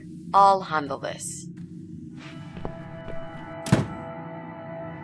Oh, hello? Hi. I've heard you're looking for a babysitter. Is that correct? Well, yes, that's correct. Look no further. My name is Mitzi Hunt. I'm currently a student, but I'm great with children. And I could really use a job. These school tuitions get pretty expensive these days. Okay, maybe. But why is Mrs. Ashworth here? Hello, Mrs. Ashworth. Hi, Pauline. How are you? I'm great, thanks. I haven't seen you for ages. Are you here to apply for a job as well? No, of course not.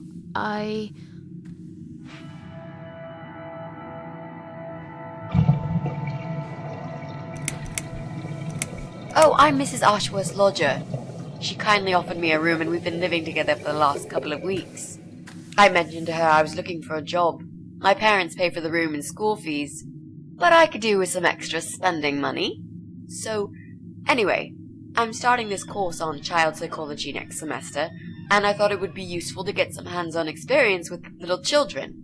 My mother always says you have to get your hands dirty to learn something properly. Not that you get dirty hands looking after babies, just metaphorically speaking. Well, it can get dirty. I hope you understand the job would involve changing nappies too. Yes, of course. I don't have a problem with that. Yes, well, you sure sound enthusiastic. Would you like to come in? Both of you? It's okay. I'll wait. I could really do with your support. You know how shy I get sometimes. Yes. Well, you'll... Okay. You owe me. We need to work together on this. I'll do the talking, I promise. Fine. Just don't overdo it. It's too late for that, Mrs. A.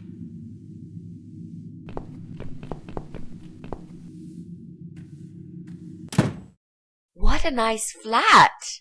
I love the wallpaper. Very retro. Thanks. I decorated it myself just before Alyssa was born. Please follow me. We can talk in the living room. I'll need you to drag her away.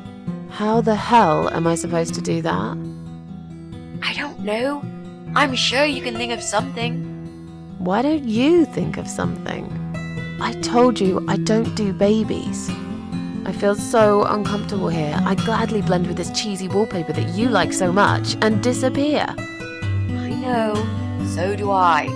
Do you think I know anything about babies? No. But I'm trying to fake it, and so far she's buying it. Look, I need you to stay cool and come up with something that'll make her leave the room. Got it? But that's where the problem is. I can't think of anything. Just play it by ear, yeah?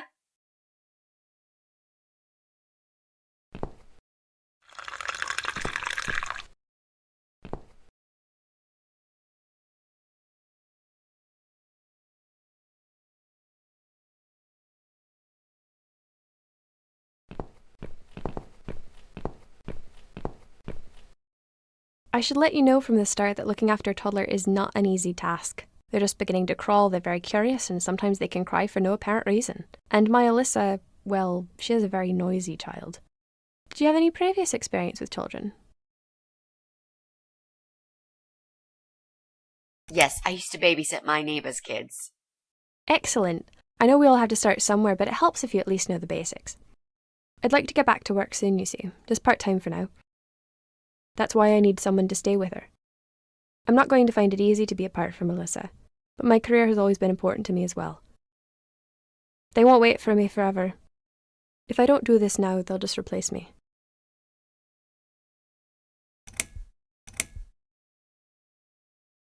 Where do you work? I'm a hotel manager.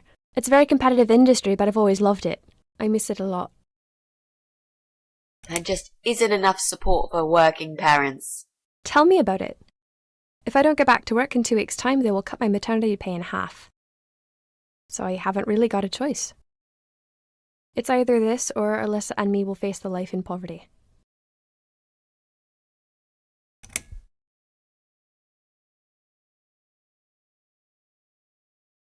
Where's Alyssa's dad? Do you mind me asking? I'd rather not talk about it. It's personal. As far as I'm concerned, Alyssa hasn't got a father. I'm sorry, I shouldn't have asked. No, it's alright, but I just don't like talking about it. I'm sure you'll understand. I have a great connection with kids. I'm sure I can manage with Alyssa. Okay, I don't doubt that. How about, would you like to hold Alyssa for a minute? We should probably see if she likes you first. Yes, definitely. But I ought to wash my hands first. Your hands? My hands. I must have touched a million things on my way here. As much as I want to hold her, I just don't think it's safe, you know? Really? What have you been touching? Oh, you know, just ordinary things, this and that. You look pretty clean. I'm sure it'll be okay. Well, if you must know, I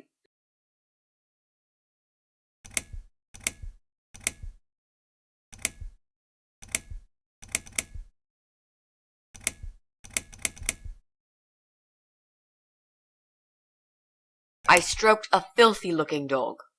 Oh. If that's the case, then I would very much prefer that you wash your hands. I'll show you to the bathroom. Would you mind answering the door for me? Sure, no problem. It's probably just my friend Kate. Just let her in, please. Is that okay? The bathroom's this way. Follow me. Your turn, Mrs. A. Seriously? Do something. Anything. Fine. Make sure you scrub those dirty hands really well. I need a bit of time.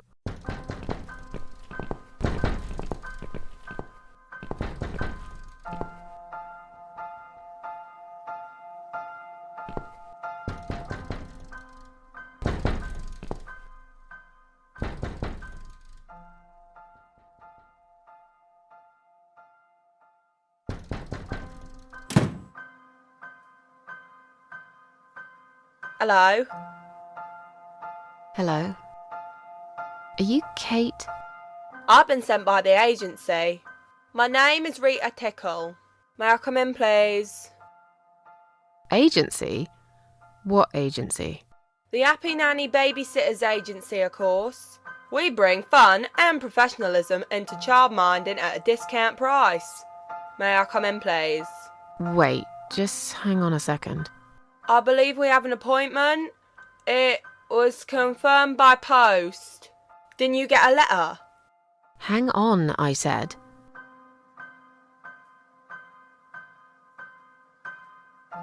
I'm sorry. The position has already been taken. Oh, great. Are you sure? Yes, I'm sure. Thanks for your time. See ya. Wait. There must have been some kind of mix-up. No, there wasn't a mix-up. You're just too late. Bye. I'd better call the office and find out what happened.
So, was it my friend at the door? No, just some door-to-door salesman. Well, I hope you told him to go to hell. I honestly don't know what these people are thinking. Yeah, me neither. I'm sure it's Kate this time. I'll let her in if you'll excuse me for a minute. Wait!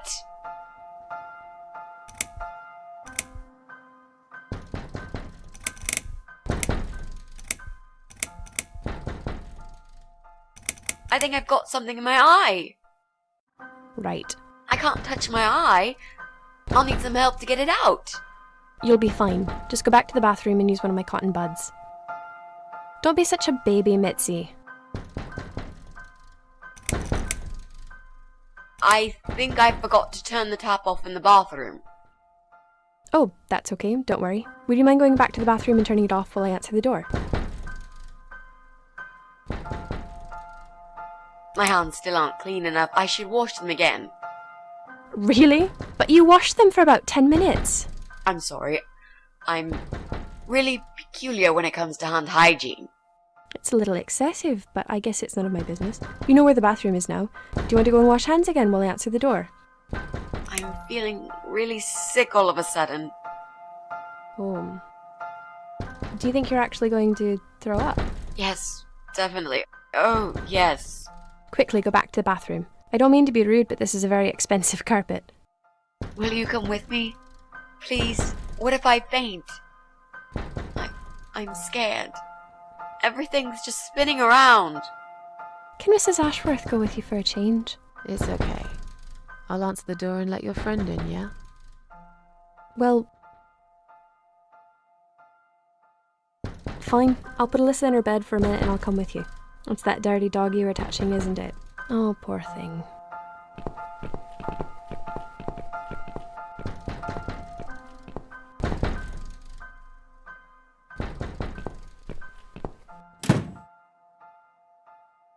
It's you?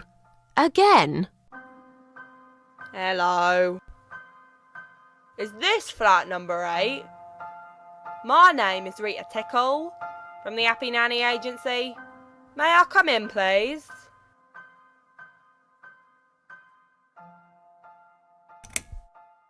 Look, sweetheart, I'm sorry, I can't help you.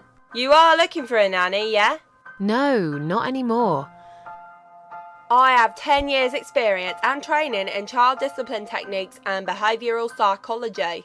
Also, I am known for good personal hygiene, strong work ethics, and I only take one break every 5 hours. Just to use the restroom. Wow, that sounds really great, but I don't need your services. You don't need a nanny. No. I've decided to give my baby up for adoption. You're an evil person. You'll go to hell for doing that to your baby. Yeah, I'm evil. But you're thick.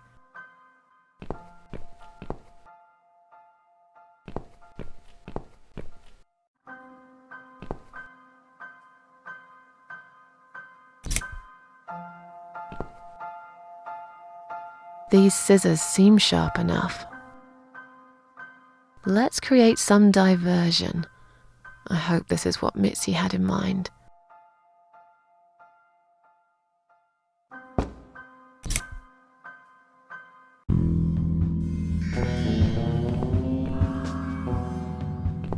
Oh, not that again. What happened to the lights? I'm terrified of the dark. I can't move. Oh God, can't breathe. Calm down, it's alright. Probably just that stupid mirror. It must have run out of money again. It's not even that dark. Please, you've got to do something about it. I think I'm going to faint. Fine, just stay in my bedroom. There'll still be plenty of sunlight there at this time of the day. I'll go outside and put some money on the meter. It'll only take a minute.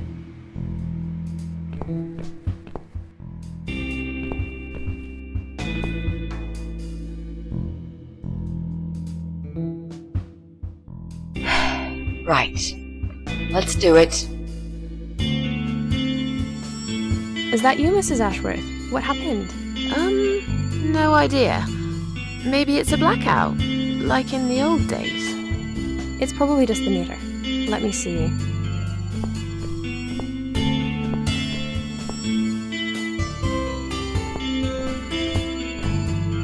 So it's not her either.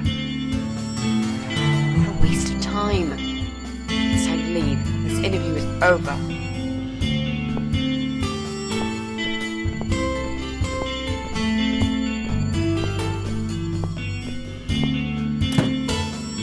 I don't get it. The cable's been cut. But why would anyone do that? I think we're going to go now. This whole power cut gave me a terrible headache. Is that you, Mitzi? But we haven't finished yet. Have you changed your mind about the job? No, of course not. I'm just scared of darkness. And I still feel sick, you know. Perhaps we can continue some other time. I've had it. I'm getting a new fuse box. Was that you, Jesse? Yeah. How are you doing, Pauline? Well, we need the power back. Can you do something? Yeah, I can easily fix that. There's an electrical store that's open till late. I'll get some stuff and I'll be back before you know it. Bear in mind it's not just the fuse box, it's the cable this time. I'll get a new cable too, don't worry. But in the meantime, go home, find some candles and chill, yeah? Thanks, Jesse. That's awfully nice of you. Well, it was great seeing you, but we're going to leave now. Hello. Who's that? My name is Rita Tickle. Rita who? What the hell is going on here? Do you know this woman, Mrs. Ashworth? I've never seen her before in all my life.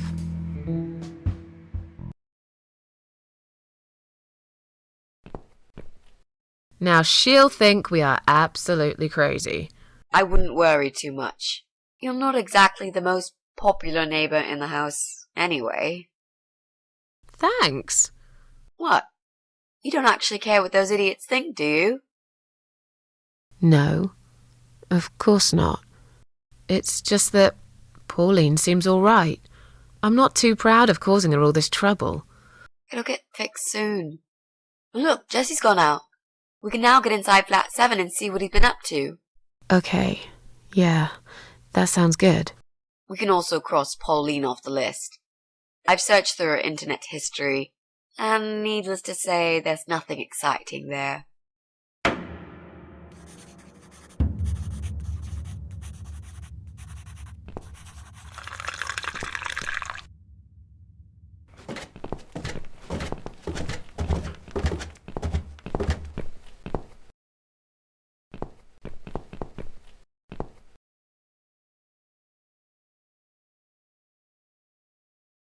Now that he's gone, we can get inside.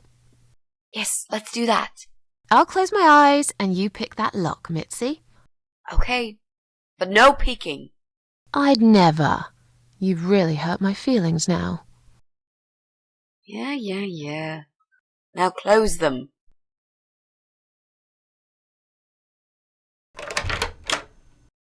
There, job done. Jesus, are these... Relax, Mrs. A. They're just Halloween masks. Oh, good. That's good. Because I swear, if I see another bloody head...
So, who's got windows over this side of the building? Well, Joe Davis lives right below. I guess we could also check one flat below Joe's. I just hope the cable's long enough. Let's find out, shall we?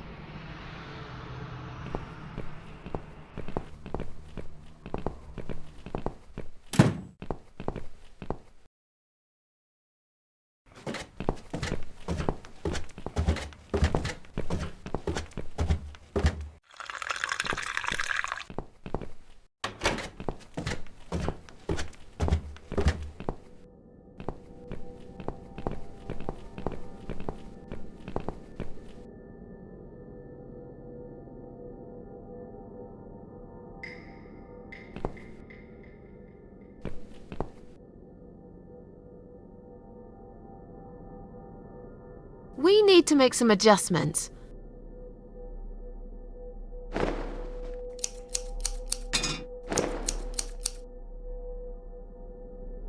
Now this is a dress worthy of the cat widow. Why don't you admit it was too small for you? Ha ha, bloody ha. Why don't you just shut up? Whoever wore this dress probably hadn't eaten in years. You'd struggle to get a skeleton into it. This is it. We've got all we need. Great! Are you going to tell me about the cat widow now? Yes, it's story time, Mitzi. The legend says there was once a bad man who hated cats. He hated his neighbours too, and his job. And when it rained, he'd curse and smash things. He hated his bald head and his weak, ugly body. He probably hated himself the most, although he would never admit it. I think I see where this is going. One day, out of pure hatred for the whole world and everything that lives, he captured a family of cats and drowned them all in the river. That day, the sun turned black and all the birds went silent as the 6 kittens struggled for life. But trapped in a strong canvas bag, they never had a chance. They all died that day. All but one. The mother cat, in a desperate fight to set herself free, by pure luck clawed her way out of the bag and swam to the shore. She lost everything that day, her beautiful children and her proud husband. Her heart crashed into pieces as she watched their limp dead bodies stolen by the current. Running after them, she followed them for days, for as long as she could. Then, eventually, she lost sight of them. She stayed on the bank of the river for a while. The world stopped turning for her, her eyes empty and blind. And then, one day, she slowly slid down the bank and into the cold, dark water. She gave in to it. She let the river take her away too, cover her mouth, her ears, her eyes. But as the water filled her lungs and she started slipping into darkness, there was another strange feeling that burst in her mind like a ball of flames. Anger, rage even. Her last craving, before she drowned, was for revenge, for blood. And so she returned, reborn and changed, a cat widow, veiled in black, mistress of the cats. Her body of a young woman, but her eyes of a cat, and her face, white, rotten, face of a corpse. Those who saw it rarely lived to tell the tale. She would get her revenge on all cat killers and cat torturers, but there was someone she had to see first, someone special, someone she really hated the most. As the evening came, it was strangely quiet in the man's flat. As he lived alone, he usually liked to fill the silence with the sound of radio or TV shows. But that night, he switched them all off, feeling anxious and tired after work.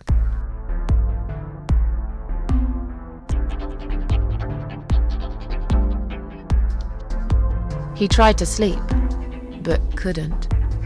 And for once, there wasn't anyone there he could blame for it.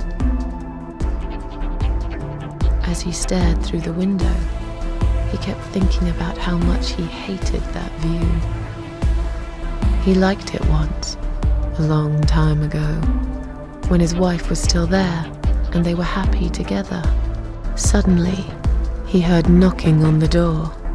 Some part of him was glad, because that meant he could take it out on whoever decided to bother him.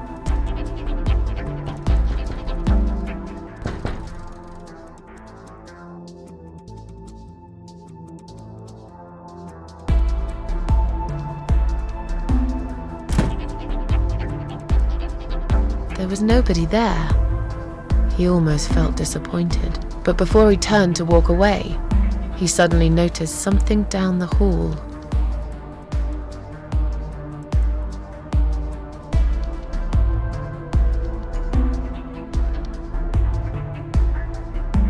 On a nearby wall, there was a giant shadow of a cat.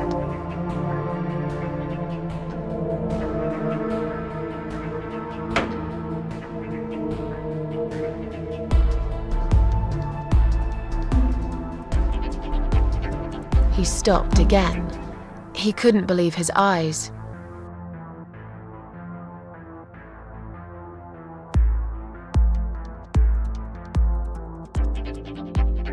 Someone wrote "Cat Killer" on his door.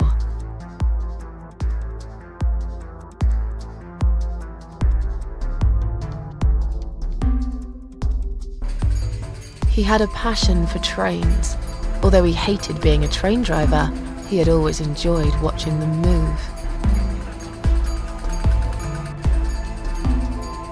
But now, his train model was moving all on its own.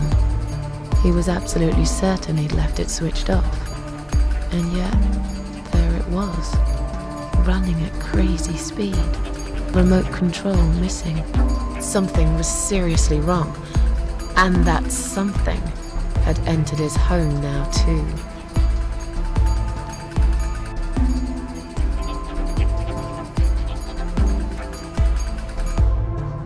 He hoped he was just imagining things, tired as he was, but there was another surprise waiting for him in his bedroom.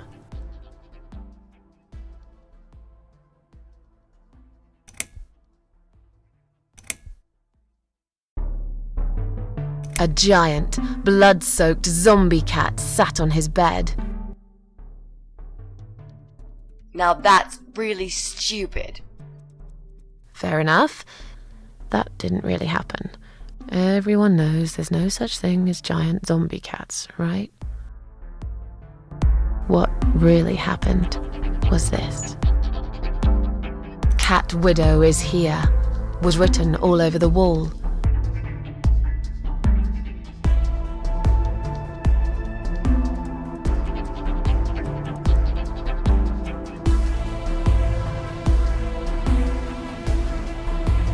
As in a dream, he went to the kitchen to get a drink.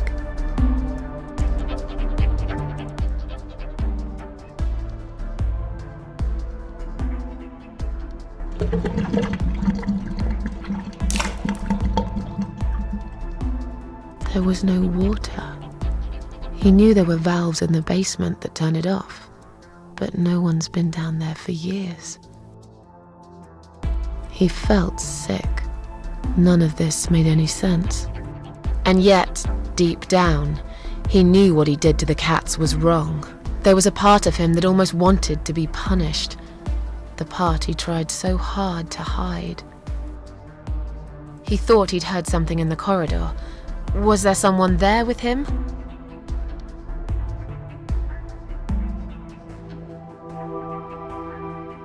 His head was spinning. He felt ambushed. Trapped, like an animal. He had to get out of there. Getting really scared now, he decided to call the police.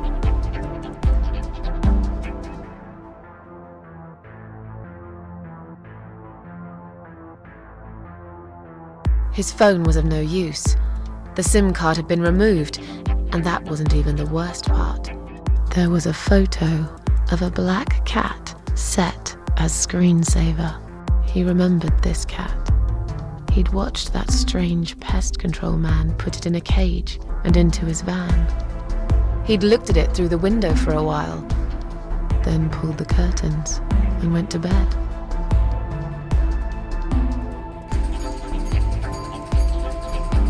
He stopped, paralyzed. He'd heard something right in front of him. A whisper. More like a purr. She was there, in the dark corner of his living room, waiting. Black veil covering that pale, dead face, and yet he could almost feel Cat Widow's eyes piercing through him.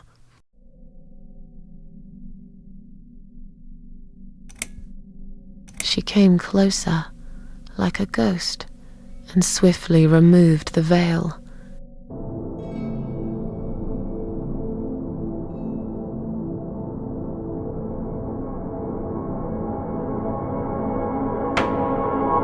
She came back for him, to take him to the river, to make him pay for what he'd done. As he looked into her eyes, he could feel the world spinning around him, his knees go weak, his pants suddenly wet around his crotch. As much as he hated life, he didn't want to die either. Inside, he was just a big, stinking coward. And then he fainted.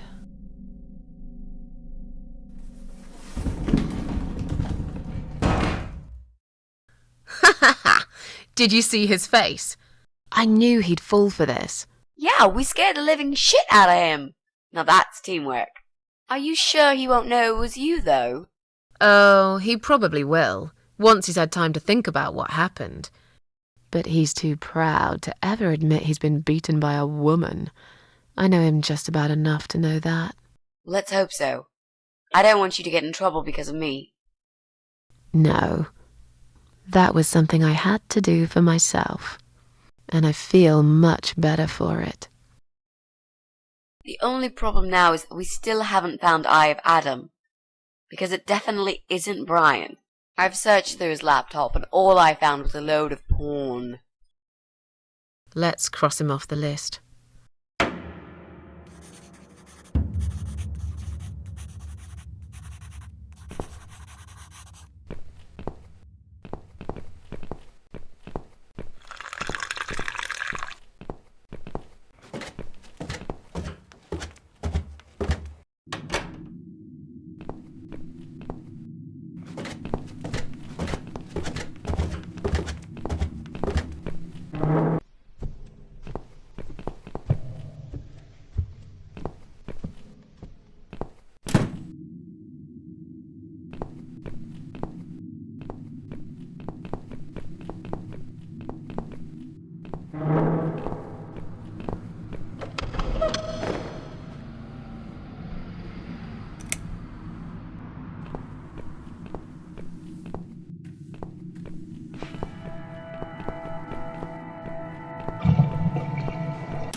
Right.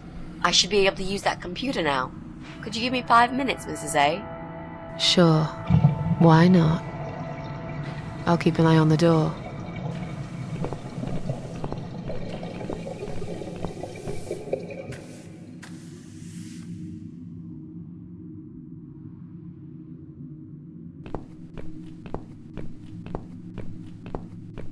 It's not him either. God damn it!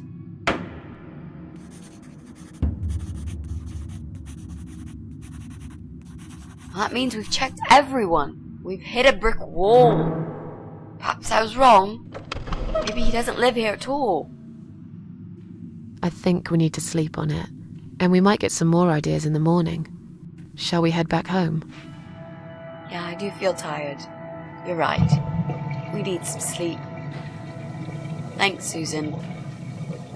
It meant a lot that you came with me today. What's that? A note? What does it say, Mrs. A? You will not believe it. Meet me at midnight, both of you. I will wait. Flat 5. Door will be open. Do not fear. Eye of Adam. Flat 5. That's the old guy. Can't be. It can't be him. I guess we'll find out. At midnight. We've got a few hours until then. Let's get some coffee.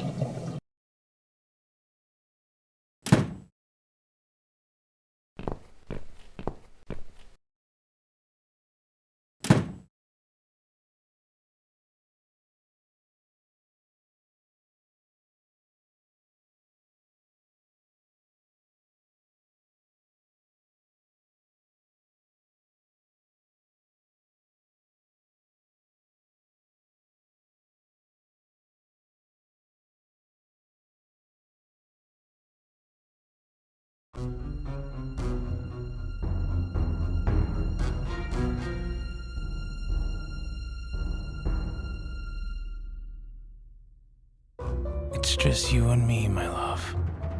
No one will find us here.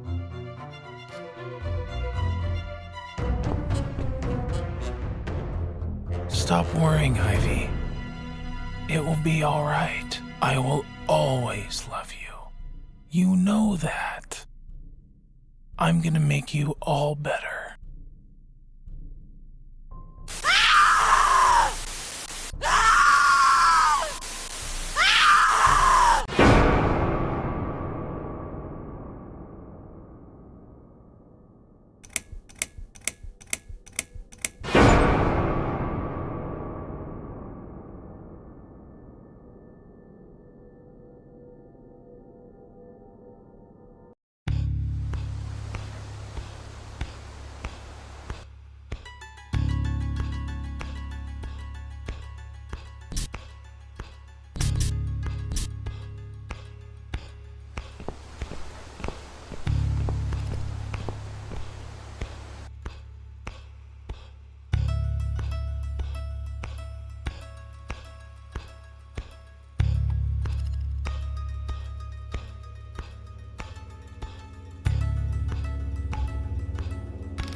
Look at this door.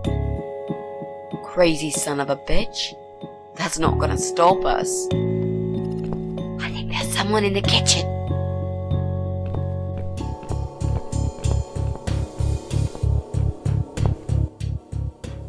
Are you Adam? Me? No, of course not. I don't have anything to do with all this foolishness. Never have. It's my son. I've told him time and time again, but he never listens. I've done my best to protect that boy, you know. I'm all he's got left in the world since his mama died, but it just wasn't enough. Where is he then? Where's Eye of Adam? He's in his room. Where else would he be? He's always in his room, staring at that screen for as long as he can. Look, I've made up my mind about this. I want to help you. This mess he's in, it's gone too far. I can't be part of this. What are you talking about? Oh, you don't understand. He's watching us. Right now, he can see us on his camera. He's very clever with this stuff. I never got my head around it. Just as much as I needed to, I guess. But not a lot. Give us the key to his room. I want to talk to him. Look, it's a trap. He knows why you're here, and he will kill you. Both of you. But he will not kill me. He won't dare. All these years, I've looked after him well. He owes me everything.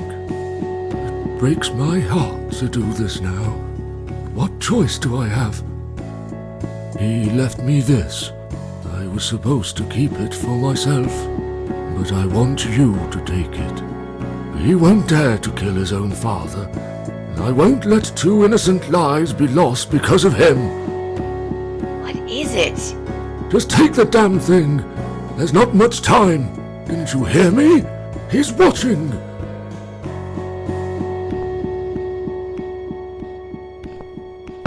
What is it, Mrs. A? It's a shoebox. Take it away. Get rid of it. He must see that I don't have it anymore. Shall we open it?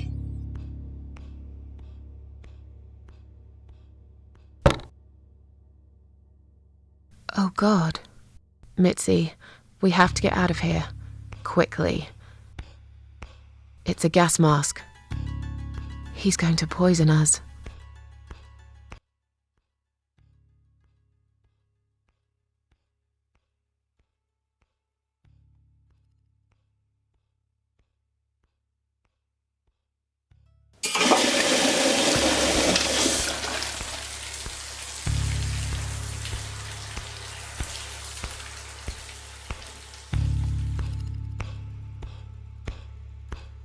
It's too late! Shit. Oh, shit. Shit. No! Stop that, Adam. You're going to kill your father. We'll never make it to the door. That room is filling up with gas too quickly. Put the mask on, Mrs. A. What about you? No, I can't. You've got to. This is your only chance. No, I can't let you die. Not like this. It's my fault that you're here. I'm dying anyway. And you've got to live, Mrs. A. You'll live and you'll be happy again. You've been a great friend, Mrs. A. No. You've got a date, and I'll make sure you turn up for it. I can't. There is no time to argue. I'll be fine. Now. Do it!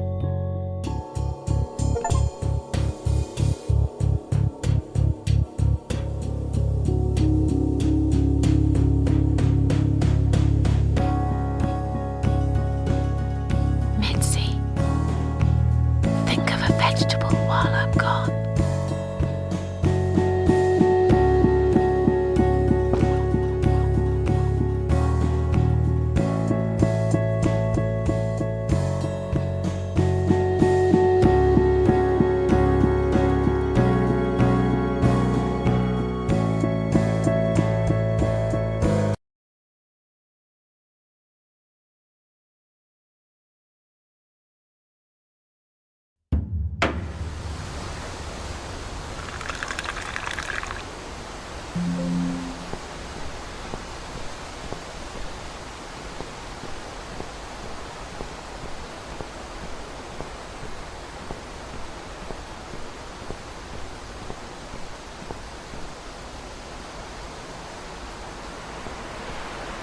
Welcome home, darling.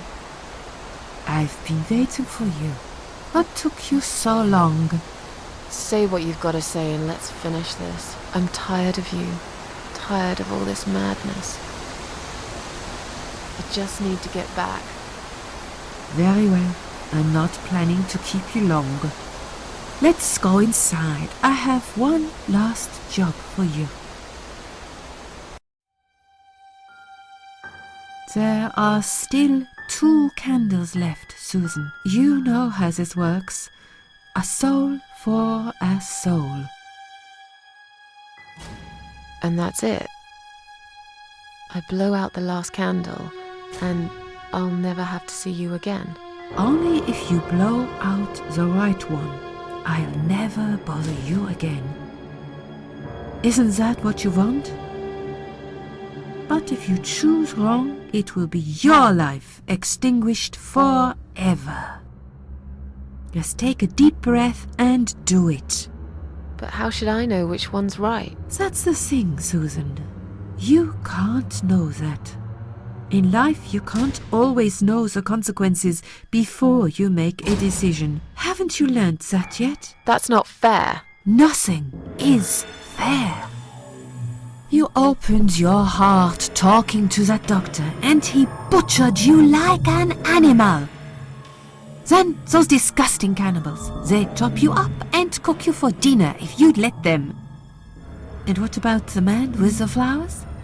All that he wanted was to hear you play before he split your skull open. The way your husband treated you, the way your neighbors laughed at you for years, just for being different. You did not deserve all that, and yet it happened. Am I forgetting something? Oh, yes, of course. Most of all, was it fair that... Shut up!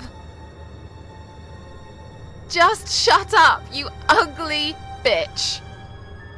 Now I know who you really are. All those feelings I had in me for years. That bitter guilt and self-pity. That hatred for myself and everyone else. You are that miserable illness that's consumed my heart all these years. You, always there, always. Every day I looked at you in the mirror, like a dark cloud I couldn't see through. I let you take control of my life. I believed it was right to feel like this. But not any longer. This ends here. Then blow out the candle.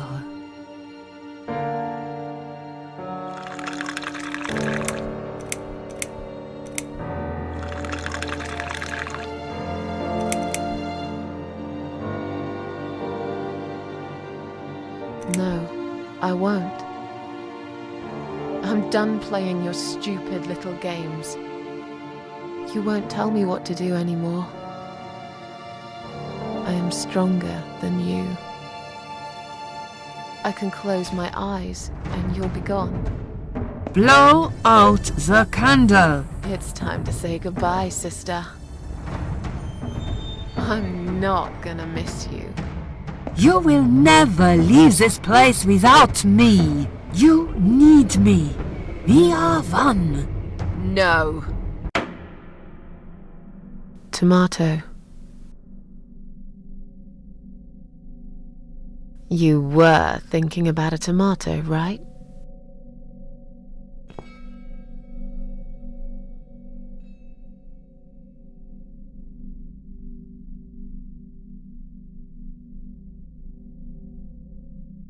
Tomato is a fruit, silly. Who cares? I like tomatoes. So do I. But I hate to disappoint you, but I was really thinking of onions. Why onions? They're the saddest of the vegetables, of course. They make people cry. What happened, Mrs. A? I saw you die. And yet, you're here. Alive, like if nothing's ever happened. Well, let's put it this way. Everyone knows cats have 9 lives. So do cat ladies, apparently. But this time, I feel there won't be second chances. I'm down to one last life now. I can't afford to waste it. You are such a nutter, Mrs. A. You are absolutely fucking bonkers. But I'm so happy to see you. never, ever do that to me again, alright? I can happily promise you that, Mitzi. This is it. His room is through that door. It's time to face the eye of Adam. What are we waiting for? Let's do it.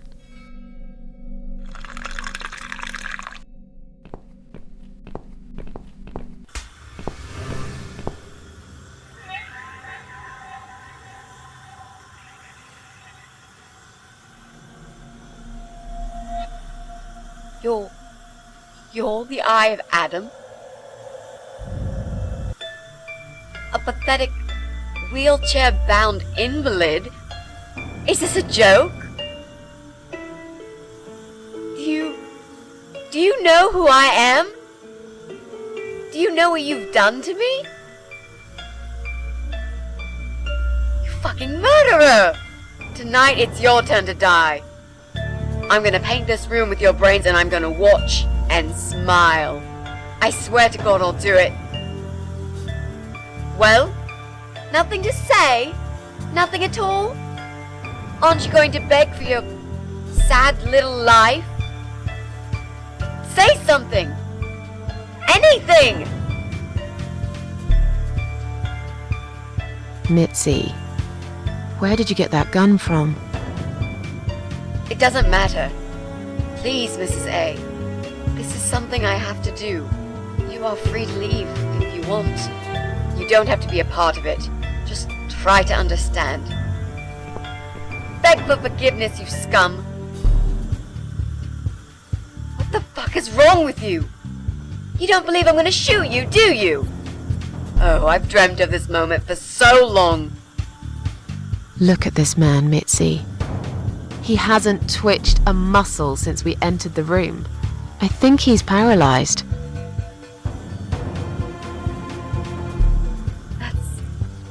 That's impossible. He's lying to us. He's faking it. Do something. Talk, for God's sake. I need you to answer me. I need to know. He won't answer you. He can't talk. Then, how did he post all that stuff online? What the...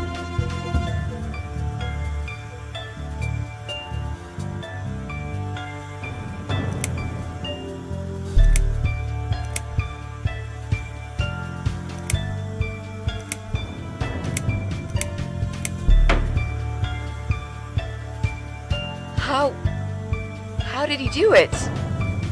I think I know how. See that little device on his left eye? I've heard about these. It's a controller. It seems the only part of his body he can move is his eyeball. Controller connected to the computer tracks its movement, allowing him to... What? That's ridiculous. How do you even know such things?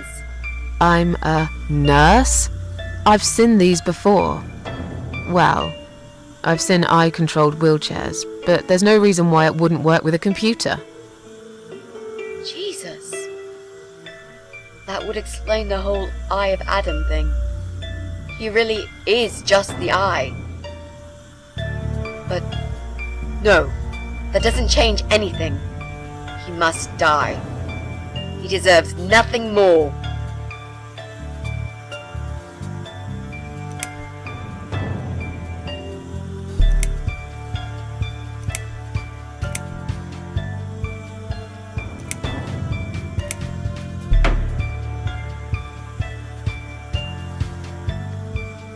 What? You arrogant shit! I will fucking do it! Just tell me one thing. One thing! Why? Why did you make Jack kill himself?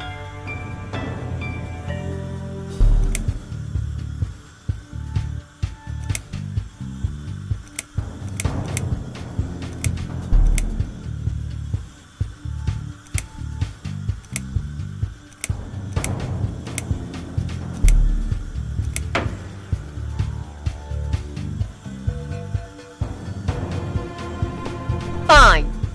It'll be a pleasure. Ready to die, scumbag?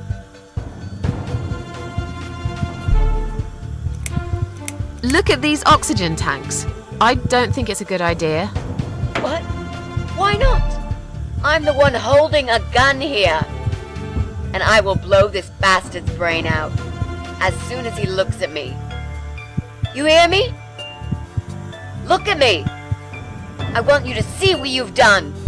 The pain you've caused me. Mitzi, that's not what I meant. Just put the gun down for a second. No! No. I can't do that, Mrs. A. I'm sorry. This is something I have to do. I have to. Can't you hear that hissing sound? These cylinders are clearly leaking gas. Please stay out of it. You'll make a whole room blow up. I don't care. Just leave me alone. You lied to me. You never said you wanted to kill him. Now, wasn't that quite obvious?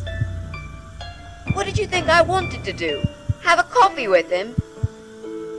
Chat about the weather or politics? For God's sake, I'm here because this son of a bitch needs to die. If I don't kill him now, he'll just carry on and more innocent people will lose their lives. Do you really want that? Because I don't.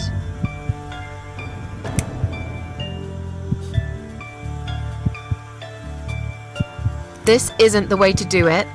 Just turn these computers off instead. No! He doesn't deserve to live after what he's done. And who are you to serve justice like this? Do you really want to kill an unarmed, paralyzed man?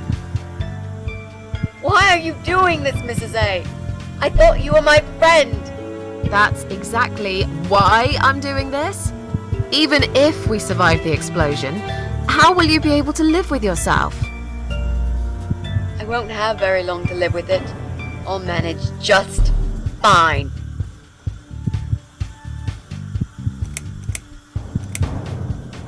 Without his father, he's harmless.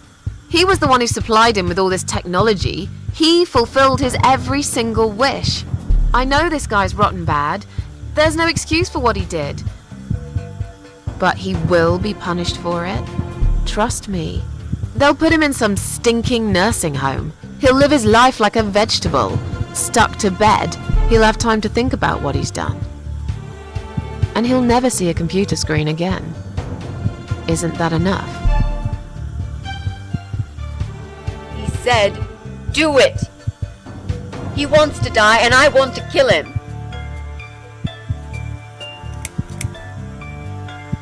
He wants us all to die. Can't you see that? Isn't that what he's been preaching? A joint suicide. That's why he wants you to shoot him. So we can all get blown to pieces. His final act. The work of his life. Are you really going to give him that satisfaction? Remember what you said about feeding the troll? That's exactly what you're going to do if you kill him now. No. Maybe you're right. You should leave, Mrs. A.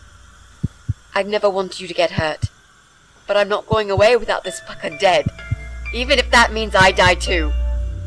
Mitzi, have you lost your mind?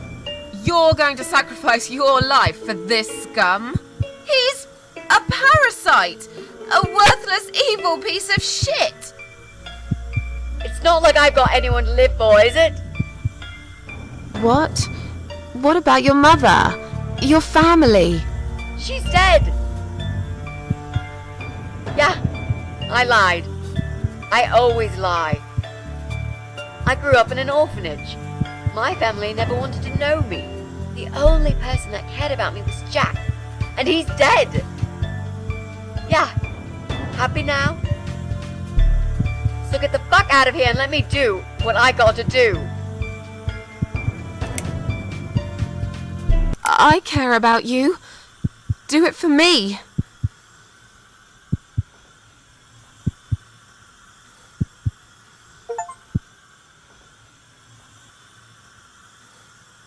Come on, mate.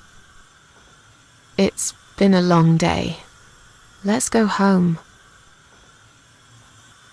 We've won. Have we really? Trust me, I know we have. How? I'm the cat lady. From now on, I win every single day.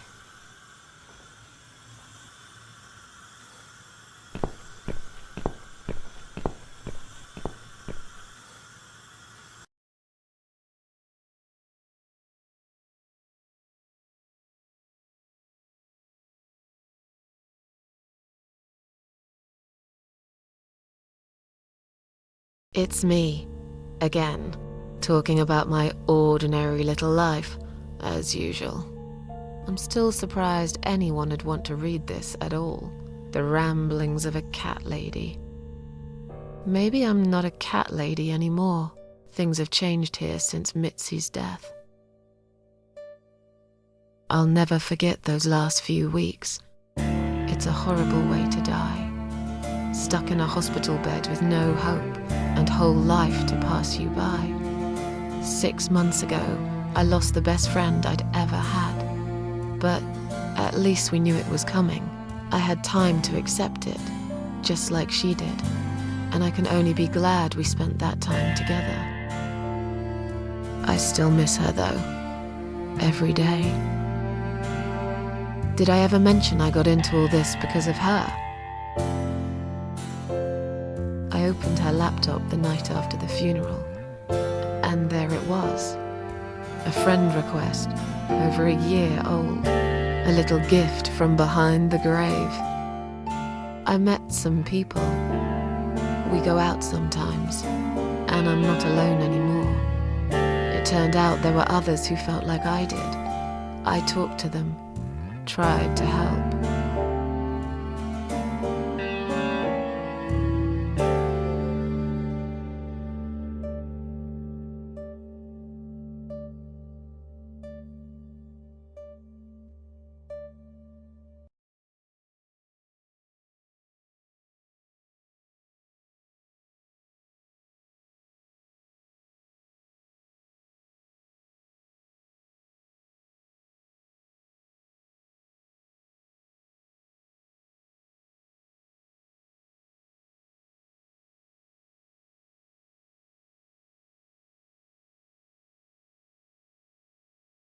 And now, I'm writing this blog.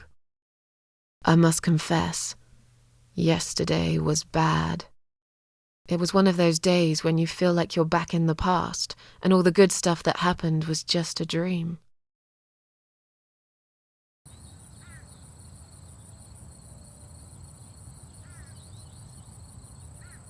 But I woke up today, feeling better. Maybe I can never get rid of it. This invisible illness. Maybe it will always be living somewhere deep inside me, asleep, waiting. And when it'll hit me hard.